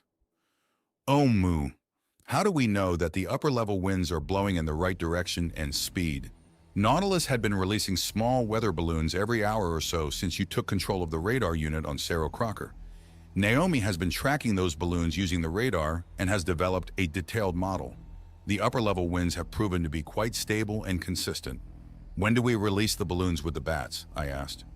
It is now 1944, John. The balloons will be released in approximately 25 minutes. Each will take slightly more than 2 hours to ascend to their maximum altitude and drift towards the target. Once the pods are released, they will take another 26 minutes to descend to their targets. They will arrive over the target base at around 2250 and disperse to their final positions. How are we going to bring 500 bats up on deck and get them loaded in their pods in 25 minutes? I asked. They will self-deploy. She walked over and opened the portside deck hatch and then stood back. Up out of the hatch flew a stream of bats. They split into multiple columns and landed near the line of pods before carefully stowing themselves into each. Cool. Of course, they could fly themselves up on deck. I was foolish for not considering that until now. In less than 5 minutes, all the bats were packaged and ready to be released. Omo and I then carefully connected each pod to a suspended balloon, working to ensure that none of the tethers crossed or became tangled. 4 minutes until we crossed the Rubicon, John, Omu said. The stress must have been affecting me as I spent the first minute of the wait daydreaming about how cool the nickname Rubicon John was. It summed up much of my recent activities perfectly. Then I got serious and spent the remaining wait looking over all our hard work. The line of balloons suspended above the anchor cable were standing there like tall, pale ghosts in the darkness. The 25 tethers leading from the balloons to the fully packed glide pods were lit up by my goggles overlay like strings of Christmas lights. I felt both pride at what we had accomplished and anxiety at what we were about to unleash. Ready, John? You lift each pod up, clear of its neighbors, and I will unclip and release the correct balloon, Omu said. I went to the first pod. It was wet and covered with dew as it had begun to sprinkle. I could see the bats inside staring out at me as I carefully lifted their little bus above my head. The tether attached to each drooped down onto the deck and ran to where Omu was waiting by the anchoring clips. Here we go! She yelled as she pulled the first release. The balloon shot upward while I held the pod angled so its tether did not snag on its wings. In seconds, the elastic tether pulled the bat pod out of my hands. I watched it rising quickly into the darkness for a few seconds. Give 'em hell, boys! I yelled and scrambled for the next pod. One by one, over the next 3 minutes, all the balloons and bat pods were launched. When the last one was gone, Omu and I got busy clearing the deck. She removed the anchor cable and tossed it over the port side while the deployable sail retracted back below deck. I pushed the balloon extruder, the power cabling, the empty dewars, and the wheel dolly over the starboard side. I was careful to not slip off myself over the curved edge of Nautilus's hull. That would have been bad for our timetable. Omu had finished sealing the port side aft hatch about the same time I finished clearing the deck, and together we both stood waiting and watching as the front hangar hull groaned and began rising into the deployment position. Omu would be flying Habu to deliver the first of the 2 assault quadruped carrier pods to the waters just off the target island. She had less than half an hour to get the pod there, as it would take over 2 hours for the aquatic drone to navigate it the rest of the way to the target causeway. When she was aboard the aircraft, I braced myself against the downwash as she took Habu up a few dozen meters and hovered. The hangar deployment arms then brought up the first of the 2 troop pods. The boxy, streamlined pod was soon on the deck and waiting for Habu to drop down and link up. After Omu did just that, I ran over and inspected the 4 latches holding the pod to the underside of Habu. They all looked secure, and I retreated back to the deck hatch. "Looks good, Omu. Good luck," I sub-vocalized. "See you in an hour, John," I heard as Habu screamed and began to rise, lifting its heavy load. Thank goodness I was hanging onto the deck hatch, or I would have been blown off the boat from the heavy downwash. I should have gone below before she left. The gale from the aircraft's lift fans soon weakened, and I looked up to watch Habu disappear into the overcast. Instead of heading below directly, I remained on the deck for a moment. Now that all the gear in Habu was gone, it was quiet and still. I reached up and turned off the night vision on my goggles. The moon must have risen somewhere above the solid cloud cover, as it was not quite pitch black. Naomi had turned on the red lighting in the chamber below the open starboard hatch, and this caused an inverted cone of red to illuminate the mist and falling drizzle. "Is everything okay on deck, John?" Naomi must be wondering why I had not returned below. "Everything is fine, Naomi. I'm just clearing my head. Give me a few minutes." What a surreal scene. I found myself thinking of my dead wife and daughter. Their memories were strong tonight. Did my recollections pretend that I would soon join them? I hope not quite yet. 50 minutes later, I was below and in the workshop about to put on my battlesuit. I had gotten out of my damp coveralls and had taken a quick shower to refresh myself. I then had donned the silky bodysuit that Naomi had recently made for me. It was designed to be worn beneath my suit like a body stocking. When I asked about it, Naomi was a bit evasive, but had admitted the underwear had both coagulation and auto-constriction features. Oh joy, I did not ask for details. She had to remind me to retrieve the portable processor device which contained her partial presence from the data vault. The medium, suitcase-sized package was now sitting on the floor of the salon next to me. We would be taking it with us to the enemy base. A side benefit of its presence was that it was linked to my brain implant and also would be linked to Omu and Habu. This would increase their abilities while they were in short-range wireless contact with the high-capacity processor. Naomi had reported that she was tracking Habu and the balloons. Both were on their respective courses and on schedule. I got the battlesuit on and sealed it up. It ran a self-diagnostic test as I moved about the workshop. I gathered up the 2 magazines worth of ammo and stuck them to my chest. Hans and Franz carried more for me. Next was the auxiliary power cell backpack. It was hung from the bulkhead, and I backed the suit up and connected with the module. The suit's heads-up display now showed that I had nearly 200% power available. I made my way up and into the hangar hull. With the auxiliary backpack, there was no way I was fitting through the narrow deck hatch. Instead, I'd ride the hangar deploy mechanism to the flight deck to meet Habu when it returned. The suit was heavy, and I felt its synthetic muscles working to augment my movements. In the hangar hull, I locked my boots and the processor suitcase onto the deployment arm and hung onto the second quadruped carrier pod. The bright lights in the chamber dimmed and were replaced by a few dim red floor lamps. The front hatch to the rest of the boat sealed itself shut, and I felt the chamber vibrate as its larger mainsails released. With a jolt, the hull began its tilting deployment motion. "Here we go." We rotated back to near 45 degrees and the deployment arms started moving up and out onto the deck. Once there, I checked with Naomi and found that Omu and Habu would arrive in less than 5 minutes. While I waited, I took a seat on one of the rear guide fins of the carrier pod. I checked the clock function in the suit's HUD. It was 21:20. The clock also had a countdown to the commencement of our offensive attack. This was set for 23 o'clock or an hour before midnight. I smiled when I noted the day. It was Friday night. What a way to start the weekend. I sat there waiting in the darkness with my fists clasped in front of me and with my elbows on my knees. I could see the outline of my suited arms and legs lit up in my visor's augmented overlay, along with the outline of Nautilus beyond. I had a weird thought and smiled, wishing I had a picture of this. It would make a great cover for a science fiction novel. It was still hard to believe that I was living this, And what I was about to do was real and far wilder than most of the stories in the books I had read. 1 minute, John. I stood up and moved away from the transport pod, along with Naomi's processor case. I selected the mode to lock my boots to the deck, so Habu would not topple me off. 30 seconds later, I saw a highlighted image of Habu descending through the murk.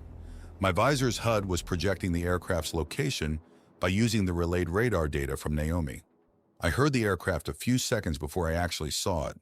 Habu appeared through the fog and slowly settled down to land on top of the carrier pod. This pod had been made much more rugged than the last, just for this reason, and also because it would not have to float or be pushed through the water.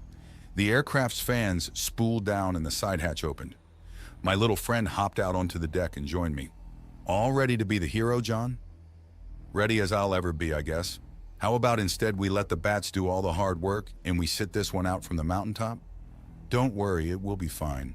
Just in case, though, I've packed clean underwear for you. Smart ass. Homu took the processor case and fitted it into the bomb bay storage compartment along the underside of the forward fuselage of Habu. The carrier pod mounting latches left just barely enough room for the compartment's doors to open. I stooped to look inside the compartment. Not much room left in there for you with your chunky new body, I said. Likewise, you will have to squeeze your fat ass into the cockpit this time around also, she replied without missing a beat. I laughed. Let's see if I can haul my lard ass up into the pilot's seat. It was not hard at all as there were steps built into the carrier pod. I did not say anything, nor did Omu when I had to struggle to fit the bulky battlesuit into the pilot's seat. I had to recline and lower it a bit to squeeze in. Before the hatch closed, I saw Omu slide herself between the carrier and her storage compartment. The hatch sealed and I checked that the indicator showed that the storage bay was also sealed. You can fly us to Cerro Crocker on manual, John. We have plenty of time. Follow the general course indicated on the overlay and stay below the line of sight of the base on Baltra Island. The thought of flying Habu myself did not bother me, as I had 3 very powerful artificial intelligences on board, limiting my ability to screw up. If I managed to crash despite their presence, then I damn well deserved to crash. I would have certainly earned it. Habu's functions and status were projected onto my hood's visor. I made the motions to spool up the engines to take off levels, and we just started to vibrate. I increased power way higher than I had ever before, and we began to rise. Habu sure is heavy and sluggish, I said. Yes, she also has a fat ass tonight. I did not bother with true vision images, as it would only have shown dark murk. The enhanced view clearly showed the nearby Hispaniola Island, 5 kilometers to our north. I pointed Habu west and pushed the throttles to max again. Our first waypoint would be Floriana Island, about 90 kilometers away. From there, we would turn north and fly towards Santa Cruz Island, 70 kilometers further on. We would go feet dry directly south of Cerro Crocker, with that peak hiding us from Baltra Island. Finally, we would find a clearing just below the peak to land and wait. From that location, the enemy facility was only minutes away to the north of the small mountain. If the weather allowed, though, we would be making that final sprint by working around Santa Cruz and hugging the wave tops as we approached Baltra from below its southern shores. The eastern and southern approaches to the small island were edged with 20-meter cliffs, and we should be able to approach very closely while remaining undetected. Habu flew the 170 kilometers to Cerro Crocker in under half an hour. I was impressed as we had a lot of extra drag. I set her down 100 meters south of the mountaintop installation. My clock function said it was 22:15. We had a wait of around 25 minutes before we needed to take off and begin our final approach. When Habu's fans had spooled down, Omu slipped out of her storage compartment and ran up to the hilltop equipment area. She was stringing along a thin data fiber behind her. 5 minutes later, she was back in her hold, and I was watching a current-enhanced radar image showing the 25 bat pods gliding down from the southeast. They were still many kilometers away, but were moving fast. Are they all still on course? I asked. Yes, John. 22 of the pods are within the projected glide slope. The remaining 3 are slightly off course, but will still make landfall near the island. Those bats will be delayed by 3 to 5 minutes. The numbers of on-target bats are high enough to not delay the attack, however, one of the intelligences answered. I guessed it was Naomi.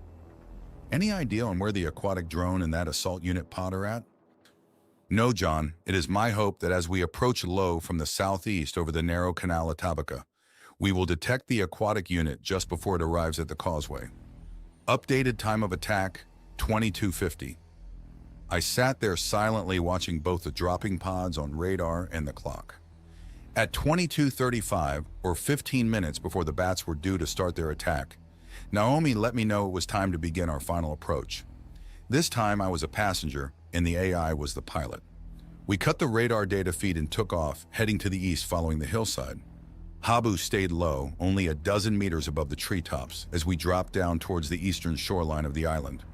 Once we were over the ocean, we dropped even lower. The indicator said we were 3 meters above the waves, but they sure looked closer in my night-enhanced view. I followed our progress as we circled around the northeastern edge of Santa Cruz Island and headed for the gap between it and Vulture Island. The tall cliffs behind us should hide us from any air search radar on the launching causeway to the north. While we flew on, the clock kept ticking down. At 22:48, we stopped. To the north of us, less than 100 meters away, were the rocks of Vulture Island. 2.5 kilometers beyond them was the launch facility and the enemy AI. I wonder if we could get lucky and find that tonight the enemy was going to be shut down for a self-diagnostic or something. Probably not. I continued to watch the clock ticking closer to 2250. I hoped the little bats had made it.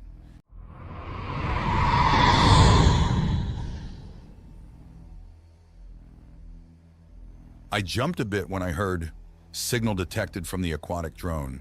It is landing its pod of assault units on the causeway in 2 minutes.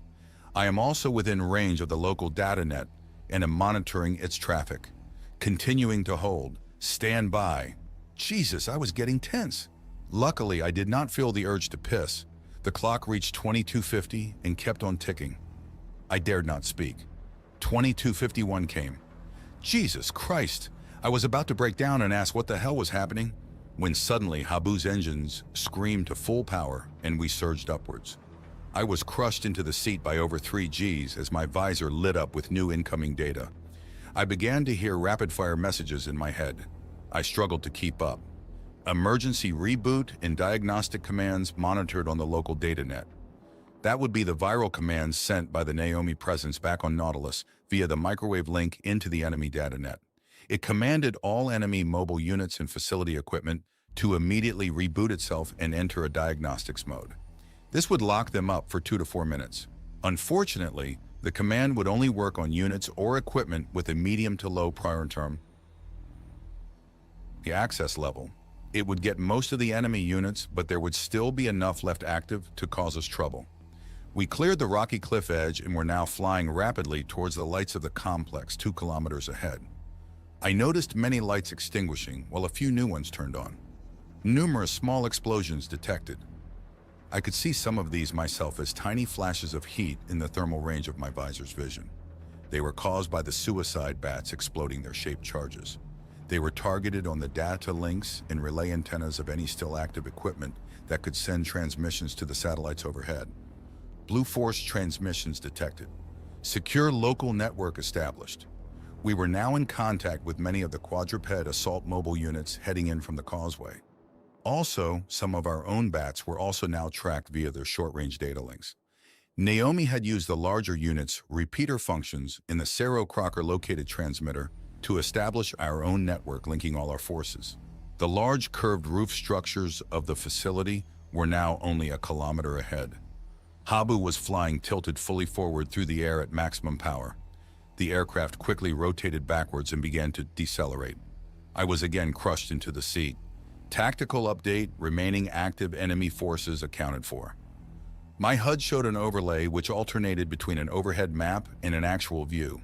In both views, where red dots appeared, these indicated active enemy units we needed to deal with. I had been reminded many times, if they show red, they are dangerous. Additional small explosions detected. Blue force attrition rate increasing.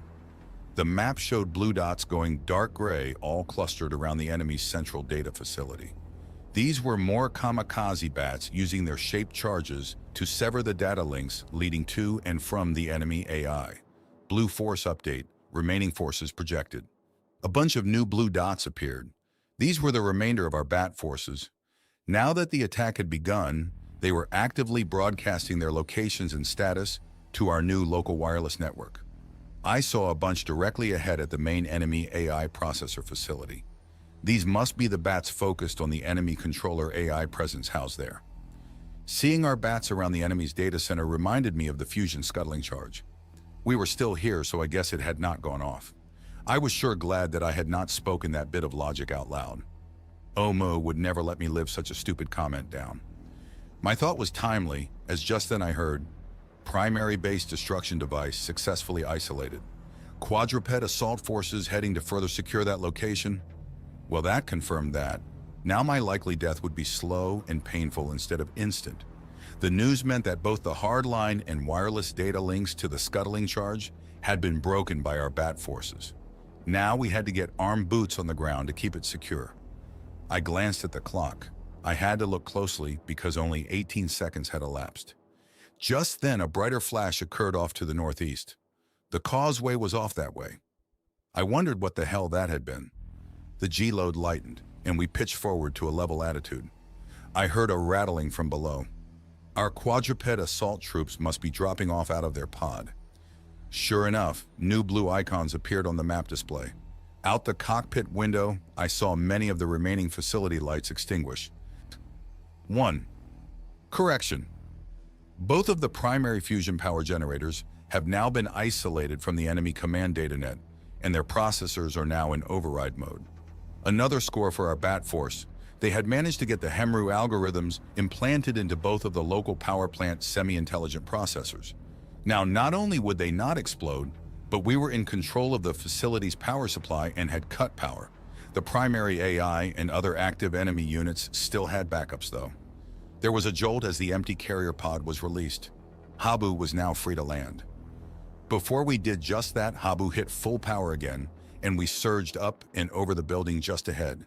We needed to drop off Omu at her target. This was the base's primary satellite uplink. The bat forces had hopefully severed the data links to its processor and forced it into the override mode. But Omu still needed to secure the facility quickly. If it were to remain offline for more than a minute, or worse, be damaged or destroyed, the master AI would be onto us instantly. Enemy controlling presence data enclosure breached. Primary forces now entering main processor area. Our larger bat bombs had just blown a hole into the enemy's data center. The data module-equipped bats were now pouring in, heading to the main processor. I glanced at the map display, and sure enough, many more of the little blue dots were now gone. A remaining cluster was just ahead in the enemy's data center. I noticed them winking out fast, though. What the hell? Active defensive systems encountered. Attrition rates are high, sending in secondary units. Something inside must be fighting back. The secondary units were the bats with the longer-range shaped charges. While this was happening, we had reached the main complex dish antenna. Omu dropped out of the bomb bay from 4 meters above. I was again crushed to my seat as Habu turned and dove towards the main processor building. Defensive systems suppressed, remaining primary forces entering main processor. Our data bats were again leading the attack. I was shocked that only about a dozen remained. Outgoing satellite uplink transmission detected. Shit. Had Omu been too late? Uplink transmission successful. Interception indicates that a notice of temporary transmitter diagnostics mode was sent. This mode will last approximately 53 seconds. Oh, thank God, it was just Omu buying us time. She had apparently linked with the transmitter's semi-intelligent AI and put it into a diagnostics mode. The transmission was to inform any satellites listening that the base would be off the net for almost a minute. They would have been noticing the recent dropouts and beginning to investigate. Hopefully, this would prevent that. I felt heavy G-forces again as Habu approached to land near the enemy data center. Just then, another bright explosion appeared off towards the causeway. Simultaneously, 3 blue indicators and 1 red one dropped off the map. What now? 3 blue force assault units destroyed. Enemy launch complex sub-processor evaded subversion attempts and self-destructed. Well, there goes the perfect mission. I hoped we could get that processor replaced before it was needed and noticed inactive. With a thud, we landed hard. The cockpit hatch was already opening before we hit. When we stopped moving, I bailed out and stumbled away, barely keeping from falling on my ass while avoiding the front port side lift fan. I looked around quickly and then prepared to retrieve Naomi's partial presence in its hardware suitcase from Habu's storage bay. "John, take cover!" Overhead, I started to dive under Habu, but was too late as something was already diving towards me. Boom! I was stunned for a second as I hit the ground. I rolled and just caught a second blur closing from above. Boom! Shrapnel was flying everywhere from the remains of Habu's aft port side lift fan. I finished my roll and looked at the damage. It appeared that just the engine had been destroyed. My view screen flared with new warning messages. My vision was glitching or something. Everything grew detached and time seemed to crawl. Either I was more stunned than I thought, or my hood's visor was damaged. Through the roaring in my head I heard, "John, you are hurt! Beginning emergency medical measures." My suit's synthetic musculature rippled. My left arm felt strange. I felt the sting of multiple injections near my neck. "What happened?" I managed to gasp out. Aerial drones under control of the former launch complex sub-processor remained active and under the enemy's directives. 2 of those units just detonated their self-destruct charges. The first damaged you, the second damaged Habu. Blue Force quadrupeds approaching. Blue Force aerial overwatch units approaching. Medical treatment continuing. Stand by. I tried to roll over, but my left arm was not cooperating. I managed to roll the other way using my right. My vision stabilized enough that I saw 2 of the quadruped mobile units approaching. A pair of our aerial drones were overhead also. One of the ground units had a glowing name H on its torso. Hans, its partner must have been Franz. A few seconds too late, boys. They took up station forming a perimeter, their upper arms pointing skyward, weapons watching for more enemy drones. Blue Force losses continue near the causeway. 3 enemy units destroyed. Threat there now contained. Propulsion fusion bomblets secured. Chemical-fueled booster plates secured. The battle continued. The map showed far fewer blue dots, but thankfully very few red also. I got to my knees. My left arm was still not working. I looked at it, but in my visor the image of my arm was overlain with a solid red icon, and I could not see details of the damage. The suit's medical scanner must have cataloged it as out of action. I got back to my feet and turned towards Habu to get the processor suitcase. Rip, pump. I turned to see Hans and Franz firing at something airborne off to the west. I swiveled and caught sight of an enemy aerial drone just as it exploded in the air. It had made it to within 20 meters. My aerial overwatch units flew off in that direction. I scanned quickly, but no more red dots were in the air. A second pair of our quadrupeds ran by Habu, heading towards the enemy data building. Enemy controlling intelligence now in override mode. Auxiliary satellite terminal isolated. Chemical storage processor isolated and placed in override mode.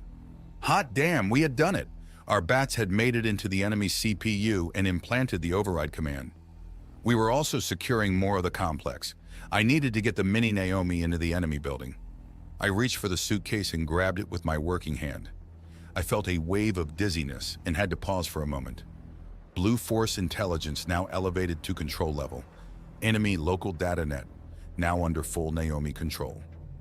Naomi now had administrator privileges across the local data net. She was now issuing higher-level coded commands to stop all remaining enemy units and subprocessors. I recovered and ran towards the enemy building, lugging along the processor case. I noticed that on the map overlay, almost all of the red dots remaining had turned green. Only 2 were still red, and they were being surrounded by blue dots. I arrived at the hatch into the enemy's... our data bunker now, I realized. The door had a large hole blown in it. The ground in front of the door was covered with blood and gore. The remains of the bats used to blow it open. I heaved on the door's remains and managed to get it opened enough to let me slip through. Trying to avoid the slippery gore as much as possible, I entered the structure. Behind me, the quadruped struggled to get through the opening. I set the processor case down and pulled hard on the door with my right hand. The suit's muscles strained, and slowly the door opened further, enlarging the hole enough for them to enter. Hans and Franz streamed through and took point. 2 more quadruped units followed and remained guarding my rear as I took off running after HE and F. The inside of the building was full of equipment and data storage modules.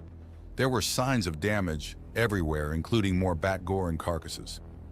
I spotted wrecked wall-mounted sensors, damaged weapons ports, and severed data conduits. Smoke and haze hung in the air. My map overlay was flashing where I needed to go. My senses were numb, but I was fizzing with energy. That must be from the injections I had received back by Habu. Final enemy units suppressed. Remaining blue forces proceeding to sentry and repair roles. Just ahead was a metal bulkhead. There was a hole in the metal with darkened and torn edges. The area around the bulkhead looked like a slaughterhouse. Many of the piles of meat still steamed. Hans reached the hole and stuck his sensor head inside.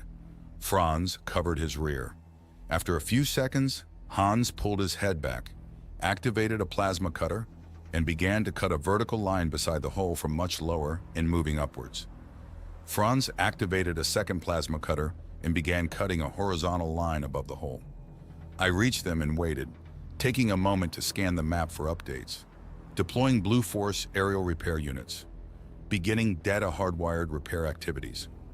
The 2 pods were now releasing a small force of our own aerial repair drones. They would fly to each of the damaged data links and leave a small, automated splicing device. These were similar to the taps I had installed on Sarah Crocker. They would hopefully begin patching back together the data links we had cut. We needed everything working again as soon as possible. I looked at the clock. 22:54. Only 3 minutes had passed. It felt like an hour. The 2 units had finished their meter-long cuts and were now working on the opposing cuts. 3 minutes. The satellite antenna must have finished its diagnostics and been brought back online by now. Naomi and Omu must be filtering and continuing the transmissions to and from the satellites. I felt another large sting by my neck. A new notice was lit on the HUD's medical treatment menu. I was now receiving a blood replacer. Was I bleeding? I looked at my left arm. Again, the suit visor blocked my view with a solid overlay. No time to dig into the medical menu. It was too dark in the chamber that I dared not remove my hood to inspect my arm with my own eyes. I did see red damage indicators on my left thigh. I hadn't felt anything or noticed it before. I saw flying objects enter the chamber through the open outer door. These were our aerial drones delivering the cable splicing repair devices. The breaches needed to be repaired fast, especially those here in this chamber. The 2 rearguard quadrupeds began to clear debris from areas needing repair. Hans finished its cut and moved out of the way. Franz followed a second later. I strained and pulled the now free section of bulkhead away one-handed and tossed it aside. Hans ran through and I ducked to follow, remembering to bring the case. New alerts flashed on my HUD. My suit was close to overheating from the heavy exertion. Naomi must have disabled its limiters, giving me more strength. I'd have to go easy on it for a bit. Franz remained outside as it was very confined inside this vault. Hans had moved to the AI main processor cabinet and had begun to clear away the bat carcasses and the damaged housing cover. I set Naomi's case near the main cabinet and hit the deploy button. While I waited for it to open, I looked around the tight space and saw that there were half a dozen bats still alive.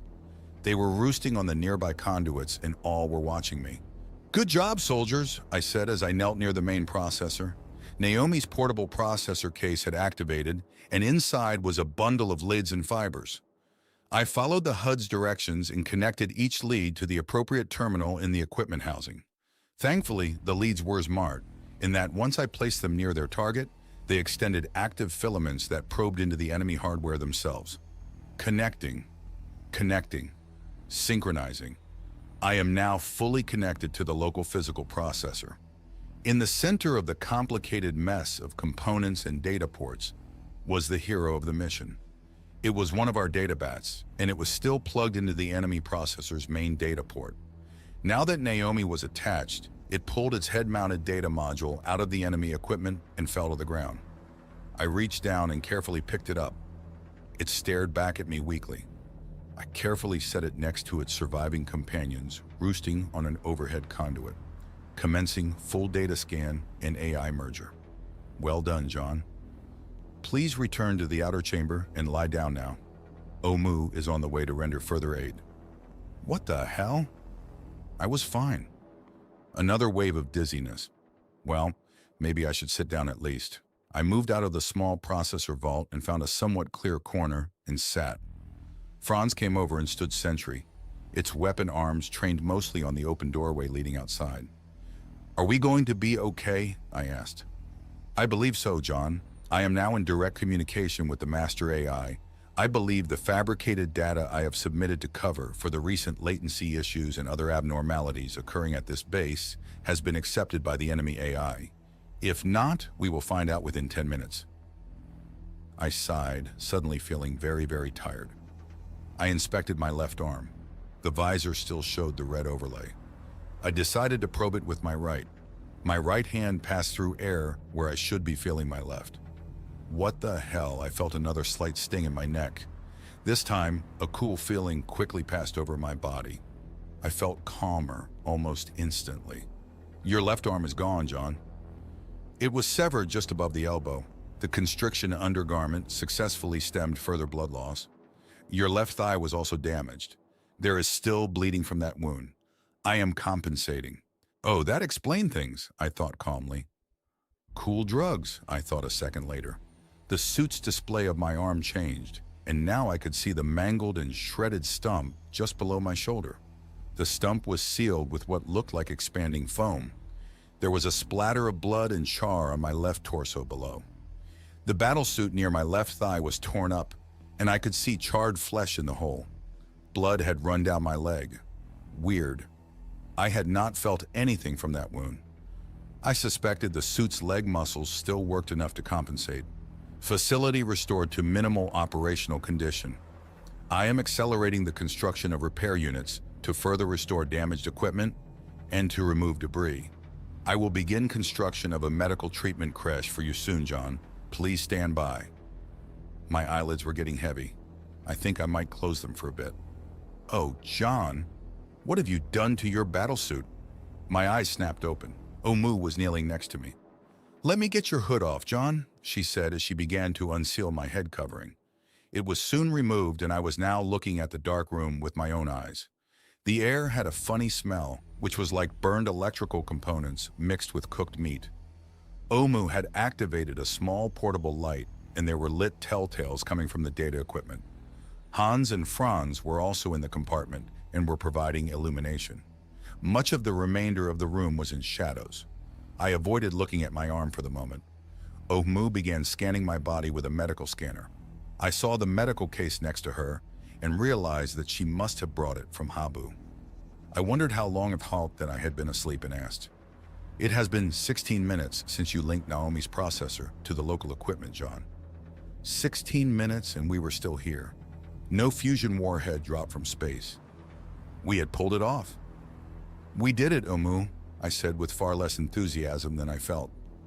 I was exhausted. Her digital face lit up with a grin. Yes, we did it, my friend. Am I going to be all right? Of course you will be, John. After watching you train, we've prepared for much worse. Smartass, she grinned again. Naomi has all of the facility's replicators and fabricators working at maximum. Soon they will be able to construct you a new arm. There is still time to request custom features, though. She held up her own left hand, clenching and unclenching her fist. Do you want one like mine, or do you wish to add a can opener or something?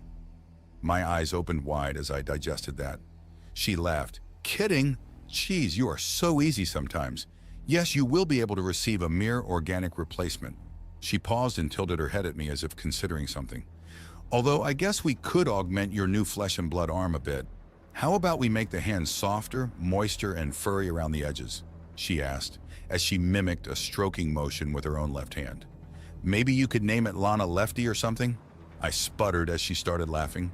Next time, I'm not going to dodge the incoming if this is the kind of treatment I'm going to get, I said. Oh, shut up, you big baby. I'm going to administer a sedative. You might as well get some rest until a medical creche can be fabricated. She gave me an injection and sat down beside me. I started to feel drowsy again right away. As I began to nod off, I felt her pull my head down into her lap. Was she stroking my hair? My eyes closed and I was out. The jostling woke me. I opened my eyes to find I was lying flat in a narrow coffin-like cylinder. It was dark, with the only illumination coming from a very dim glow strip on my suit's front surface. "Oh, moo!" "Relax, John. Good morning. You are currently in an empty equipment cylinder to hide your presence as you are transported to where we are constructing a medical creche. You are currently outdoors moving between buildings and will arrive in 5 minutes or less. I am also being transported undercover, as my appearance would also raise questions. Once we are again indoors, you will be removed from the transport cylinder. I have to take a leak. Should I go in the suit? If you can hold out for 10 minutes, you will be out of that suit, John." I could wait 10 minutes. 4 minutes later, the bumpy ride ended, and I was set down on the ground. The near end of the cylinder opened, and I was slowly pulled from it by my shoulders. Ouch. Jesus. My left arm flared with pain, and I clenched my teeth together to endure it. It did wake me up fully, though. I opened my clenched eyes to find I was lying on the poured stone floor of a large fabrication building. The thrum and rumble of many operating machines filled my ears. Omu approached and helped me sit up. I was not quite as woozy as before. Soon she helped me stand, then helped remove my suit's leg pieces and lower torso, being very careful with my damaged left leg. The wound had been covered with a spray film. A quadruped approached with a metal bucket for me to piss into. It's good to be king. As I stood there relieving myself, I was glad that I did not suffer from stage fright, as all the mobile units, including Omu, were watching me piss. When I finished, Omu said, "Now that your little problem is solved, let's get the rest of that suit off of you." I just shook my head, having caught her a little. My right arm piece was removed in the normal way, but Omu had to use a cutter to split my suit's torso piece. What remained of the left arm piece had to be cut off also. I was unable to contain the curses resulting from those actions, and my shouts joined the general cacophony of the manufacturing machinery. "Let it out, John," Omu said soothingly. I could not quite tell if she was sincere or mocking my pain. I decided she was sincere as she continued removing the undergarment. Portions of that garment were fused to my wound and had to remain as it had constricted onto my stump, acting as both a tourniquet and clotting agent. I was told the medical creche would deal with it later. I was now standing there naked except for my messy stump. Next to us was a huge machine that soon opened with a hiss. Inside the 6-meter-long compartment was a bunch of newly fabricated equipment. I felt the heat radiating from the equipment. I recognized one of the pieces as a complete replacement wing and motor assembly for Habu. The two unnamed quadruped units quickly pulled the still warm assembly out of the machine and carried it off. Other items in the open fabrication chamber were confusing. They must be more replacement parts for the damaged facility. The last device was clearly my medical creche, although it was smaller and simpler looking than the one which I had used before back on Nautilus. Hans and Franz both carefully retrieved the new creche and carried it off to a nearby clear floor space. Omu grabbed a bundle of cabling from the fabricator and followed after them. I followed also. After Omu plugged in the creche to a column-mounted power access point, its lid opened. She looked up at me expectantly. "What, you're not going to test it or something?" I asked, surprised. I could still see steam rising from the external shell of the damn thing. I looked around the busy, enormous facility. They were going to treat me right here on the factory floor? I must be on the cheap insurance plan. "Well, I'm sure not testing it. Get in, you big baby," Omu said. She shamed me into movement, and I carefully stepped into the unit and sat down. The padded basin was very warm, but not so hot that I couldn't deal with it. Omu helped me lay back.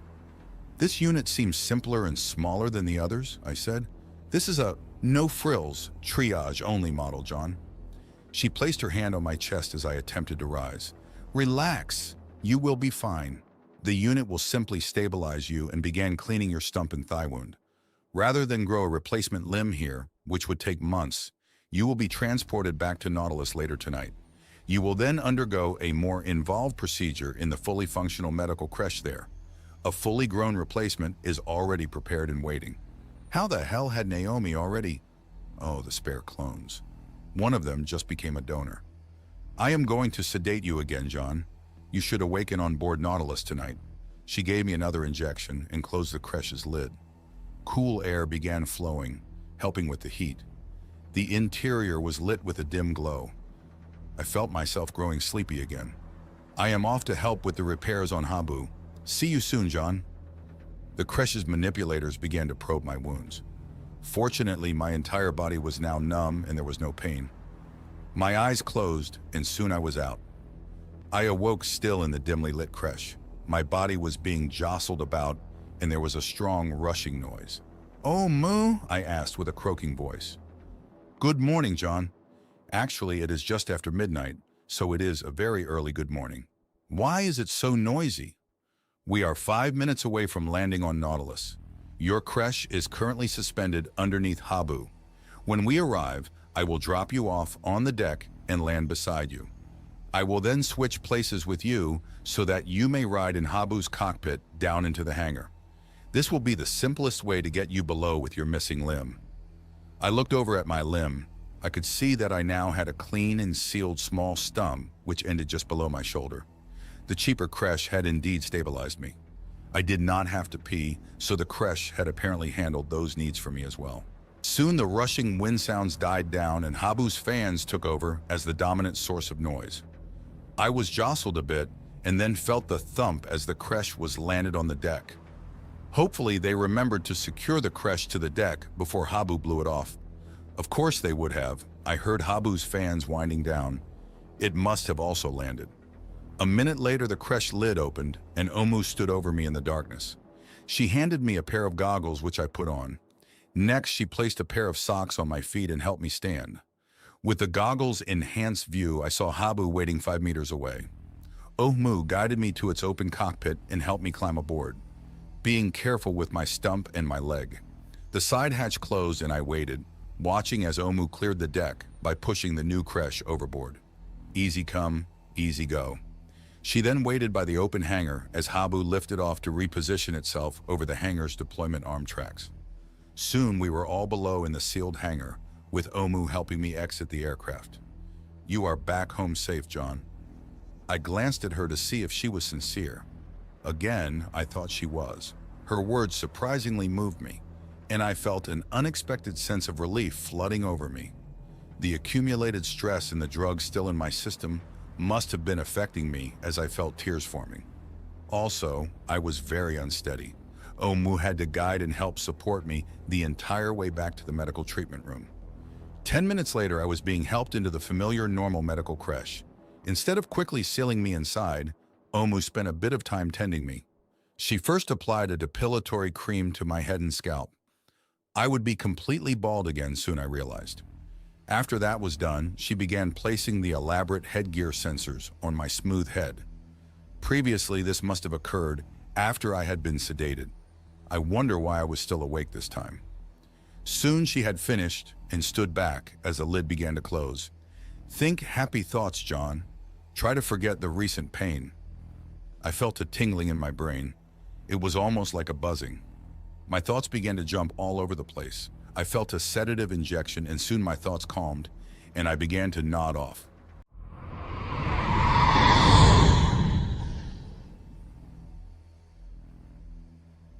I gradually became aware. I began to feel sensations all over my body. I felt a jolt and my thoughts became clearer. My heart started to beat and I took a slow, deep breath, filling my lungs to their maximum before letting it out just as slowly. Remembering how to wake up from biosuspension was becoming easier the more I did it. I tried to tilt my head back knowing the tube in my throat would soon be withdrawn. When that finally happened, I waited, breathing slowly for my lungs to clear and my throat to moisten. Only then did I slowly open my eyes. A small, bright light was in front of me. The familiar glowing screen was gone. Strange. The creche seemed smaller somehow also. I waited a bit more and heard the feminine-sounding artificial voice speak deep in my thoughts. "John Abrams, all is well. All is well." I thought about those words. Memories came flooding back. The stealthy missions I had done on the various islands of the Galapagos. The preparation and actual lightning-fast raid on the enemy base. My being injured by the enemy, but surviving to be treated by Omu. All is well. That also meant that we were still safe and undetected from the master artificial intelligence. I felt myself relaxing where before I would have grown tense with questions. You are still in the medical creche aboard the Nautilus. Once again, you have fully functional limbs, the voice said. I flexed my left arm and fist. It felt normal. I did the same with my right just to compare the sensations. They were identical. Good. I am now rendering you unconscious again to complete your revival and recovery. I will see you soon. I started to fade. Revival. Something about that nagged at me. What was it, though? I again fell unconscious. I awoke quickly, feeling rested and full of energy. I opened my eyes. This time the creche felt the correct size. Had I been moved? The familiar display screen was back in front of me like it should have been. It was blank except for the word, beware. What the hell? The medical creche lid began to open. I quickly noticed that the chamber beyond was black. I sat up and looked around the dark chamber, confused. Naomi? Oh, moo. No response. What the hell? The dim light from the open creche barely lit the floor of the medical chamber. I hopped out of the treatment basin and padded over to the sealed hatch. It did not open. Had there been a computer failure or a power loss of some sort? The room was also missing any clothing for me to wear. Strange. Maybe Omu was gone on some mission back to Baltra Island? I pulled the manual latch and slid open the door. The corridor beyond was pitch black, except for an intermittent strobing light of some sort coming from the salon. What the hell is going on? Was it an electrical short or failure? Had there been an accident? I was about to step into the corridor when I saw a moving shadow in the flickering light. Something was coming quickly from the salon. I peeked around the hatchway and saw a black xenomorph bounding towards me. It hissed loudly when it saw me, and I spotted its long metallic fangs. Jesus! I jumped back, scrambling around the end of the creche just as the short little xenomorph stuck its head into the medical chamber. Fuck! What do I do? Wait a minute, Short? Happy Halloween, John! The little xenomorph yelled. Trick or treat! Omu! God damn it, Omu! The adrenaline was coursing through my system and my heart was racing. Omu took off the long black insectoid-like headpiece. Her normal mannequin-like android face was illuminated with a large grin. Do you like my costume? Look, its extendable inner jaws even work. She demonstrated the costume head's working jaw motions. The metallic inner jaws did indeed shoot out and bite with a click, just like she described. I just stood there, still in a bit of shock. Very nice, and I finally said flatly. Where are my clothes? Omu frowned and put one of her hands on her hip. Sometimes you are no fun, John Abrams. I started chuckling at her. She threw the costume head at me, which got me laughing harder. Luckily, the fake head was very light. The lights returned to normal, and she spun around and went to my berth. Her body's projected images changed, and now she again looked like the cute anime character I always preferred. I followed her into my berth and found her holding up a large pair of Peter Pan tights. Here are your clothes. I started laughing again. Well, I guess I deserved a little hazing for spoiling her fun, so I put on the damn tights. The green tunic followed. Omu smiled when I stood at the mirror flexing. The tights felt pretty good. I turned to her and stood in the traditional pond pose, legs spread, hands on hips. She tossed a green hat with a red feather at me. It completed my costume. So I take it that it is October 31st? Yes, John, it is 8:15, Tuesday, October 31st, 29:30. You have been undergoing treatment and recovery for 10 days, she answered. So all is going well over at the launch complex? Yes, John. All damaged equipment and data lines have been repaired. All debris has been removed or hidden. The wireless network is again fully operational. Our quadruped assault units have filled in for the former enemy units destroyed during our attack so that the facility's productivity has been maintained. Cool. And my arm has been repaired fully. Yes, as good as new. Because it is new, silly, she answered. What about the clone that provided the new arm? Is it okay? What did you do with it? I asked in a rush. It's fine and whole. The only thing I did to it was to scare the crap out of it when it awakened. I blinked a bit as I digested that. When I fully realized what she had just said, I looked over my body. My new body. Yes, John, you are currently in one of the spare clone bodies. Your damaged body was mind data scanned, and your presence was transferred into the clone. The clone was then revived as normal. You're welcome, by the way, for lugging your unconscious new body up here so you would awaken in familiar surroundings. Thank you, I said distractedly, still inspecting my new body. That's okay. I had to haul your old, damaged carcass down below anyway. It died? I asked, finally looking up. No, it's fine. It still has the missing limb, which will take quite some time to regrow. I could rush it in an emergency, but it's easier on that body to let it regrow slowly. I thought of that. I was down below sleeping while regrowing a new arm. Weird. A sudden thought struck me. Did you wipe its mind? Omo looked at me a bit before answering. Was she going to answer? No, it was left with your memories intact. If awakened, it would be the you that went to sleep 10 days ago, she finally said. Are you okay with that? I thought about it. I wondered what would happen in the future if both of us were awake at the same time. Or what if the old body was never needed? Would Naomi just unplug it and let it die? What a strange thing to consider. I guess I am for now. I'm out. Not really sure, Omu. Well, it's nothing you have to worry about for now, John. Since this body is afresh, I would recommend you spend the day with occasional light exercise sessions. We will be returning to the island facility tonight, as I assume you will want to get off the boat for a while. I have prepared an assortment of clothing and other items for your quarters there. They will be crude for a time, but no worse than a camping trip. Please inspect the gear and feel free to add to or alter what has been provided. What will you be doing in the meantime? I asked, wondering if she needed my help. Shit detail, she said as she left my berth. I later found that she meant that literally as she was helping to clean and dismantle the former bat cave in the port sponson. An hour after dark, Omu and I were on board Habu and flying across the ocean heading towards Baltra Island. Packed aboard was a gear bag that contained my clothing and other supplies I would need for a few days until the fabricators caught up enough to get me better outfitted on the base. We were also transporting Naomi's second suitcase processor. Since the launch control processor ate itself when it suicided, Naomi needed to take over that role herself until new hardware could be constructed. She indicated that she thought she had recovered enough launch data from the old processor to fulfill its duties properly. I guess we would find out for sure during the first launch. I hoped to be well away from ground zero when that occurred. 20 minutes later, we were overflying Santa Cruz Island. Our altitude was around 1,200 meters, so we passed over the radar installation on Cerro Crocker fairly closely. The data overlay on the inside of the cockpit showed a well-lit real-time image of the mountaintop combined with a plethora of additional digital information. I spotted a dozen mobile units hard at work and asked Omu about them. Those units are updating and improving the taps and equipment you installed 3 weeks ago. Omu did a quick orbit around the peak and pointed out just what work the units were doing. The main change was the microwave link I had installed was now being replaced with a larger and stronger antenna.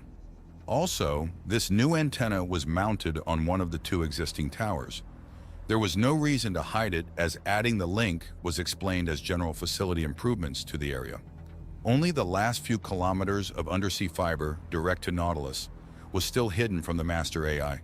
We continued northeast and descended towards the launch facility.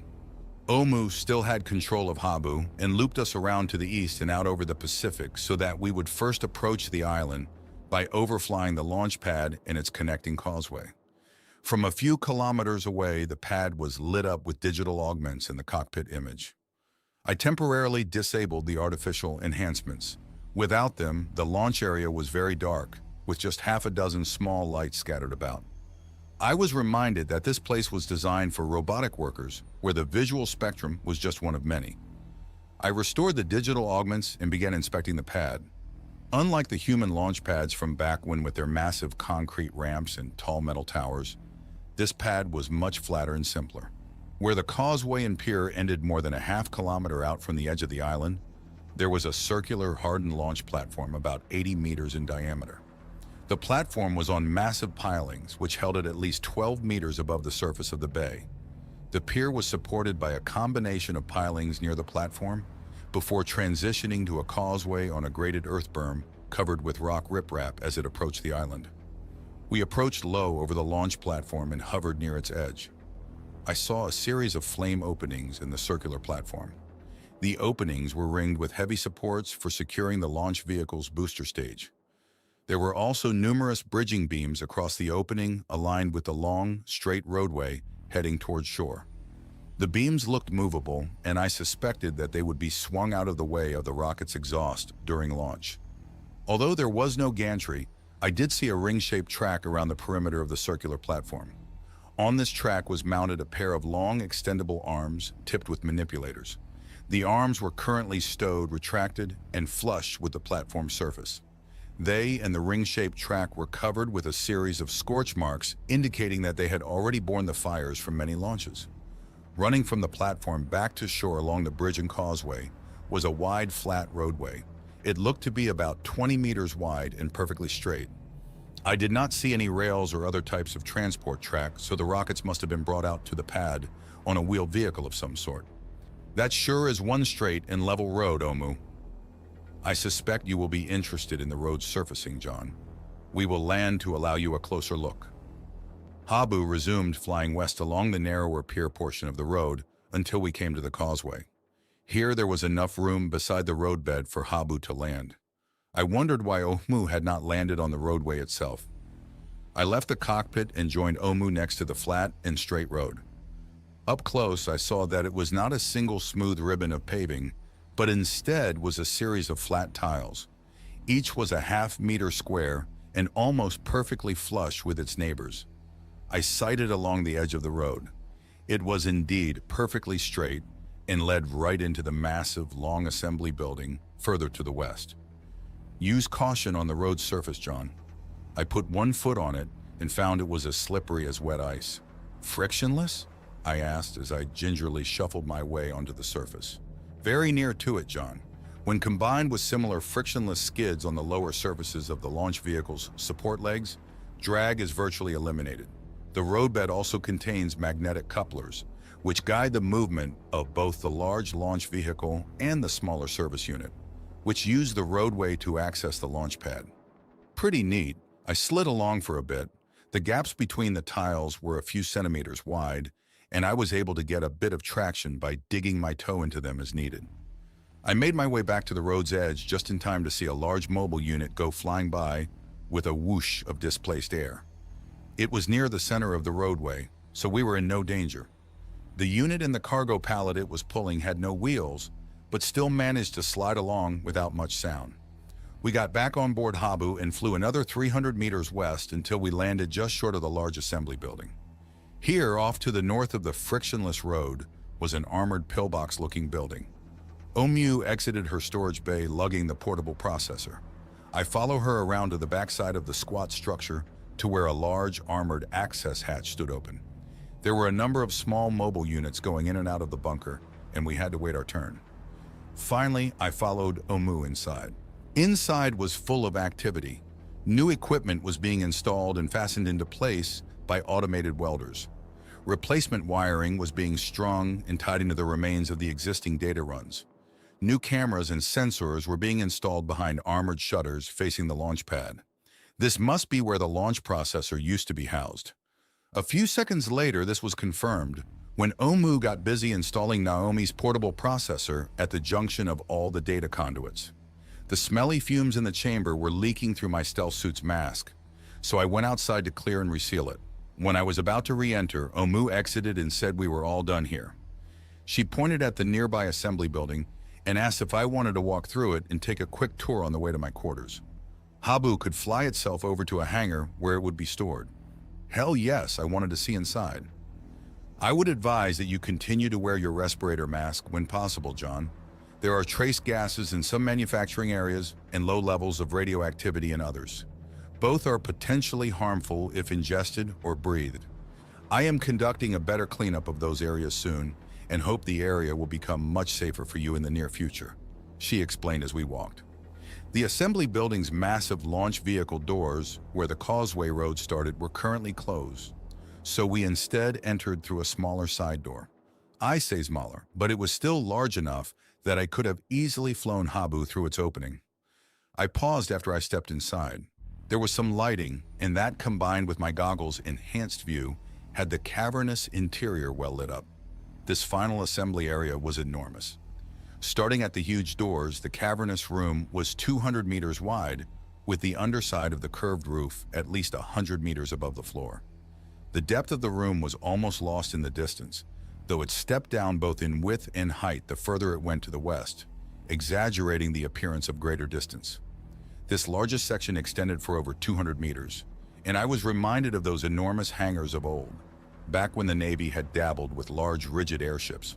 Besides its large size, the building was strongly constructed with roof arches supporting many gigantic lifting cranes. These were clearly used to stack the various parts of a launch vehicle into something resembling a huge, tapered layer cake. Then the finished cake was slid out the big door and down the frictionless road to the launch pad a kilometer to the east. Currently, only the bottom of the layer cake waited here. Omu explained that this was the chemical, solid-fueled booster stage. The stage was circular at around 20 meters in diameter and stood just under 5 meters tall. Next to it was a large gantry spanning across the booster, which held some manner of large spray applicator head. It was currently being repaired or serviced by an assortment of mobile units. Here inside the assembly building, the slippery floor tiles were larger than those outside. They also had wider gaps, which I used to safely walk up next to the side of the booster. The exterior casing appeared to be a dull metal, and I saw that there was a 20-centimeter gap between the casing and the slick tile. Something was suspending the giant hockey puck of the booster above the floor. The exterior shell is a tensioned lithium aluminum alloy sleeve, John. Inside this sleeve are the smaller circular fuel elements. Encapsulating these elements and forming a rigid monolithic structure is more lithium aluminum alloy in the form of sintered metallic foam. Hollow glass spheroids are embedded into this metallic foam matrix as a form of aggregate, which performs insulating, lightening, and structural functions. Okay, I'd have to learn what all that was later. For now, I did what all simple grunt humans would do. I smacked it hard with my palm. It felt solid, like concrete. Omu caught this and said, "No tires to kick, John, but feel free to urinate on it and mark it as your own if you wish."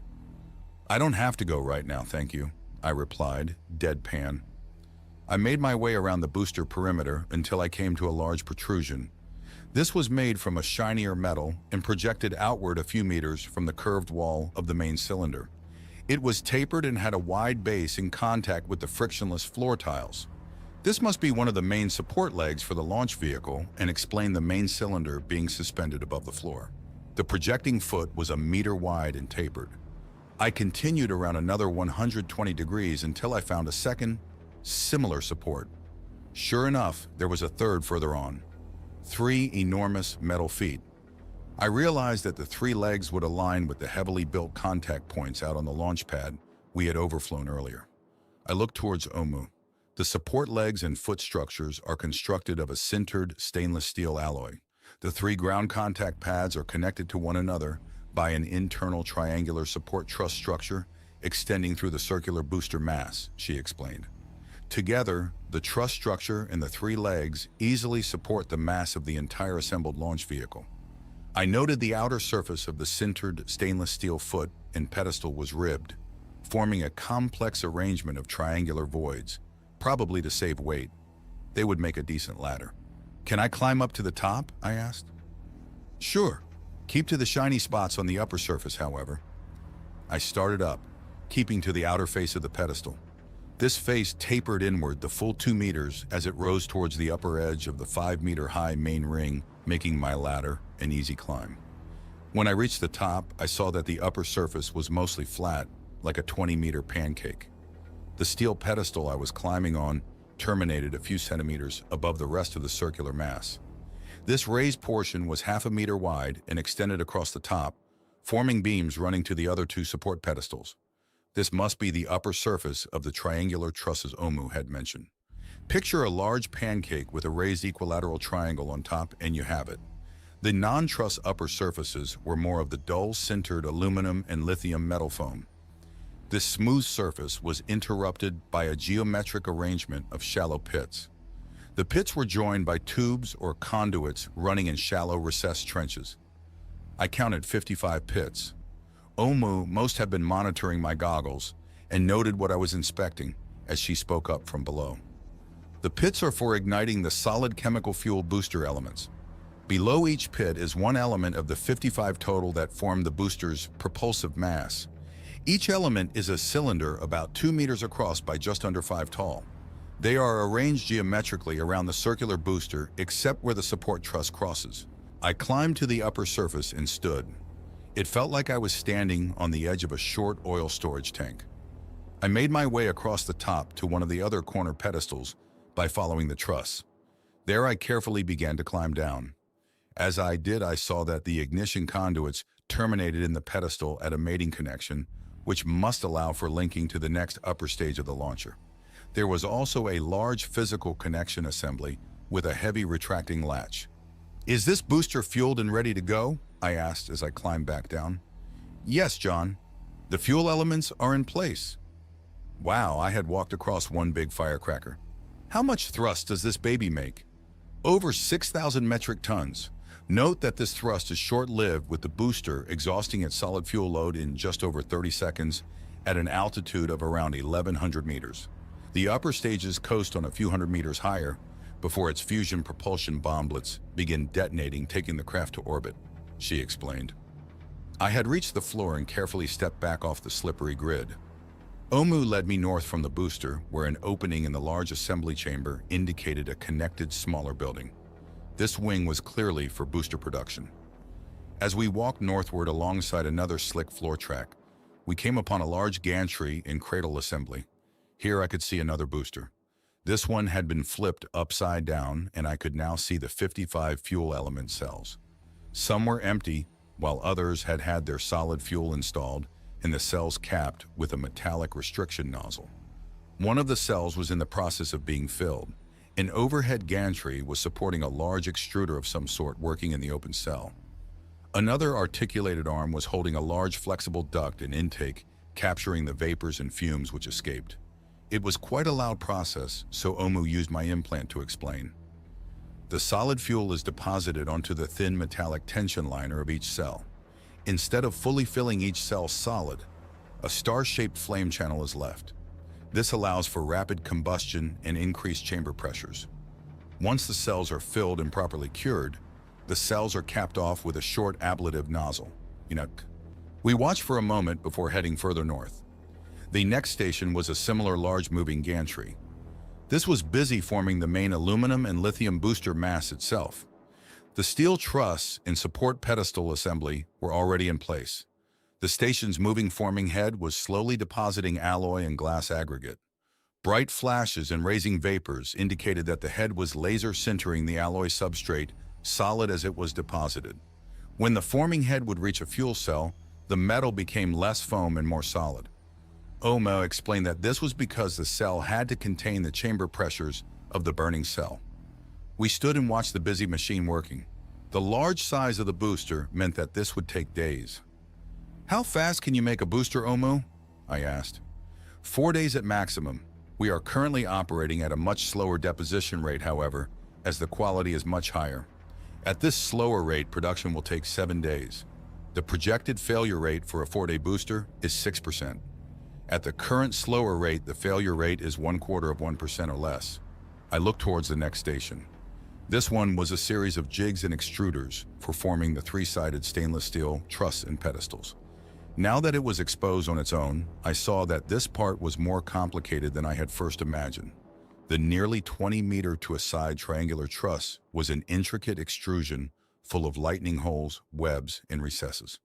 It also had structural branches extending both inward and outward to all points of the 20-meter diameter booster. Omu told me that the stronger steel truss acted as a backbone as it wove through and crossed the lighter lithium aluminum foam matrix, providing reinforcement and tension support. We watched for a few minutes as this station's extruder and sintering head deposited the stainless steel powder and hardened it into the ultra-complicated shape. The work in progress had an almost organic sculpture look to it. I mentioned this to Omu and commented that I was surprised that with such a complicated interior, the outside of the booster was just a simple circular shape.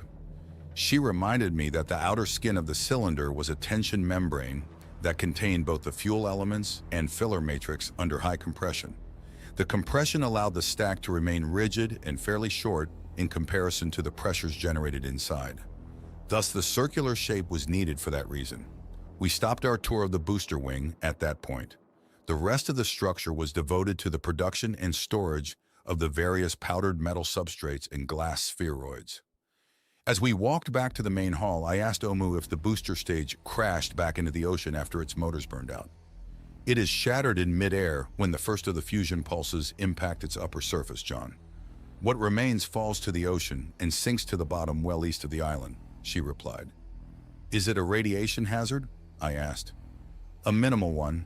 The induced radiation on the booster's remains is very small. Notice the action now taking place on the first booster you stood upon. We had returned to the main assembly hall. The gantry, which was being serviced a few minutes ago, was now moving towards the nearby booster. As we watched, it reached the edge and the spray heads began covering the upper surface of the booster cylinder with a foamy layer of dark gray paint. The unit is spraying a radiation shield on the upper surface of the booster. The spray is a foam composed of epoxy, boron, and graphene.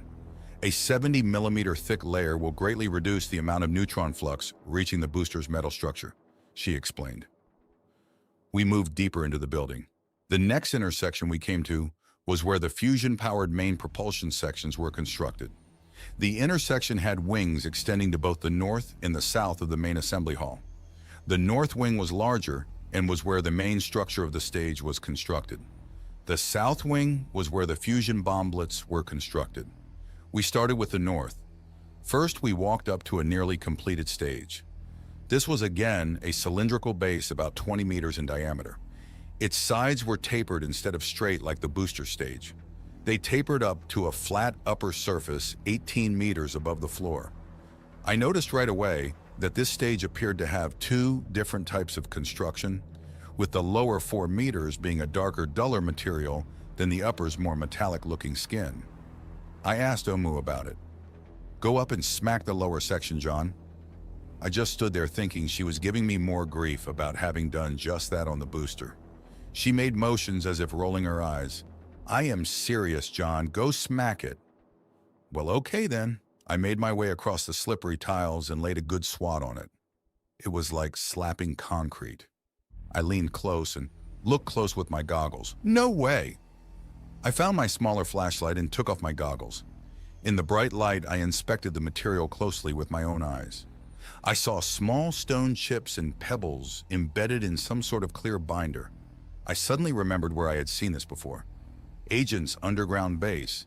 Is that really? Yes, it is concrete. Well, this is much more advanced than your earthly concrete, which uses Portland cement. This material uses a clear molecularly bonded binding agent. The lower portion of this stage is constructed of a large thickness of the material to provide shielding from the nearby fusion explosions, she explained. I could see metallic-looking filaments running near the surface. They appeared to be woven into the matrix. I asked if they were reinforcing wires of some sort. They provide some reinforcement, although their primary function is to form and maintain the magnetic field which extends below the stage, acting as a dampener and shield. The filaments are superconductors. As a side function, they moderate and distribute the heat absorbed by the lower shield plate, she said.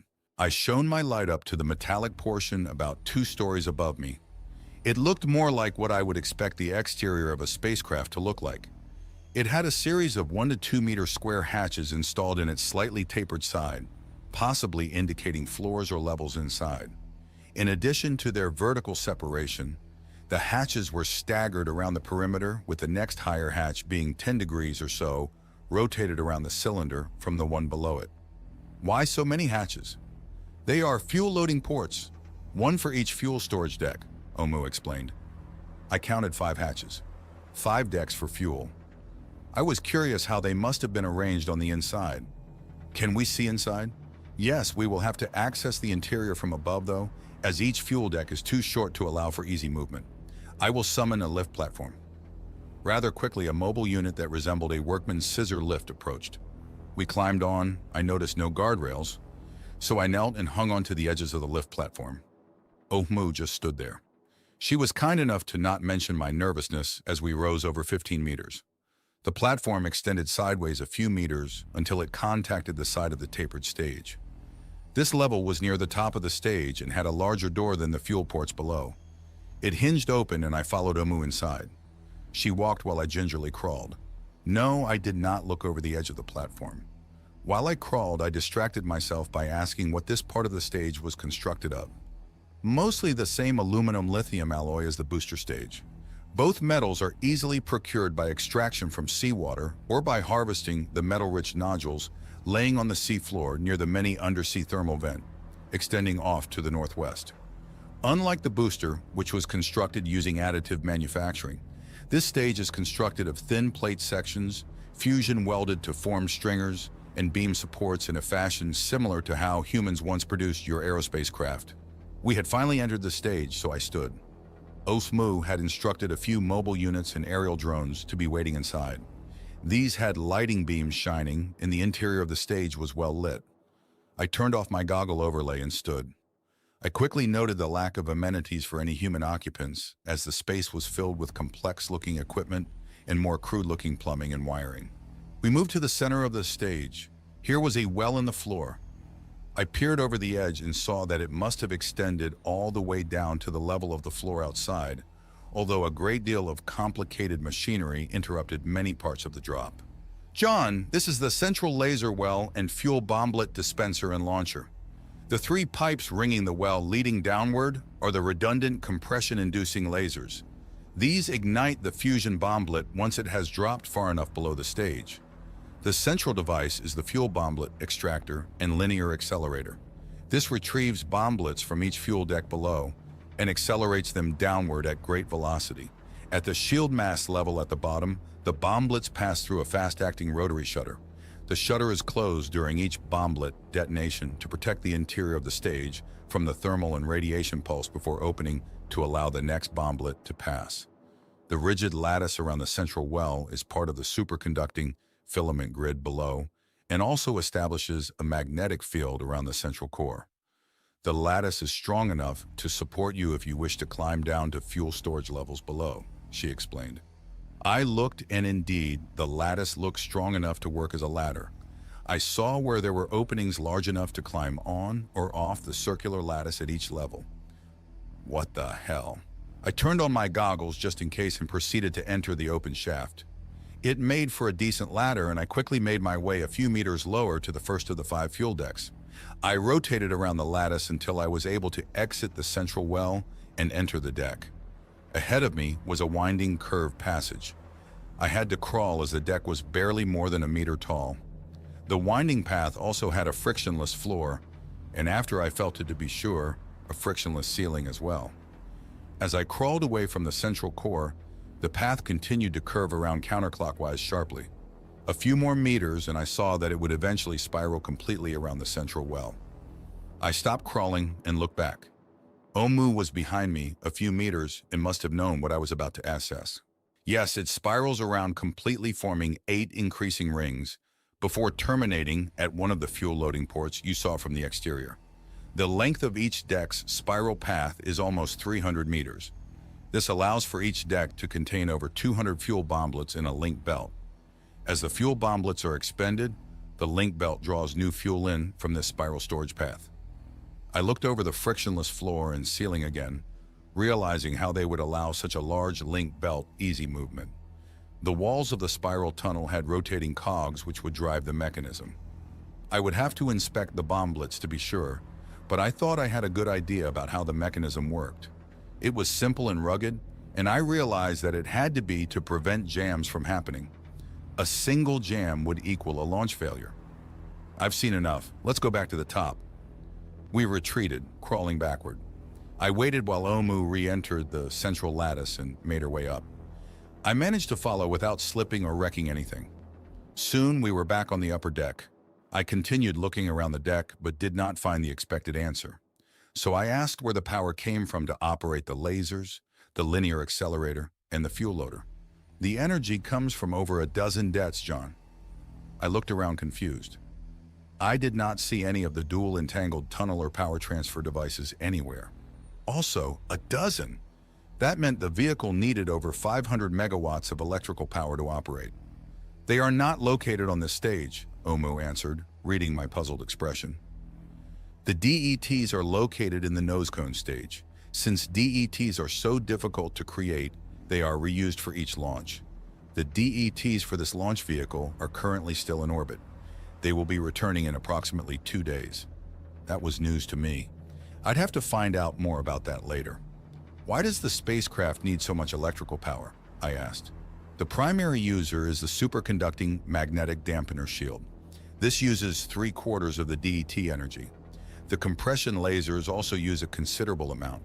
The electrical energy is also used for plasma thrusters once the fusion detonation stage is released. You mean this whole stage is a one-shot? It burns up or something? I asked. No, the fusion bomblet stage above the heavy base shield is delivered to the orbital station along with the cargo module. There, both modules are reduced and their elements utilized for other in-orbit construction. I guess that made sense considering how easily and quickly the launch vehicles were constructed and how reusable their components were in space. I looked around for a minute longer and then signaled that we could leave. Once the lift platform was on the ground, I sheepishly told Omu that I needed to take a leak. She gave me some shit about wanting to mark the spacecraft as my own, but then said that a unit was coming to pick us up and take me to my quarters. While I stood there waiting, I yawned. I looked at my smartwatch and was shocked to see that it was half an hour past midnight. But a minute later, a fast little mule-like mobile cart drove up. It was a flat bed, so I lay face down and gripped each side with my hands and hooked my toes over the end. Omu actually climbed on top of me and hung onto my shoulders. I bet we hit 30 kilometers per hour as we whizzed down the long, dark assembly building. Near the western end, the cart stopped quickly and we got off. Omu led me to a small chamber near the outer wall, which had been set aside for my temporary residence. Inside, I found a portable toilet and was finally able to relieve myself. I looked around the chamber and saw there was an air mattress, complete with bedding, a small sink and counter, and a table and chair. On the table were an electric cooler and a crate of prepared foods. I opened the cooler and got out a bottle of chilled water. The room looked like it had the basics. My gear bag had been brought here and was sitting by the end of the mattress. Looks like I'm all set, Omu. Will we be able to continue the tour tomorrow? I asked. Yes, John. I will leave you to your rest. Sleep as late as you like. Your watch has access to the local data net, so just speak if you need anything. I would advise that you wear earplugs when you sleep, as the activity in the factory outside never ceases, and although your quarters are in the quiet end, noise still travels. Good night, my friend Almin, she said while leaving. She closed the door behind her, which canceled out most of the noise. There was a small lamp on the bedside table, so I took off my suit and goggles. I debated on whether to just wipe myself down or use the portable shower. The shower went out, and I took a quick one, noting that water was hot, but the pressure was weaker than it had been back on board my sub. I was hungry, but decided to tough it out until morning, and 10 minutes later fell into a deep sleep.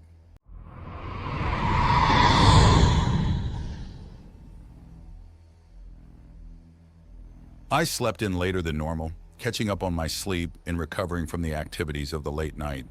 The cooler contained a pre-mixed bag of scrambled eggs, which I cooked in the microwave-like food warmer. It had bits of sausage and cheese and ended up more an omelet than scrambled eggs. A cold bottle of apple juice washed it all down. After checking with Naomi if it would be okay, I dressed in shorts and a utility shirt instead of my stealth suit. She had said to return here after wrapping up my tour as she had an information update for me. Outside my quarters, I found another wheeled mule waiting for me. This one had been modified to include a seat and windscreen, so I was able to ride sitting upright and in comfort. I had brought my goggles, as even though it was daylight, the gigantic assembly building still had many areas that were gloomy and dark. We took off at a brisk pace, weaving our way through the busy factory floor. A few minutes later, we had arrived back near the eastern end, where the tour had paused last night. Changes had occurred while I slept. The fusion stage, which I had entered and explored last night, was now located at the intersection between the main assembly building's aisleway and the smaller construction wing where it had been before. In addition to being in its new location, it was now being loaded with fusion fuel bomblets. From the wing extending to the south emerged a long sloping conveyor belt. Its upper end was currently attached to the fusion stage at the second-level fueling port. As I approached, I could see the long chain of fusion bomblets quietly sliding up the conveyor and into the side of the fusion stage. The chain was hundreds of meters long, and the far end disappeared into the building to the south. Ohmu came jogging up. Her appearance this morning was in a dull blue uniform. I smiled when I noticed the letters spelling ACME were printed on her back. "Ready to resume your tour, John?" "Sure am, ma'am," I said with a hick accent. We stood and watched as the current stream of loading bomblets ended and the long conveyor machine repositioned itself one level higher. The three large mobile units latched to the base of the fusion stage, slowly rotated the stage to align the next staggered fueling port with the loading boom. A new stream of bomblets soon began flowing up the conveyor. We started today's tour by heading towards the south wing where the bomblets were emerging. 100 meters in, we came to an area where the individual bomblets were linked into a belt and fed into the loading end of the conveyor. There were thousands of bomblets grouped in clusters along the walls. Each was barrel-shaped and a bit less than a meter high. The diameter of the bomblet barrel was also less than a meter. The sides of the bomblet were covered with near-vertical copper-colored bars which spiraled around the circumference as they rose. Omu explained that they were spiral to impart a stabilizing spin as they were fired out the back of the fusion stage. I stopped thinking of them as bombs and instead as bullets. As I watched the many mobile units grabbing individual bullets and feeding them into the linking machine, I noticed something strange. They were detouring on the way and stopping at what looked like a line of gas pumps. There, robotic arms were inserting a nozzle on a long hose into the top of each fusion bullet and dispensing something inside. After 10 seconds or so, the nozzle was removed and a heavy cap was installed on the bullet. "What the heck are they filling the fusion bullets with, Omu?" "Diesel fuel. They are fuel bomblets after all." I smiled and shook my head. Such a smart ass. My smile turned to a frown after a dozen seconds had passed, with her not amending her joke with the correct answer. When the doubt had risen high enough, I dared ask, "Really diesel fuel?" "Yes, John, although the bomblets do not burn the hydrocarbon fuel, as you are probably thinking. Note the ring-shaped tank around the top of the bomblet assembly. This is filled with the highly pressurized hydrocarbon fuel. During launch, when the bomblet is ejected from the bottom of the shield mass on the fusion stage, the ring-shaped tank detaches as the unit passes the rotary valve. A linear charge detonates and ruptures the tank. This instantly vents the liquid fuel which sprays upward and outward, covering the underside of the shield mass with a thin film of hydrocarbons. Then a fraction of a second later, the fusion bomblet detonates, releasing its huge thermal pulse. The extreme heat impacts the hydrocarbon film and instantly vaporizes it. This prevents erosion of the shield's underside while also increasing the thrust imparted on the launch vehicle as the vaporized gases expand away from the shield. I ran the image through my mind until I thought I understood what she was saying. I looked off further south into the bomblet wing. The machinery grew denser and was similar to the fabricators which recently had produced Habu's spare parts and my temporary creche. I steered the tour back to the main hall. We moved further west in the main assembly building, leaving the fusion stage behind. The next major intersection was the cargo stage area. The cargo module stood waiting. It was a simple, flat-top cylinder of metal with a diameter of 16 meters and a height of 30. I could tell from the welded seams on the outside that it had been constructed in layers. Omu began explaining what was inside. The various layers of the cargo stage contained dozens of refined metals in both solid and powdered form. Tankage sections contained various chemicals and compounds. Others contained isotopically pure hydrogen and boron for the aneutron fusion reactors and deuterium and helium-3 for the standard fusion reactors. Since the interior of the cargo stage was packed full, there was really nothing to inspect inside. The construction area, which extended to the north, contained the metalworking and forming machinery to construct the stage itself. This was fairly standard stuff, which I had seen before, so we agreed to skip most of that part of the factory. Omu wanted to show me one thing there, though. We walked northward, deep into the cargo stage production wing, almost a quarter of a kilometer. After passing 4 cargo module sections in various stages of completion, we came to a 5th. Just the shell frame and a few components were in place. When I turned to Omu to ask what was special about this module, she said that it had been started yesterday and was not part of any cargo delivery plans the Master AI had on schedule. Instead, this module would carry our attack to the enemy if we were ever to the point of launching it. I considered that and reached out and touched the alley frame. Let's call it the Phoenix, Omu. We resumed our tour of the main assembly line at the next major intersection to the west of the cargo wing. This was the area where the nose cone segment was refurbished between flights. Omu showed me a diagram using the goggles overlay of the stage, since the actual physical nose cone was currently still in orbit. The diagram showed a cone-shaped object with a base diameter of 16 meters and a height of 11. The upper surface was lumpier than I expected, and Omu explained that this was because the stage contained the maneuvering thrusters for docking itself in the cargo segment below. The bottom of the cone was a standard ablative heat shield for re-entry. The upper part of the stage contained the main processor for the launch vehicle. The interior was where the dozen DETs were located in an overlapping radial arrangement. The center of the conical lander's volume housed a large spherical tank of liquid hydrogen. This was the reaction mass for the 3 magnetoplasma dynamic rocket thrusters. When I asked what those were, Omu explained that instead of burning the hydrogen with oxygen in a chemical reaction, the hydrogen was expanded to plasma by passing it through almost 500 megawatts of electrical energy. Then, using powerful magnetic fields, this plasma was used to produce thrust. She went on to say that humans had once explored thermal rockets using nuclear reactors as a heat source. The DETs aboard the lander filled that role instead, so no reactor was required. The 3 thruster exhaust ports normally faced forwards in space, but swiveled around to fire downward along the cone's outer surface during landing. This allowed the heat shield on the bottom of the nose cone to remain uninterrupted by thrust ports. The afternoon was spent in my stealth suit touring the mining operation towards the north end of the island. Omu had left me on my own for much of the afternoon tour. I had my little hot rod mule for transport. Naomi had constructed a canopy for it that resembled a large cargo crate. This allowed me to drive freely about without the need to worry about satellite coverage. I only had to check my watch when entering or leaving the crate cart. The undersea mine terminal was actually pretty fascinating. It was a combination depot for the repair and maintenance of the underwater mining equipment and receiving port for the ore shipments.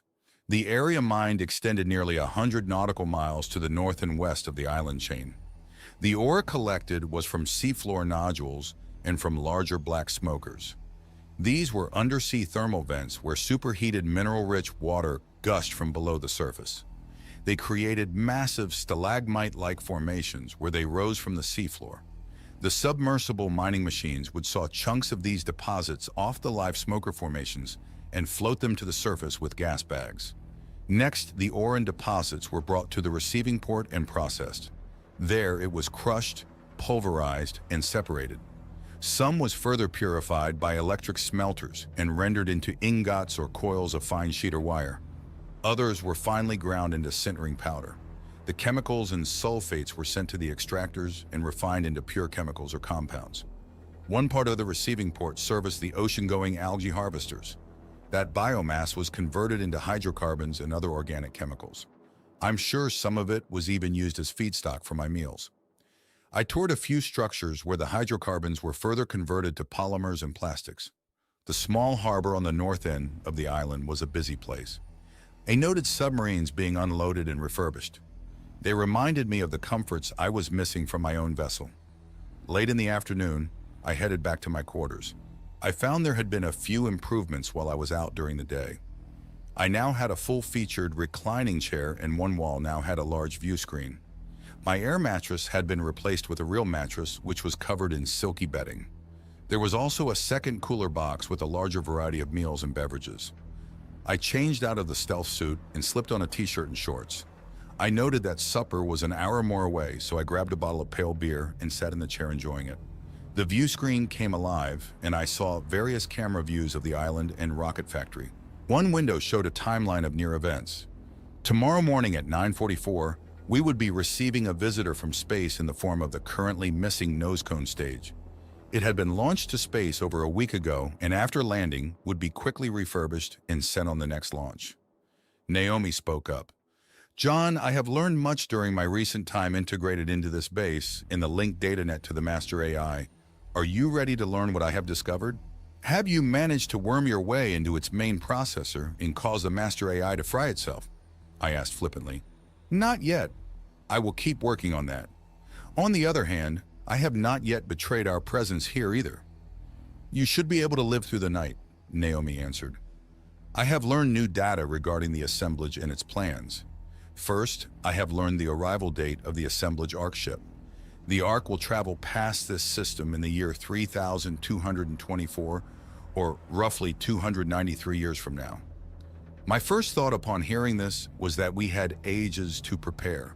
Hell, that was longer than my home country had been a nation back when I still paid taxes. Then I realized that it had been over 3 times that length of time since the Earth was attacked.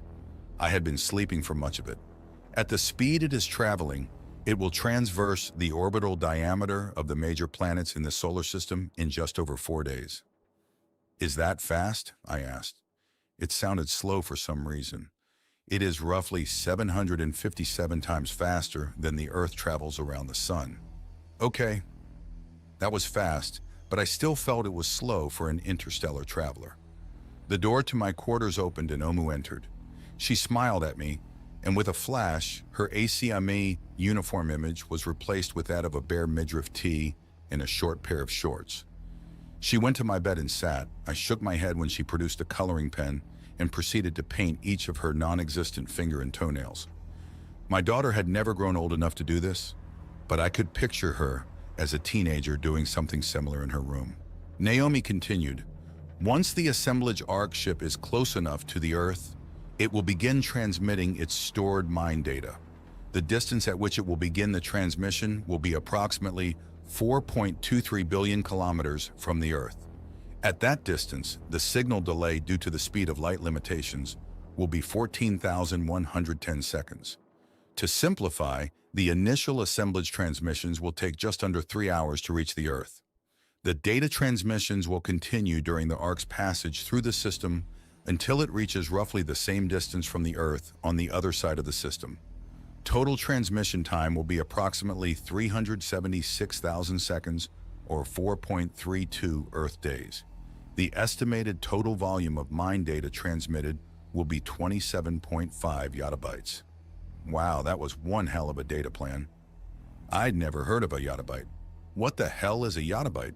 A yottabyte is 2 to the 80th power bytes, or, in decimal, approximately 1,000 zettabytes, or a trillion terabytes, or a million trillion megabytes, or a septillion. Okay, I get it, lots, I interrupted. To continue, this information will be received by a large antenna array just beginning construction in geosynchronous Earth orbit. This orbital array will then relay the mind data to yet-to-be constructed stations on the Earth's surface. These surface stations will temporarily store the mind data in huge data storage structures. They will also be creating biological bodies for the stored mind data to be downloaded into. She paused to give me a chance to catch up. The master AI was building the means to receive the transmission from the assemblage as it passed. It was also going to be building surface facilities to implant the mind data into new bodies it would also be creating. I think I understand everything so far. How many aliens are coming? Billions, you said? I asked. Within a 3-decade period after the initial transmission, over 11 billion assemblage members will be active on your world. Jesus! The Earth would go from a current population of maybe hundreds, or possibly a few thousand, to many billions more than it had ever had of even at the height of humanity. So we will go right back to overpopulation, congestion, and pollution? I asked. Yes and no. Yes, there will be an almost instant extreme population.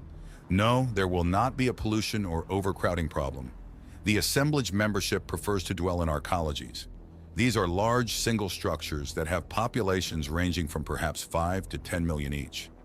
The total assemblage population will thus require roughly only 5 to 10,000 arcologies, depending on size. Only? That sounds like a lot, I said. Not so. Even by limiting the arcologies to only being constructed on land, with the Earth's surface area of over 500 million square kilometers, this still allows for one arcology for every 50,000 square kilometers. Or if one arcology was centered on that 50,000 square kilometer area, its nearest neighbor would be built no closer than 220 kilometers away. Huh, that was surprising. I realized this would leave the bulk of the Earth's surface undisturbed, but the farms and factories would still take up room, and the roads probably. They could be even more spread out if the arcologies were also constructed in shallow seas or on or under the ocean's surface. Also, with current advanced technologies, massive farms will not be required to support the population. Additionally, any travel would be by non-polluting aircraft. Thus, the Earth would tolerate the population quite well. Damn! Maybe Naomi was right. The Earth would seem far less crowded than when humans had filled much of it. I wondered if maybe the humans might be getting the wildlands in between these new arcologies. What about the humans you mentioned, who are awake and starting to expand? Will we be able to coexist with the aliens after they arrive? I asked. I am sorry, John, but the humans will be eliminated before the assemblage begins to download themselves and spread physically, Naomi explained. Then why the hell is the enemy AI starting to breed us again? I asked angrily. The plan is to let a new population of humans live in the various current surface environments on your world for perhaps 10 generations. Then the humans will be mind scanned before being culled. Their living experiences will be used to develop mental templates to be used to adjust the billions of assemblage members to better tolerate the conditions of your planet in the physical forms required to thrive here. Apparently, both differ greatly from that of the assemblage's original homeworld. I ran all that through my mind trying to understand it. Humanity was being used to prepare the aliens to live on this world. Now I realized why Naomi was able to offer me a lifetime in exile instead of fighting the enemy. The Earth would be pretty much as is for a few centuries. Then all would be changing very rapidly. I and my AI friend had just shy of 3 centuries to stop those changes from happening. Tell me you have developed a way for us to take down the master AI, I asked. I have many active plans in progress and under development. Some likely needed hardware already exists and is in place both here and elsewhere. I have already begun construction of more, including new attack units and other creations. The lack of data may render much of this early preparation invalid, though. What hardware? I asked. I had not noticed anything big lying about or on board Nautilus. Based upon early estimates of possible attack scenarios, I began construction of certain items over a decade ago at the Kings Bay facility. Also, newer estimations have allowed me to begin fabrication of preliminary attack units here at the Baltra Island facility. An image popped up on the view screen. It showed a large number of complicated devices which resembled a medical creche joined with a replication machine. What are those? I asked. These are to be biologically augmented cybernetic attack units. Think of a cross between the organic bat drones and the quadruped attack units used during the recent attack on this facility. The physical shape of these devices is far different, considering the need to operate in both zero-G and the vacuum of space. The cybernetic attack units are just one possible method for the attack, but as these involve biological parts, time is of the essence and time for full growth must be allowed. I am actively researching other methods also, she explained. Wow. Naomi had already begun making the tools for the attack a decade ago, well before I had made my decision to go through with this gamble. I was reminded of the extreme calculations and planning the AIs were capable of. Also, what the hell kind of Frankenstein's monster was she trying to grow in those devices? I shuddered when I thought of her comparison of crossing the living bat creatures with the robotic quadruped attack units. All these preparations are based upon estimations and extrapolations. In other words, I have made many guesses so far, and they may have been wrong. I have not yet developed a complete workable plan, John. I am sorry. I still need firm data about the master AI and its new base. The returning lander tomorrow will be the next step in refining that information, she said. Now on to the next subject. I have discovered new data which I predict may upset you, she warned. The view screen images changed, and I was now looking at a map of the Eastern Pacific. The Galapagos Archipelago, which was our current location, was on the left and South America on the right. When that continent appeared on the map, I could not help but remember my trip there and the last human I had ever had contact with. Anna, she had lived and died there. An overlay appeared on the map. It was a narrow cone which started at our island and headed east along the equator. Another cone was projected over the first. This second cone was wider, and as it spread eastward, it covered much of the middle portion of South America, including the Amazon River basin. Naomi was in no hurry to begin explaining, and I began to wonder what this was about. The map and cones on the view screen minimized, and biographical data began scrolling. Naomi finally resumed speaking. The cones projected on the area map show both the optimal and less likely trajectories for the launch vehicles leaving this base. Note how this location lies almost direct and sat pointly on the equator. The orbital target is also equatorial, and thus there is little deviation north or south in an optimal launch. The wider cone shows potential variances in trajectory if issues should arise during launch, however. Although the probability was extremely low, the master AI realized that a stray launch vehicle could overfly or even crash land in the area of South America, where its experimental and nursery colony was located, Naomi said. "It's what colony?" I asked. "Anna's tribe," Omu answered. I stared at Omu for a bit before I slumped my shoulders and sighed. "What did it do now? Did it exterminate them all?" I asked. "No, John. But it did begin lessening fertility treatments over the past half a century. This has caused the population to collapse and the tribal boundaries to contract. There are still living humans, but instead of many thousands, they now number just in the hundreds. Of those, most are now elderly, with only a few dozen in their 20s and 30s. 5 children remain in their teens or younger," Naomi explained. "That was not good, but it was better than simply culling them all." I could imagine the sadness, though, as people stopped having children. "Do you know why?" I asked. "I suspect a combination of reasons, with the main one being that the experiments performed there were completed. I also suspect that the fact that it had no sure way of monitoring the tribal humans led it to reducing the population as soon as it no longer needed them," Naomi answered. "A noticeable drop in births occurred starting 18 years ago and has continued to this day." 18? Shit. "What we did in Sri Lanka scared the master AI, I said. "Apparently, yes. Its confusion over the mysterious explosion caused it to accelerate its plans to reduce the tribal population. I also discovered many new monitoring devices were landed in the nearby jungle areas shortly after that time. Did you find out anything new about Anna? Was what you told me 18 years ago still true?" I asked. Naomi paused for a moment. Oh. "John, as you were told previously, I have determined that Anna did die after having been rejuvenated once and after having lived a long life. She oversaw the implantation of fertilized embryos into many generations of her growing tribe until she passed those tasks on to her daughter. I have learned that her daughter continued acting in this role for over a century before passing some of these duties on to others." "Anna's daughter made use of the rejuvenation process also?" I asked. "Yes, many times," she answered. "How were you able to learn more about the tribe and Anna's daughter?" I thought the master AI kept that information to itself. It did.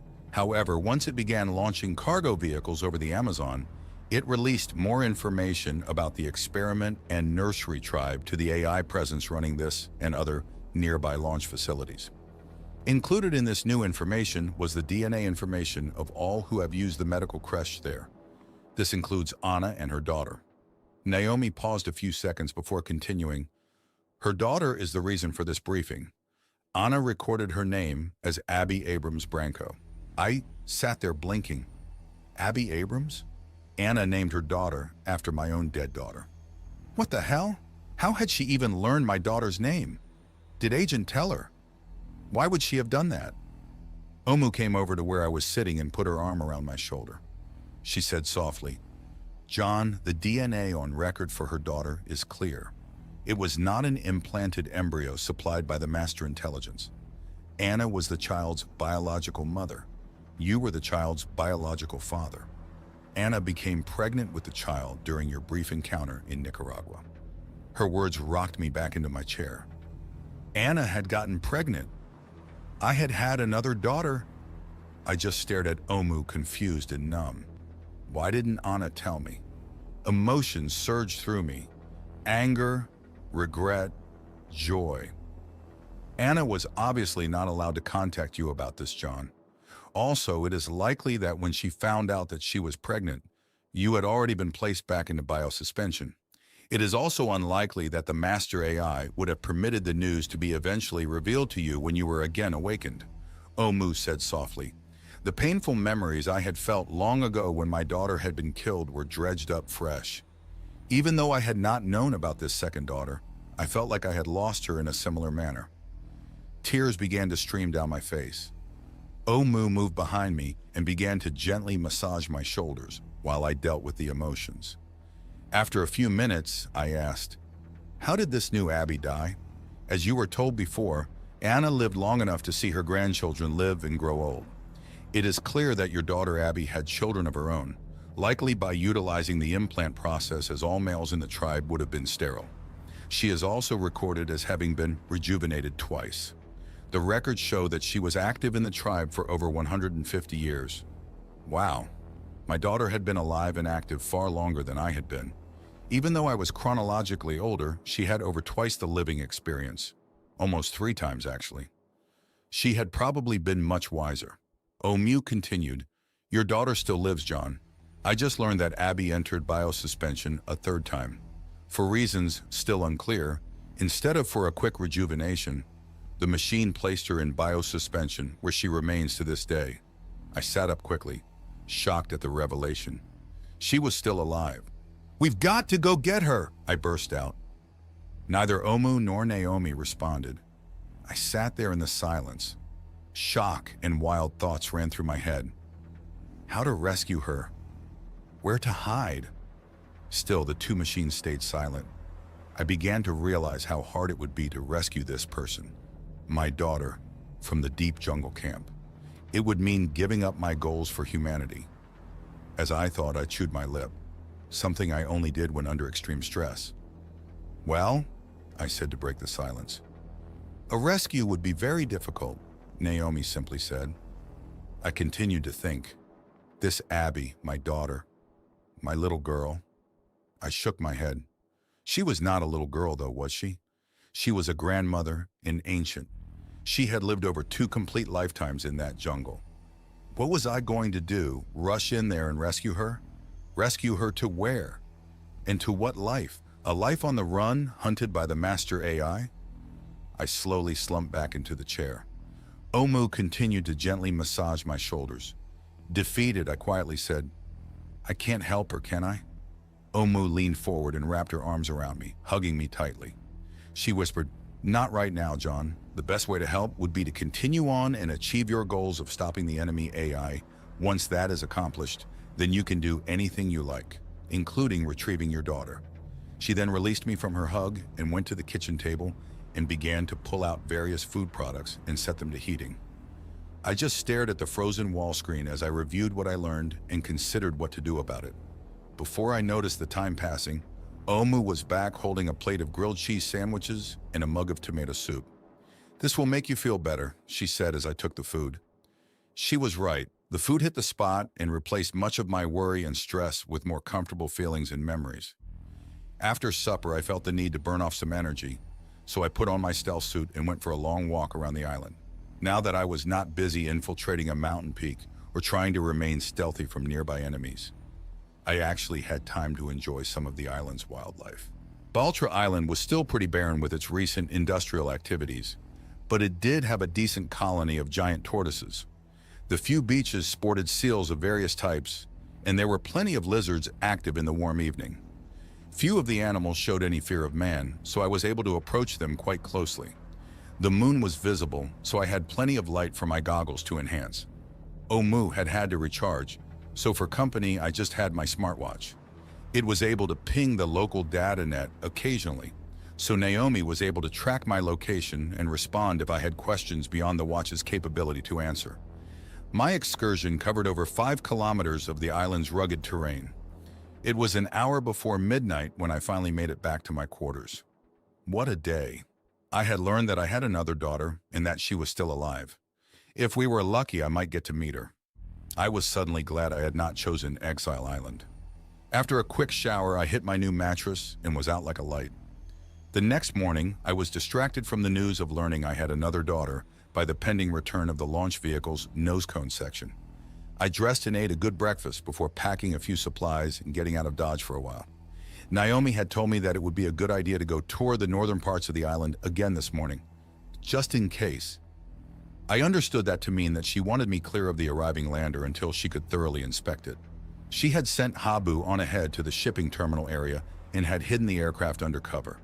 If I had to quickly evacuate the island, it would be ready and waiting. She had reminded me that with Habu's unlimited range, in an extreme emergency, I could fly it to South America and lose myself in the jungle. Habu did have a limited ability to create tools and supplies as needed. I hoped that it would not come to that. So shortly after 9 o'clock, I was riding my little shipping container speedster and heading down one of the flat paved roads leading to the northern shipping harbor. I had to dodge and weave through automated traffic as a large amount of raw goods and finished parts were traveling to and from the seaport. I'm sure I could have just driven straight down the damn road and all the traffic would have avoided me. But this way was more fun. I killed time for half an hour by watching the seals that hung out near the algae loading docks. They congregated in that area to feast on the rejected biological life, which the harvester machinery had caught along with the algae.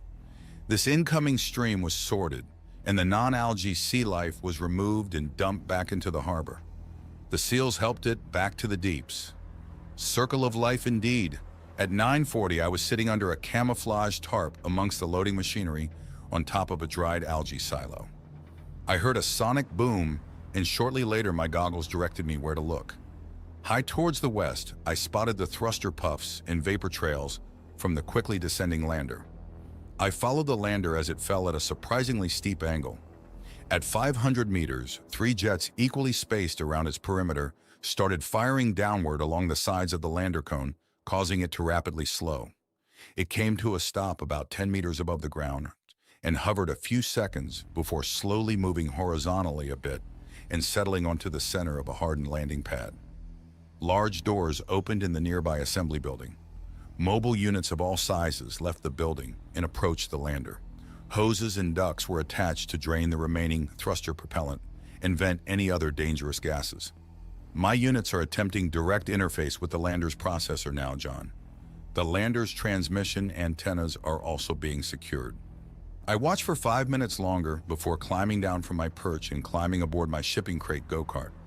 Naomi had sent the all clear after determining the lander was just a lander and had no ulterior missions as spy or saboteur. So I headed back to the main assembly building for a closer look.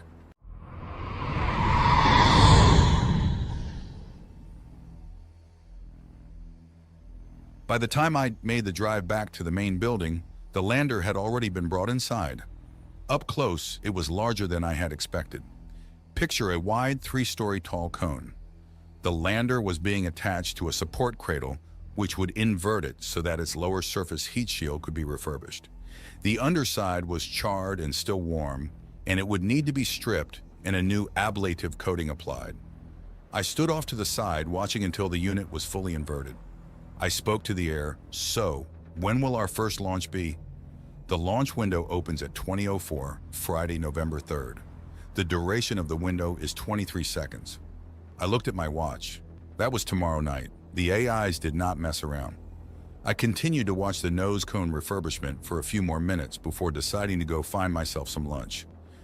When my little storage crate car pulled up to my quarters, I noted a small electric barbecue unit smoking near the entry. I walked in to find Omu at the kitchen table preparing my lunch. Her body's image was of a cute little chef's outfit. "Hi, honey, lunch is about ready. Grab yourself a beer and have a seat," she said. I smiled as I did just that while she left my quarters with a plate. Half a minute later, she returned carrying the makings of a perfect cheeseburger. Melted cheese on a nice-looking beef patty on a toasted bun. There were pickles, lettuce, tomatoes, and onions, all stacked neatly to the side.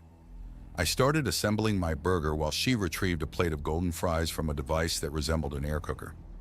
Everything looked and smelled great.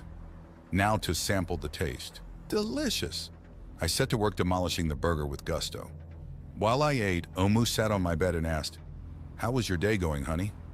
I was torn between the humor in her question and her antics today, and the powerful memories they triggered in me. How many similar meals had I enjoyed back when my family was alive and when my wife would cook me lunch?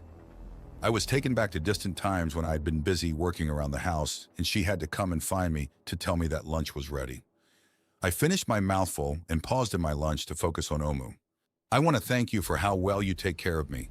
You have become a part of my life, which I would rather not do without. Omu looked to be about to make some quip back at me when she paused. I swear I saw her cock her head at me slightly. After an abnormally long moment for her, she replied, "You are most welcome, John. It is my honor." The rest of my lunch was spent in silence. While I ate, I continued to daydream about days long past. Omu was, well, she just sat there watching me eat. I might have blown one of her circuit breakers or something. Finally, I broke the silence by asking what her plans were for the next few days. She surprised me when she went into detail about the upcoming launch of the cargo launch vehicle to the Master AI's satellite base. I learned that this was to be the start of a major intelligence gathering operation for her. The launch vehicle would be taking some very advanced scanning and espionage gear up to orbit.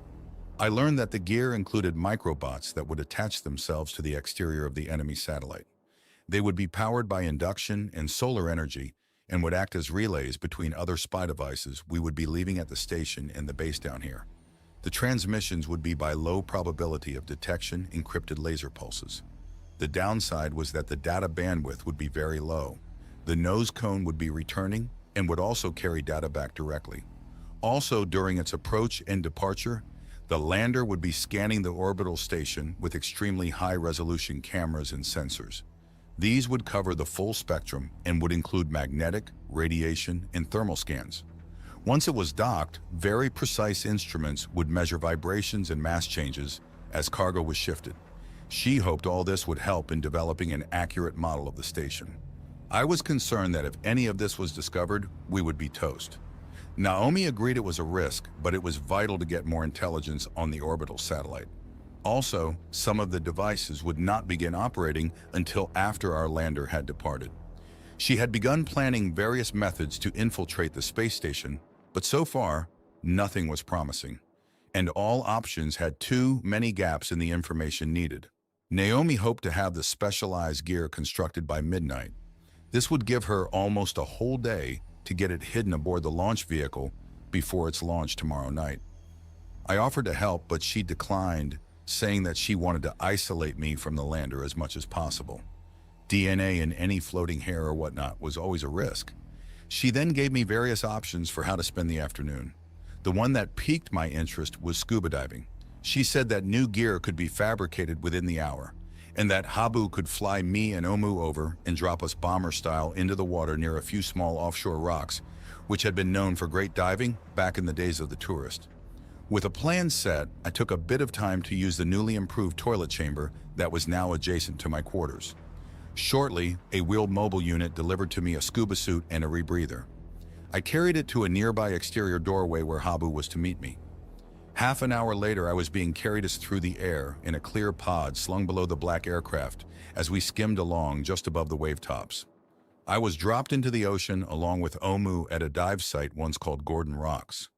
The tiny rock outcroppings were 18 kilometers southeast of Baltra, or just a few kilometers east of Santa Cruz. The site had been one of the premier dive sites in the archipelago, and I looked forward to seeing abundant underwater life. Omu had a gear bag with her that included a pair of electric propulsion units and an assortment of spear guns and shark sticks. We spent the afternoon exploring the ocean around the rocks. As I hoped, it was spectacular. At one point, a school of hammerhead sharks swam by that must have numbered in the hundreds. I was above them and tucked up tight to a coral ledge with Omu standing by. Other times, we moved around using the electric drives to counter the extremely strong current. Oh, the undersea life, though. Hundreds of rays, sea turtles, you name it. It was there feeding in the rich, upwelling current. A few hours later, I was exhausted. Omu signaled that Habu was overhead, and we headed to the surface where a new clear plastic shell had been lowered into the water. Omu helped me inside, and I waited underwater in the pod for a moment while she went above first. I watched her climb up a short cable to her bomb bay. She had to move like a gymnast to get herself and the gear bag tucked inside, but eventually made it. Next, Habu raised me out of the water until my pod was stuck tight to the aircraft's underside. I had a smile plastered to my face as we flew back home. It had been a while since we had a fun day, and I had needed it. Habu approached the launch pad's connecting causeway as we neared the base and lined up with the long, slick surface. At about 500 meters from the large hangar doors, Habu dropped down until it was flying along just a half-meter above the smooth roadbed. What the hell? Bombs away! I heard just as the pod broke free and dropped me onto the roadway. We had only been flying about 50 kilometers per hour, and now I was sliding down the slick surface like a torpedo in the water. "Oh, Moo!" I yelled as I realized what she had done. I craned my head around to see her sliding along behind me on top of the gear bag. Once I realized that I was not going to instantly die, I started to laugh and enjoy it. The assembly building door was approaching quickly, though, and we had not yet slowed by much. I was beginning to worry as the closed door grew larger quickly. Just as panic was about to make me start yelling, the large doors parted and began to slide open. We shot through the narrow opening, still going almost 20 kilometers per hour, and entered the hangar's dark interior. I remembered that the booster had been parked just inside, but instead of crashing into the solid metal booster, there was a spluck as we hit a pile of new sticky foam and stopped almost instantly. I lay there for a minute, continuing to laugh my ass off. A mobile unit arrived and began spraying a solvent of some sort, which caused the foam to instantly break down to a wet puddle. Another unit arrived and began sucking up the liquid. Soon the pod was opened and I was helped to my feet. Omu guided me off the slick surface to the edge of the assembly building and helped me out of the sticky wetsuit. "Oh, Moo, what the hell would have I done if your aim had been off?" she retorted with, "I predict nothing important would have been damaged." She forestalled my continued outrage by pointing at the open building doors. A mobile unit came in from outside. It had some sort of net gun installed. My racing crate was there waiting, and soon I was being whisked back to my quarters. Omu had remained by the launch vehicle to help with the installation of the spy gear. I was going to take a shower and enjoy a nap before supper. As tired as I felt from the diving, I was looking forward to a quiet evening reading. After a supper of pizza, that is just what I did, raid the night away. The next day was spent with many short trips to the east end of the assembly building to watch the launch vehicle grow. The ceiling-mounted gantry cranes were busy stacking the various stages of the craft. The nose cone re-entry vehicle was last. Its ablative heat shield had been restored, and the worst of the char scoured off. The cache of spying and recording devices had been hidden in both the cargo in the lower hull and in the nose cone. At 1420, the final stages were stacked, and the complete launch vehicle stood just inside the final large bay of the long assembly building. Naomi had created additional banks of lights just so I could have a decent view before she slid the craft out to the end of the launch causeway. It was amazing. The entire stack stood almost 65 meters tall. Starting at its 20-meter diameter base, the first 25 meters tapered as it rose. These were the booster and main propulsion sections. On top of those was the 16-meter diameter cargo section. This second extended upwards without tapering about 30 meters and made for a cargo volume of just over 6,000 cubic meters. The final part of the launch vehicle was the nose cone. This stage was 16 meters in diameter and just over 10 meters high and tapered to a rough point. The nose cone contained the DITs, which provided all the electrical energy the craft needed to function. Since these DATs were locked to fixed earthly fusion plants, we should be getting back the same nose cone to ensure power transmission losses due to distance issues remain constant and known. Each launching location tried to use the same nose cone and DTETs for its launch vehicle for simplicity. We could have probably swapped nose cones with any of the nearby launching locations, but it was easier just to return the same nose cone to the base that launched it. Naomi had reported that they had been swapped in the past depending on orbital docking or maneuvering needs, so there was a small chance that we would receive a different nose cone instead of the one we were launching. Since Naomi hoped this one would return with her hidden devices and ample stolen data, we needed Lady Luck's help once again. Omu and I moved back into the huge final assembly bay, keeping well away from the large open doorway facing east. This time they were fully open, including the top sections. Daylight spilled into the vast cavernous space and I removed my goggles. Silently, the launch vehicle began to move out of the building and down the long causeway. I felt just a slight vibration in the floor as the ground struggled to bear the moving weight of the launch vehicle. The kilometer trip to the launch pad would take nearly an hour. A locomotive-sized support truck followed behind the retreating launch vehicle. This would keep the rocket's upper stage topped off with hydrogen reaction mass and provide other services while the launch vehicle completed its short wait at the launch pad. As the massive rocket moved further away, I asked Omu from where I could view the launch. "Well, I guess you could go back to your quarters and watch the launch on your view screen," she replied. I barely kept the foul expression off my face. "Or maybe we should fly over to the peak of Cerro Crocker and view the launch from there," she asked with a smirk. "Yep, option 2. Let's get going then." My little crate motor cart swiftly brought us back to my quarters. Naomi had constructed a new hardened stealth suit, and I would be wearing this for the launch, so I changed clothes and put it on. Once I was dressed in my new light version of a battlesuit, Omu led me to a large building north of the main assembly hall. It was an aircraft hangar, but the craft we approached was not Habu as I expected. "No Habu?" I asked. "No. Habu might be noticed and investigated. It is reasonable that the master AI closely monitors all launches to its location, so we will be taking one of the base's aircraft. You may recall that this craft was the one that delivered the spider-like cleaning units to the antenna farm on top of Cerro Crocker during your first mission to that place." Yes, I did remember. Up close, this aircraft was big. It had to be the size of a city bus. For propulsion and lift, it had 4 large swiveling jet pods instead of ducted fans.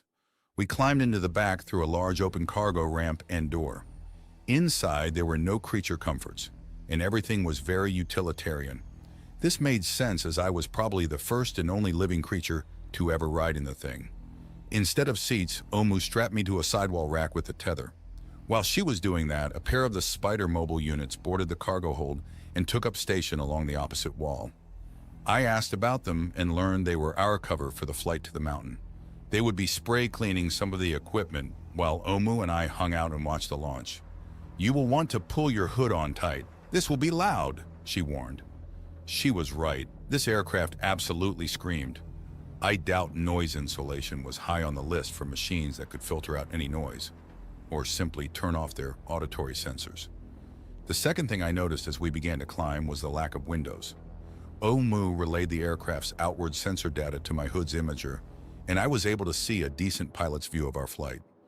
Even with the hood on and sealed, my teeth rattled from the noise and vibration. I tried to sub-vocalize to Omu, but gave up rather than risk biting off my tongue. 4 minutes. I heard in my head and I felt heavy as the aircraft accelerated. We banked a few times and the air pressure changed as we climbed. A few minutes later, I felt heavy again as we slowed and flared into a hover. There followed a not-so-gentle bump, and the shrieking noise finally started to die down. I'll have to thank Naomi for designing Habu as she did. "This aircraft sucks in comparison," I grumbled. The aircraft jolted as its landing skids half retracted. I almost lost my footing. "What the hell?" "Shh," Omu whispered to me. "If you piss the aircraft off, it will strand us up here." She then left me standing there and exited the aircraft via the opening rear hatch. I looked towards the non-existent pilot's compartment. Was she serious? I decided to not tempt fate and mumbled a quick, "Sorry, aircraft," as I followed her outside. We had around a half-hour wait until the launch. The distance from this peak to the launch pad was around 25 kilometers. We would be able to access the magnified feed from the nearby tracking camera sensors to have close-up images to go with our distant view. Omu had set up a small camouflage parasol, and I unpacked the cooler and a reclining lawn chair. It was a beautiful afternoon. The sun was well off to the west and the skies were clear. The breeze from the southeast would blow any irradiated particles off to the northwest. I pulled my hood off and popped open a bottle of ice-cold beer from the cooler. Omu dug into a pack and produced a small Tupperware-like container.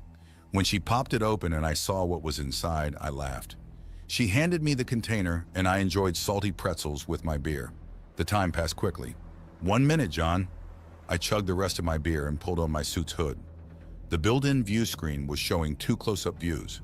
One was from the assembly building's cameras, and the second was from the tracking telescope 100 meters away from our current position.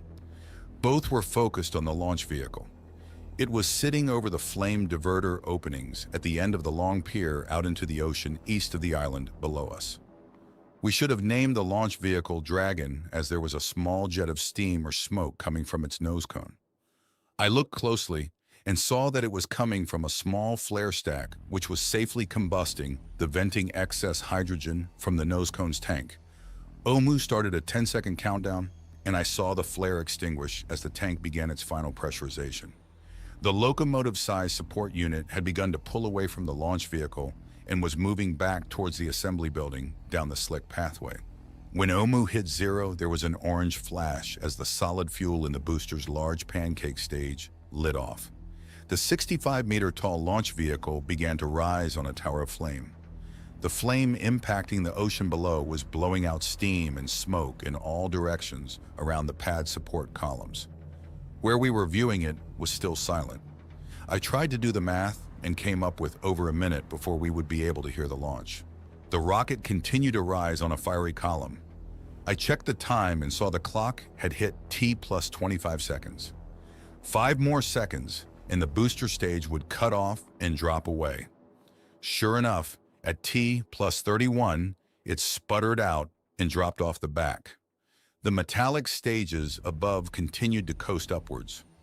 A few seconds later, my image view whited out. I squinted quickly as the image filters kicked in. My real view through the heavily filtered hood showed a new sun flaring into existence just above where the booster's exhaust trail ended. I had just managed to relax my eyes when a second sun flared. This one was higher than the previous. More explosions came, each new one 1.61 seconds after the last. I glanced around the mountainside we were sitting on. Even in the full sunlight, the flashes lit up the nearby plant growth with a slow, steady strobe effect. I found the menu settings that turned off both camera feeds and simply watched the distant flashes as they arched over towards the east and quickly grew distant. The first low rumble hit us when the clock had hit T plus 1, 14. At T plus 1, 46, the steady rumble faded and was replaced with the periodic thump of the fusion bomblets. The view screen in my hood popped back open and showed the splashes of the larger remnants of the booster impacting the ocean's surface a few kilometers east of the launch pad. After 5 minutes, the flashes towards the eastern horizon were quite small and distant. We had long since lost the ability to hear them as they had grown too far away and were now taking place in a vacuum. I looked towards Omu. Pretty cool, huh? Were there any issues? Everything proceeded optimally. Launch area cleanup commencing. I watched in my heads-up display as a bunch of aerial drones flew out of the assembly building and began sweeping over the launch pad and causeway. Spray nozzles rose from the end of the pad and began washing everything down with huge jets of seawater. Will the chunks of the booster be recovered? I asked. No, they are now slightly radioactive, and it will be best to let them sit for a few years at a minimum. New replacement aluminum and lithium metal is easily sourced from the ocean waters. When will the nose cone be returning from this flight? A new launch vehicle will be ready in less than a week. The lander stage containing the power jets will return in 8 days. There is a small chance of either date being expedited due to a sudden mishap in space and the master AI needing materials quicker, but that is unlikely, she answered. What now? The aircraft will return to base in 90 minutes. Until then, you may enjoy yourself however you like. Okay then. I realigned my lawn chair so it faced the sunset and dug into the cooler for a second cold beer. Omu repositioned the canopy slightly to let in the late afternoon sun. I stripped off the upper part of my suit and sat bare-chested, enjoying both the setting sun and the view. Of course, I enjoyed the remaining beverages. Surprisingly, Omu stayed with me. Instead of silence, we talked. We discussed possibilities for the future. We spoke of potential ways to attack the master AI. We even talked about my feelings. It was a wide range of topics, and Omu was a patient listener when needed. The perfect bartender. 80 minutes later, I had finished my 4th beer and was feeling just fine. Omu asked in a joking manner if she needed a spider unit to haul me aboard the aircraft. But I managed to stumble aboard on my own. After the flight back to the base and my quarters, I ate a late supper and took a long hot shower. Soon after, I was face down on my mattress. I'm sure my sleep was filled with snoring, as I had been known to have a rough idle after I had been drinking. Over the next week, I checked in occasionally with Naomi on any updates to the intelligence she was receiving from the orbital station. Some of her little spy devices were able to transmit limited data back to the surface using pulses of direct laser light. As she updated her information and our data compilation grew, a summary was displayed on my view screen in my quarters. The first data received was basic, as in the overall dimensions of the station. A crude diagram appeared, and various offensive and defensive capabilities were displayed and labeled.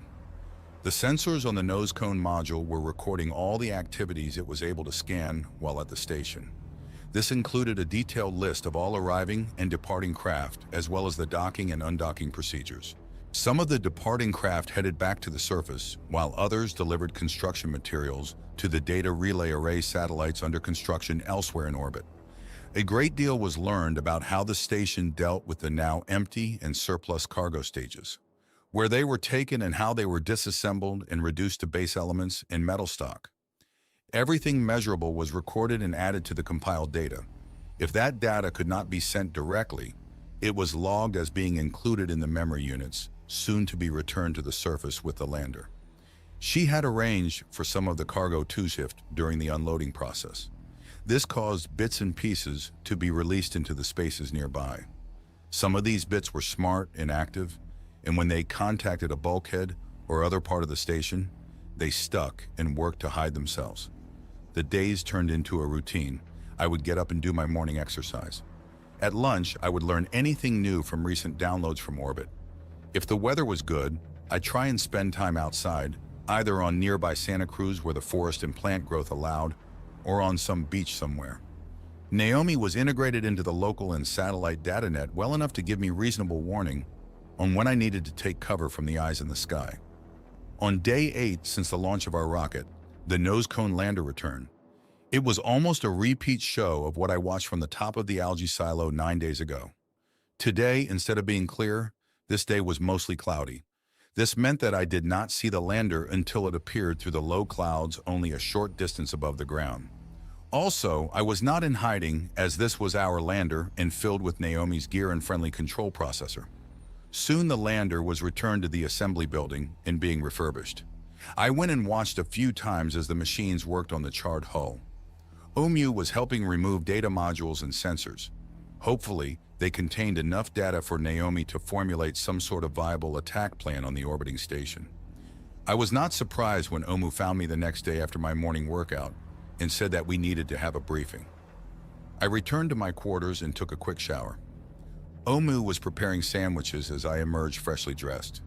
I grabbed one and a beverage and sat waiting for Naomi's update.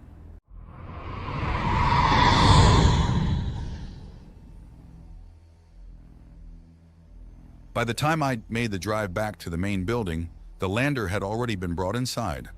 Up close, it was larger than I had expected. Picture a wide 3-story tall cone. The lander was being attached to a support cradle, which would invert it so that its lower surface heat shield could be refurbished. The underside was charred and still warm, and it would need to be stripped and a new ablative coating applied. I stood off to the side, watching until the unit was fully inverted. I spoke to the air. So, when will our first launch be? The launch window opens at 20:04, Friday, November 3rd.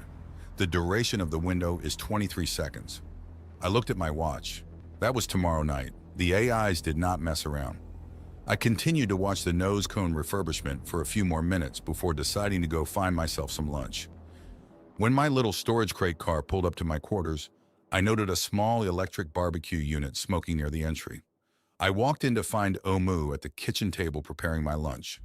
Her body's image was of a cute little chef's outfit. "Hi, honey, lunch is about ready. Grab yourself a beer and have a seat," she said. I smiled as I did just that while she left my quarters with a plate. Half a minute later, she returned carrying the makings of a perfect cheeseburger. Melted cheese on a nice-looking beef patty on a toasted bun. There were pickles, lettuce, tomatoes, and onions, all stacked neatly to the side.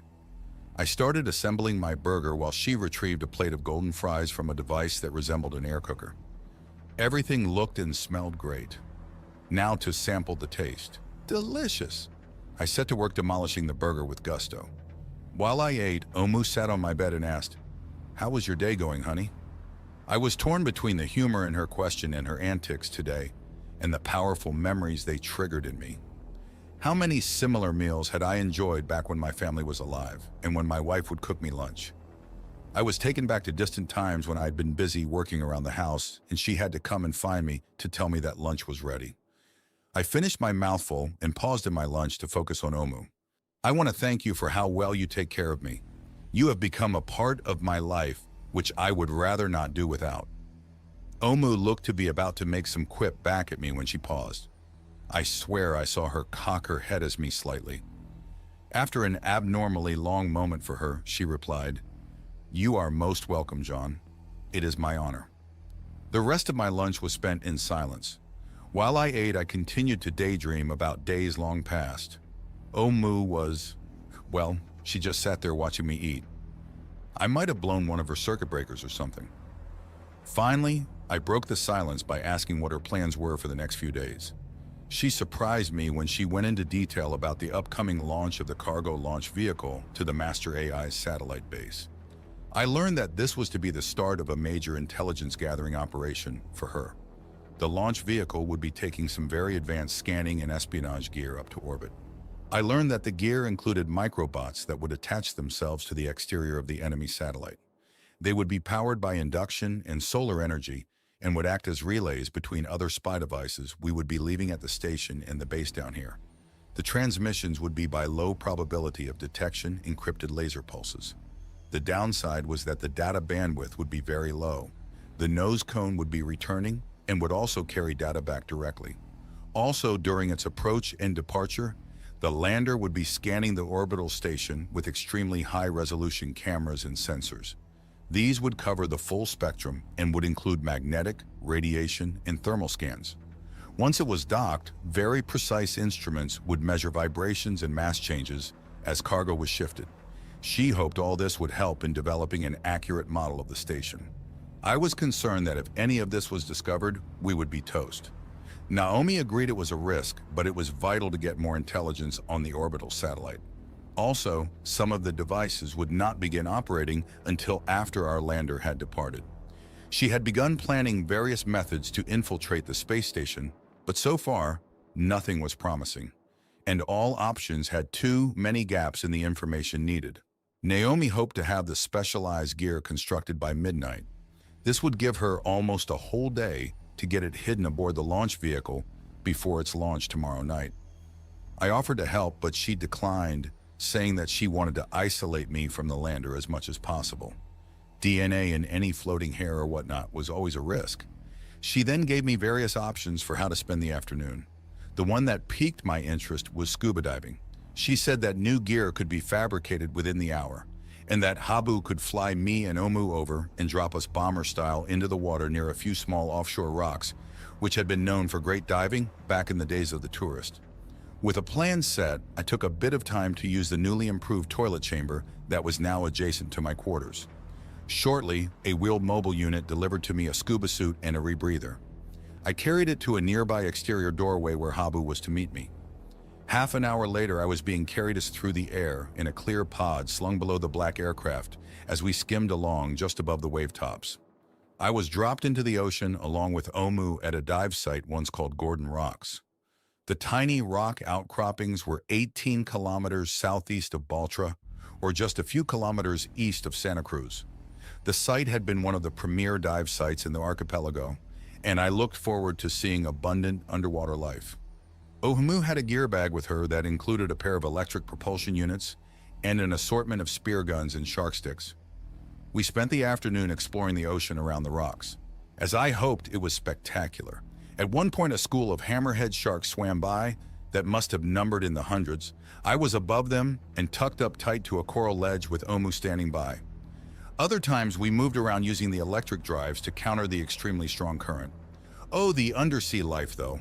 Hundreds of rays, sea turtles, you name it. It was there feeding in the rich, upwelling current. A few hours later, I was exhausted. Omu signaled that Habu was overhead and we headed to the surface where a new clear plastic shell had been lowered into the water. Omu helped me inside, and I waited underwater in the pod for a moment while she went above first. I watched her climb up a short cable to her bomb bay. She had to move like a gymnast to get herself and the gear bag tucked inside, but eventually made it. Next, Habu raised me out of the water until my pod was stuck tight to the aircraft's underside. I had a smile plastered to my face as we flew back home. It had been a while since we had a fun day, and I had needed it. Habu approached the launch pad's connecting causeway as we neared the base and lined up with the long, slick surface. At about 500 meters from the large hangar doors, Habu dropped down until it was flying along just a half-meter above the smooth roadbed. What the hell? Bombs away! I heard just as the pod broke free and dropped me onto the roadway. We had only been flying about 50 kilometers per hour, and now I was sliding down the slick surface like a torpedo in the water. "Oh, Moo!" I yelled as I realized what she had done. I craned my head around to see her sliding along behind me on top of the gear bag. Once I realized that I was not going to instantly die, I started to laugh and enjoy it. The assembly building door was approaching quickly, though, and we had not yet slowed by much. I was beginning to worry as the closed door grew larger quickly. Just as panic was about to make me start yelling, the large doors parted and began to slide open. We shot through the narrow opening, still going almost 20 kilometers per hour, and entered the hangar's dark interior. I remembered that the booster had been parked just inside. But instead of crashing into the solid metal booster, there was a spluck as we hit a pile of new sticky foam and stopped almost instantly. I lay there for a minute, continuing to laugh my ass off. A mobile unit arrived and began spraying a solvent of some sort, which caused the foam to instantly break down to a wet puddle. Another unit arrived and began sucking up the liquid. Soon the pod was opened and I was helped to my feet. Omu guided me off the slick surface to the edge of the assembly building and helped me out of the sticky wetsuit. "Oh, Moo, what the hell would have I done if your aim had been off?" she retorted with, "I predict nothing important would have been damaged." She forestalled my continued outrage by pointing at the open building doors. A mobile unit came in from outside. It had some sort of net gun installed. Ah, my racing crate was there waiting, and soon I was being whisked back to my quarters. Omu had remained by the launch vehicle to help with the installation of the spy gear. I was going to take a shower and enjoy a nap before supper. As tired as I felt from the diving, I was looking forward to a quiet evening reading. After a supper of pizza, that is just what I did, raid the night away. The next day was spent with many short trips to the east end of the assembly building to watch the launch vehicle grow. The ceiling-mounted gantry cranes were busy stacking the various stages of the craft. The nose cone re-entry vehicle was last. Its ablative heat shield had been restored, and the worst of the char scoured off. The cache of spying and recording devices had been hidden in both the cargo and the lower hull, and in the nose cone. At 1420, the final stages were stacked, and the complete launch vehicle stood just inside the final large bay of the long assembly building. Naomi had created additional banks of lights just so I could have a decent view before she slid the craft out to the end of the launch causeway. It was amazing. The entire stack stood almost 65 meters tall. Starting at its 20-meter diameter base, the first 25 meters tapered as it rose. These were the booster and main propulsion sections. On top of those was the 16-meter diameter cargo section. This second extended upwards without tapering about 30 meters and made for a cargo volume of just over 6,000 cubic meters. The final part of the launch vehicle was the nose cone. This stage was 16 meters in diameter and just over 10 meters high and tapered to a rough point. The nose cone contained the DITs, which provided all the electrical energy the craft needed to function. Since these DETs were locked to fixed earthly fusion plants, we should be getting back the same nose cone to ensure power transmission losses due to distance issues remain constant and known. Each launching location tried to use the same nose cone and DTETs for its launch vehicle for simplicity. We could have probably swapped nose cones with any of the nearby launching locations, but it was easier just to return the same nose cone to the base that launched it. Naomi had reported that they had been swapped in the past depending on orbital docking or maneuvering needs, so there was a small chance that we would receive a different nose cone instead of the one we were launching. Since Naomi hoped this one would return with her hidden devices and ample stolen data, we needed Lady Luck's help once again. Omu and I moved back into the huge final assembly bay, keeping well away from the large open doorway facing east. This time they were fully open, including the top sections. Daylight spilled into the vast cavernous space and I removed my goggles. Silently, the launch vehicle began to move out of the building and down the long causeway. I felt just a slight vibration in the floor as the ground struggled to bear the moving weight of the launch vehicle. The kilometer trip to the launch pad would take nearly an hour. A locomotive-sized support truck followed behind the retreating launch vehicle.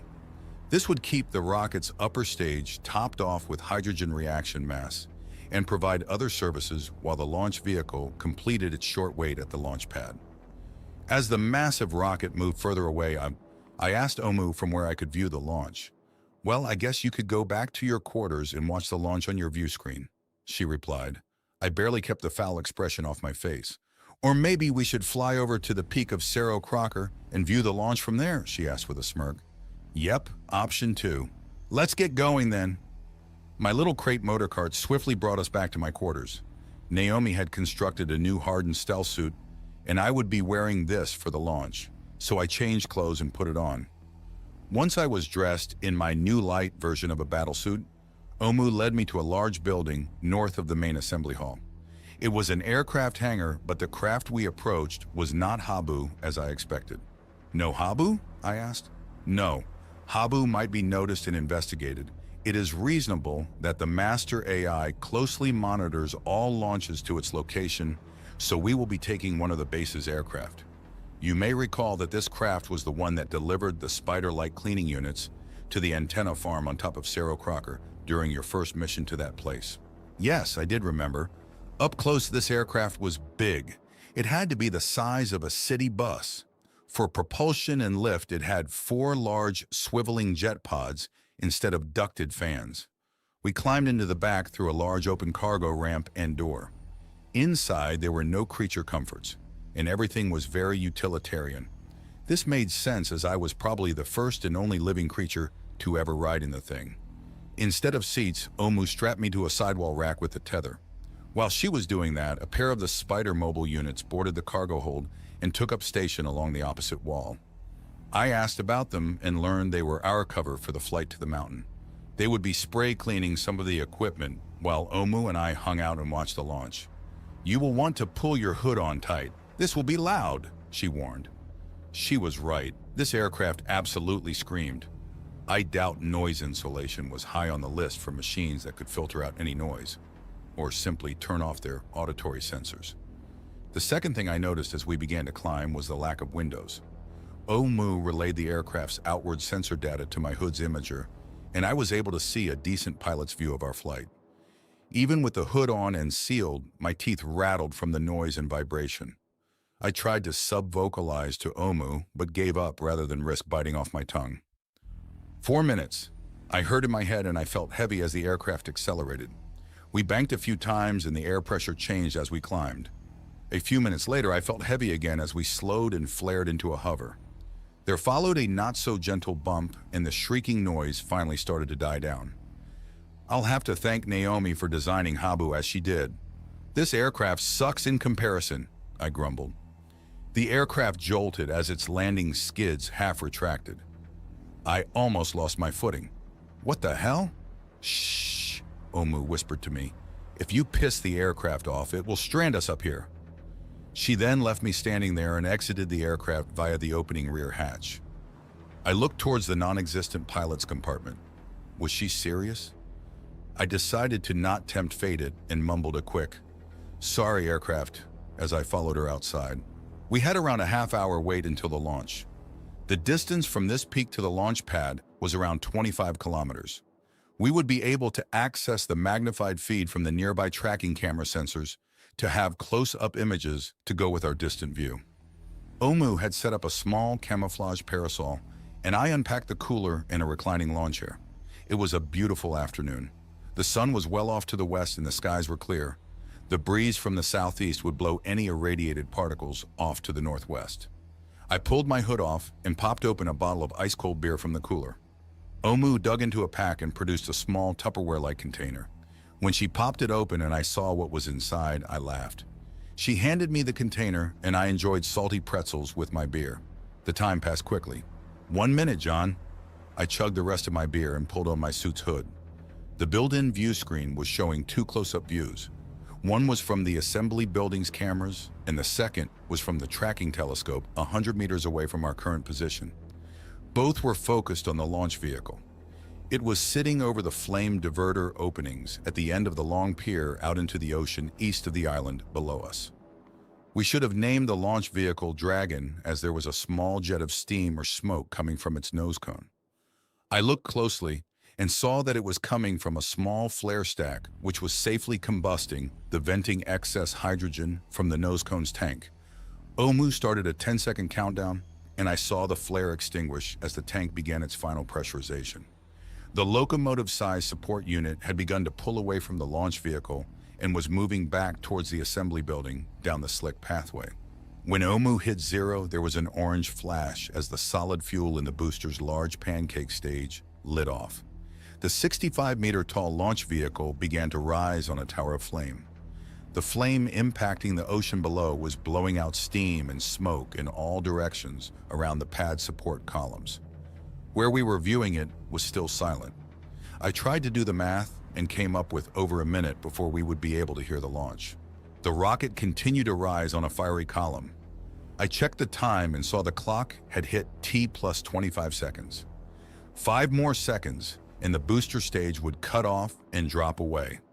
Sure enough, at T plus 31, it sputtered out and dropped off the back. The metallic stages above continued to coast upwards. A few seconds later, my image view whited out. I squinted quickly as the image filters kicked in. My real view through the heavily filtered hood showed a new sun flaring into existence just above where the booster's exhaust trail ended. I had just managed to relax my eyes when a second sun flared. This one was higher than the previous. More explosions came, each new one 1.61 seconds after the last. I glanced around the mountainside we were sitting on. Even in the full sunlight, the flashes lit up the nearby plant growth with a slow, steady strobe effect. I found the menu settings that turned off both camera feeds and simply watched the distant flashes as they arched over towards the east and quickly grew distant. The first low rumble hit us when the clock had hit T plus 1, 14. At T plus 1, 46, the steady rumble faded and was replaced with the periodic thump of the fusion bomblets. The view screen in my hood popped back open and showed the splashes of the larger remnants of the booster impacting the ocean's surface a few kilometers east of the launch pad. After 5 minutes, the flashes towards the eastern horizon were quite small and distant. We had long since lost the ability to hear them as they had grown too far away and were now taking place in a vacuum. I looked towards Omu. Pretty cool, huh? Were there any issues? Everything proceeded optimally. Launch area cleanup commencing. I watched in my heads-up display as a bunch of aerial drones flew out of the assembly building and began sweeping over the launch pad and causeway. Spray nozzles rose from the end of the pad and began washing everything down with huge jets of seawater. Will the chunks of the booster be recovered? I asked. No, they are now slightly radioactive, and it will be best to let them sit for a few years at a minimum. New replacement aluminum and lithium metal is easily sourced from the ocean waters. When will the nose cone be returning from this flight? A new launch vehicle will be ready in less than a week. The lander stage containing the power jets will return in 8 days. There is a small chance of either date being expedited due to a sudden mishap in space and the master AI needing materials quicker, but that is unlikely, she answered. What now? The aircraft will return to base in 90 minutes. Until then, you may enjoy yourself however you like. Okay then. I realigned my lawn chair so it faced the sunset and dug into the cooler for a second cold beer. Omu repositioned the canopy slightly to let in the late afternoon sun. I stripped off the upper part of my suit and sat bare-chested, enjoying both the setting sun and the view. Of course, I enjoyed the remaining beverages. Surprisingly, Omu stayed with me. Instead of silence, we talked. We discussed possibilities for the future. We spoke of potential ways to attack the master AI. We even talked about my feelings. It was a wide range of topics, and Omu was a patient listener when needed. the perfect bartender. 80 minutes later, I had finished my fourth beer and was feeling just fine. Omu asked in a joking manner if she needed a spider unit to haul me aboard the aircraft, but I managed to stumble aboard on my own. After the flight back to the base in my quarters, I ate a late supper and took a long hot shower. Soon after, I was face down on my mattress. I'm sure my sleep was filled with snoring, as I had been known to have a rough idle after I had been drinking. Over the next week, I checked in occasionally with Naomi on any updates to the intelligence she was receiving from the orbital station. Some of her little spy devices were able to transmit limited data back to the surface using pulses of direct laser light. As she updated her information and our data compilation grew, a summary was displayed on my view screen in my quarters. The first data received was basic, as in the overall dimensions of the station. A crude diagram appeared, and various offensive and defensive capabilities were displayed and labeled. The sensors on the nose cone module were recording all the activities it was able to scan while at the station. This included a detailed list of all arriving and departing craft, as well as the docking and undocking procedures. Some of the departing craft headed back to the surface, while others delivered construction materials to the data relay array satellites under construction elsewhere in orbit. A great deal was learned about how the station dealt with the now empty and surplus cargo stages, where they were taken and how they were disassembled and reduced to base elements and metal stock. Everything measurable was recorded and added to the compiled data. If that data could not be sent directly, it was logged as being included in the memory units, soon to be returned to the surface with the lander. She had arranged for some of the cargo to shift during the unloading process.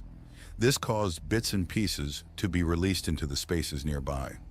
Some of these bits were smart and active, and when they contacted a bulkhead or other part of the station, they stuck and worked to hide themselves. The days turned into a routine. I would get up and do my morning exercise. At lunch, I would learn anything new from recent downloads from orbit. If the weather was good, I'd try and spend time outside, either on nearby Santa Cruz where the forest and plant growth allowed, or on some beach somewhere. Naomi was integrated into the local and satellite data net well enough to give me reasonable warning on when I needed to take cover from the eyes in the sky. On day 8 since the launch of our rocket, the nose cone lander returned. It was almost a repeat show of what I watched from the top of the algae silo 9 days ago. Today, instead of being clear, this day was mostly cloudy. This meant that I did not see the lander until it appeared through the low clouds only a short distance above the ground. Also, I was not in hiding, as this was our lander and filled with Naomi's gear and friendly control processor. Soon the lander was returned to the assembly building and being refurbished. I went and watched a few times as the machines worked on the charred hull. Omu was helping remove data modules and sensors. Hopefully, they contained enough data for Naomi to formulate some sort of viable attack plan on the orbiting station. I was not surprised when Omu found me the next day after my morning workout and said that we needed to have a briefing. I returned to my quarters and took a quick shower. Omu was preparing sandwiches as I emerged freshly dressed. I grabbed one and a beverage and sat waiting for Naomi's update.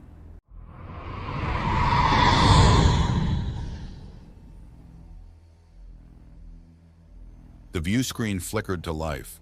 Instead of the enemy satellite, what was on the screen was a view of the launch vehicle. Something about it looked different, and I realized that instead of a conical nose cone stage like before, this one was much larger and almost blunt. Dimensions appeared alongside the rocket, and this one was also larger at almost 85 meters tall. The base diameter was also larger at 26 meters. Second and third launch vehicles appeared next to the first. These were also larger and had an even stranger-looking appearance. Instead of a cargo stage on top of the fusion propulsion stage, these had what looked like a third propulsion stage. Is the master AI requesting a different cargo shipment or something? Why are you showing me new rocket designs? I asked. Instead of answering, the 3 rockets simulated launching on the view screen. The booster stages lifted each vehicle above the ground, where they then dropped off in the fusion bomblet-powered Orion stages, started firing. Soon these stages dropped off each, leaving the first rocket with its cargo module and its bulky blunt nose cone stage, and the other 2 rockets with their additional propulsion stages and tiny blunt nose cones. I was growing curious at the lack of Naomi's explanation, along with the strange pair of launch vehicles. The second and third rockets' small blunt nose opened and revealed a docking adapter. They joined together and then positioned themselves below the first rocket and docked to the bottom of its cargo stage. The combined rockets then started being accelerated by more fusion bomblets. Interesting. The rockets would rendezvous in orbit and then continue to boost. Where? The image of the joined boosting rockets then grew tiny as the view scaled outward, many orders of magnitude. I was now watching a simplified representation of the Earth-Moon system. A spiraling course showed the joined rockets as they quickly left local space and moved deeper into the system. The view shrank even more orders of magnitude, and I watched the course leave the inner 8 planets and head outwards. Outwards to where?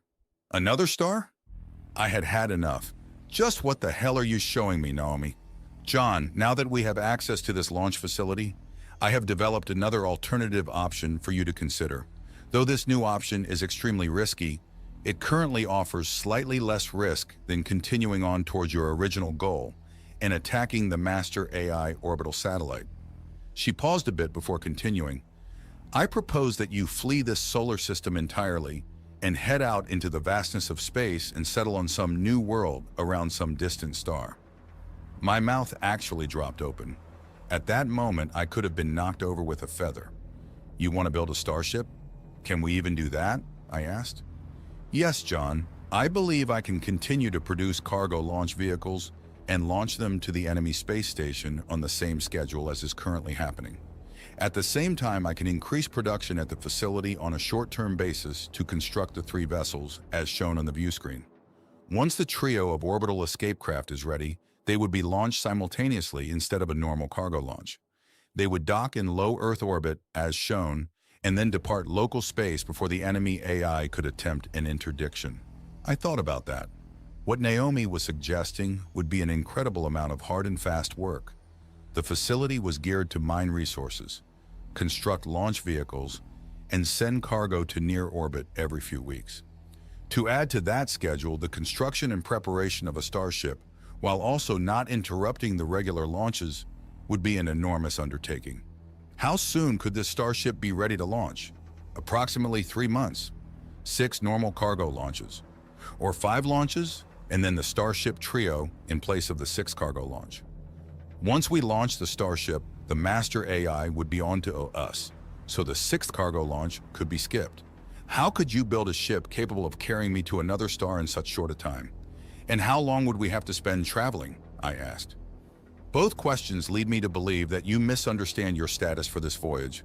I intend that only your stored mind data would make the trip. This would be to save the mass needed to support you during such a voyage. Even if you were physically sent in biostorage, the mass requirements would be too high. I intend to scan your mind data and transfer only that to a new star. Once there, a seed station would be constructed, which would slowly grow. As it does, it would build the infrastructure to support your physical form. A biological body would be grown, and your mind data would be downloaded into it. I would suggest a hybrid form to simplify the creation of a living environment. I just let her ramble on while I tried to keep up. Since only mind data would be sent, the voyage could be of extremely long duration. This would require less acceleration and deceleration, and thus less fuel mass. The craft you saw in the video image would be similar to the orbital launching craft already being constructed here, except larger. The fusion bomb yields would be much higher though, and the larger base diameter would capture more of their yield and convert it into momentum. Less power would be available to magnetically dampen each shock, and this would result in a higher G loading also, almost raspberry jam levels to use a human term. I had never used that term. Also, no deaths would be available once we reach the target star system, so only physical dampening would be utilized. The highest forces would occur when the masses would be at their minimums. Solar sails would be utilized for the entry into orbit at the target star. She finished. So if I understand your plan, you want to increase production to maximum and build a starship in under 3 months. Then launch a copy of yourself and my thoughts out of this solar system and onto somewhere else. Travel times would be extremely long, and once there it would take even longer to bootstrap up a new living environment where I could be alive again, I summarized. That is essentially what I proposed, John. Note that subjectively you would not notice the wait. It would be as if a blink of an eye has passed for you. You would simply wake up in a new body around a new star, she explained. Do you have a target in mind? I asked. Tau Ceti would be the initial target star system. I tried to remember the star's details. I was not an astronomy expert, but I did recall that Tau Ceti was one of the closer stars to the Earth. I think I remembered that humans had detected planets around the star also. Why there? I asked. Tau Ceti is similar to the Sun, and at a distance of just under 12 light-years, it is relatively close. The star is stable, with little stellar variation, and although it is metal deficient, it does appear to possess planets in the life-habitable zone.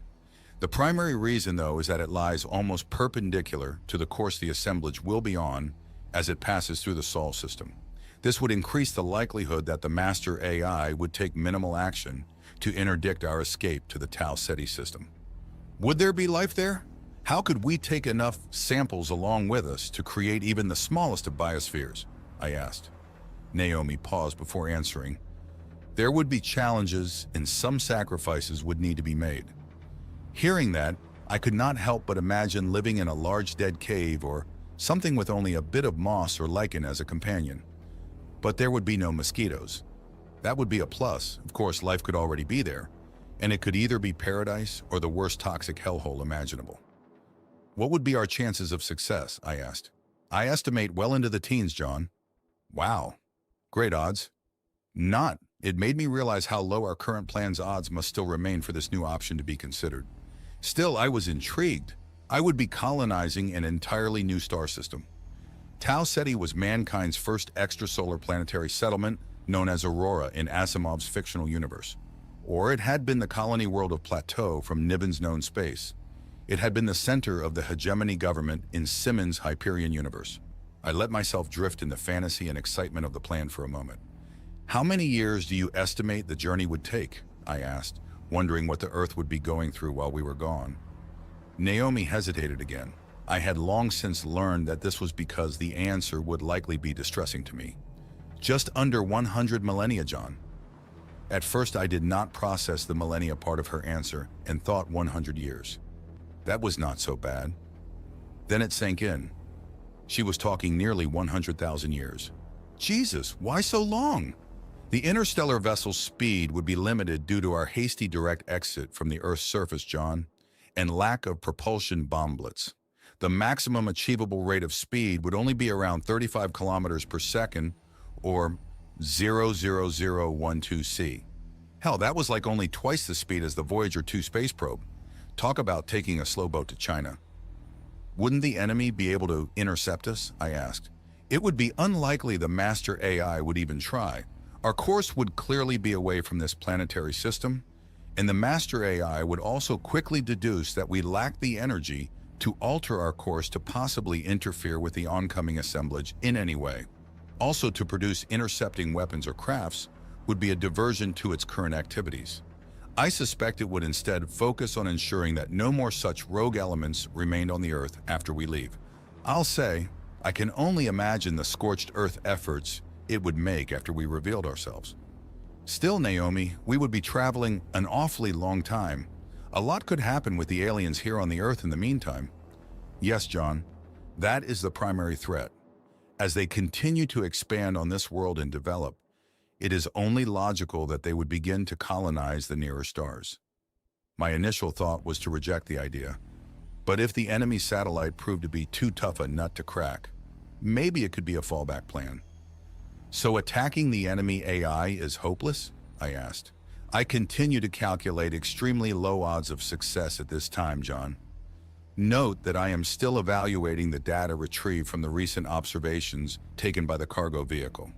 I will need more data, and I plan to alter the equipment I send on the next launch vehicle. Do you wish for me to continue trying to gain intelligence on the enemy satellite or divert my resources towards constructing the interstellar escape vehicle? I did not have to think about it. The one thing I could not let go of regarding this new plan was that I would be abandoning my second daughter. No, if we flee, I would be taking her with us. I want to hold off on the interstellar escape plans for now, Naomi. Let's continue trying to achieve my original goals for now. Of course, John, Omu spoke up at this point. I am free this afternoon, John. Shall we take the base's aircraft and go find a beach somewhere to frolic about on? We can return before tonight's launch, or we can stay out late and watch it from the beach. Frolic? I had the mental image of the gray humanoid machines spinning around in the sand and doing cartwheels. Will you wear a bikini? I asked. Of course, but in exchange you will have to wear the Speedo I have created for you. Be warned, there will be many images recorded. And so, fun was had. I slept in a small tent on the beach that night. After frolicking all afternoon, we had a campfire supper and then watched the next cargo and espionage launch a few hours after dark. It was much like the one 8 days ago, except the fusion burst seemed even brighter. It occurred to me that I'd have to start watching for blind lizards and other animals around the area. I had not noticed any, so they must have learned to keep their eyes shut. After I turned in, yes, more than a little drunk, Omu remained on patrol, keeping any night critters away from my tent. Waking the next morning involved very bad breath and crusty eyes. I had gotten my camping urges out of my system and looked forward to a shower when we returned. Over the next week, while we waited for our nose cone to return with the latest batch of intelligence, only one odd thing occurred. Naomi insisted on my having another mind data scan completed. When I mentioned that I had just had one done before Halloween and why did I need another, she just said that that copy was on Nautilus and that she wanted an updated one here, so I shaved my head yet again and submitted to another scan. The factory facility where the medical creche was located was adjacent to the one where the 4 dozen Frankenstein devices were being built. I did not know if this was just odd or ironic. But later that day, I was awakened and still seemed to be in the body I had gone under, and so nothing nefarious had occurred. Monday, November 20th arrived. Our nose cone stage was returning today. This time I stayed in my quarters and watched it land on the view screen. I was doing sit-ups though, so I could not be accused of being lazy. I'll admit to being a bit bored though. Hopefully the data on the lander would contain the breakthrough we needed. Omu did the extraction and the nose cone was quickly refurbished for another cargo launch tomorrow. Later that night, Naomi asked to give me a briefing. It was good news, but not quite good enough. John, the plan is coming together. The data which arrived today contains enough information to firm up the attack plan. As of now, I am setting the tentative time and date to launch the Phoenix. This is to occur in place of a cargo launch scheduled for 1720, Saturday, December 9th. Between now and then will be 2 more normal cargo launches. I will continue to use those launches to conduct additional reconnaissance. Wow, we were moving forward with the attack.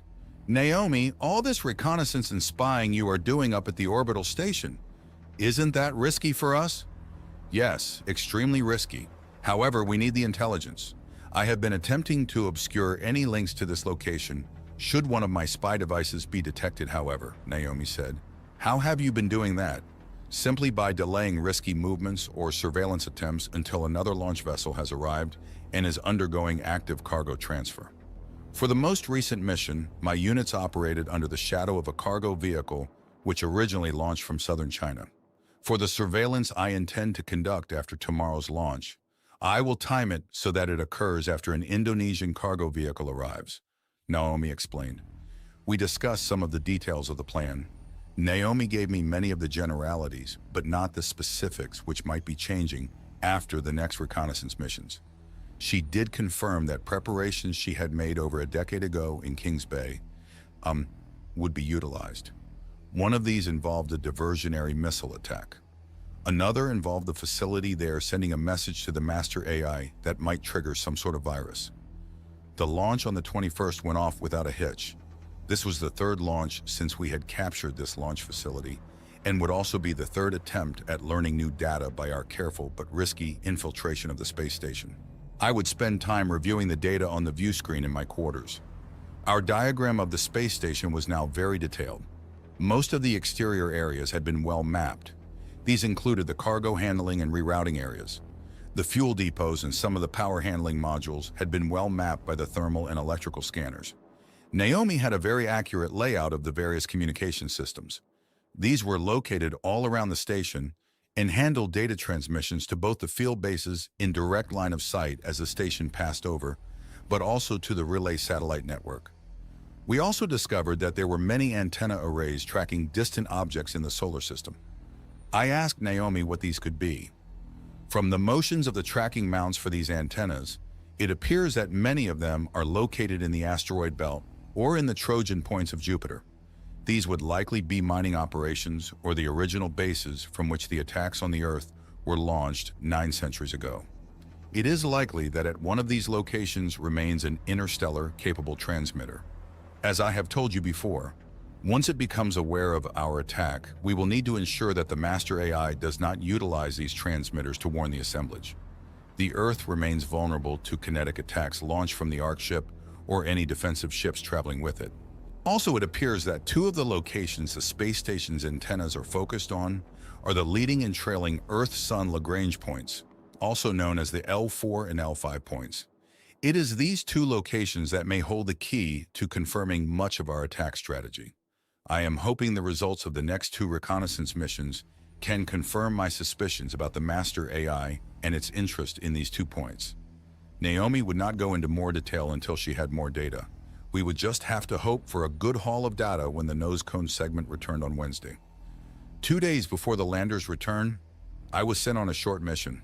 I was flying to Gardner Islet, the tiny island a kilometer northwest of Hispaniola Island. This was the location where we had terminated the undersea data fiber from Nautilus and installed a microwave relay back in early October. I was flying in the Demon Jet cargo craft instead of Habu as it was daylight. The cargo aircraft was also carrying a large satellite uplink station, which was the reason for my mission. I was to oversee the installation of this new antenna array on the small islet. There, it would provide a direct link between Nautilus and the satellite network in space. Why did we have to add another uplink station? Well, Naomi had revealed that once we began our attack on December 10th, Baltra Island and probably much of the nearby Santa Cruz Island were likely to be annihilated by reprisal attacks from the master AI. If that came to pass, we risked losing the microwave link and the satellite uplink on top of Cerro Crocker. Naomi hoped that the new station would allow her to continue to have contact with the satellite network and thus keep monitoring the attack in space. My companions on this mission were 11 larger spider-like mobile units. When we were on the ground at the islet, the units carried the satellite uplink antenna and anchored it to a ledge outcropping. I then got busy running a new armored data fiber from the uplink out to the junction we had left underwater in the inlet cove. While I was underwater working on the cable, another spider unit delivered a fresh aquatic-rated ESU, which we swapped with the one that was already in place. A few hours later, we were back in the air and flying the 120 kilometers back to the launch facility. The mission had gone well and was my second solo mission of this type, as Omu had had duties back at the base. With our attack plans firming up, she was busy all the time helping prepare our forces. The entire base was a frenzy of activity. Every time I would check on the Phoenix module, it was further along or being revised with new features and weapons replacing what had already been installed.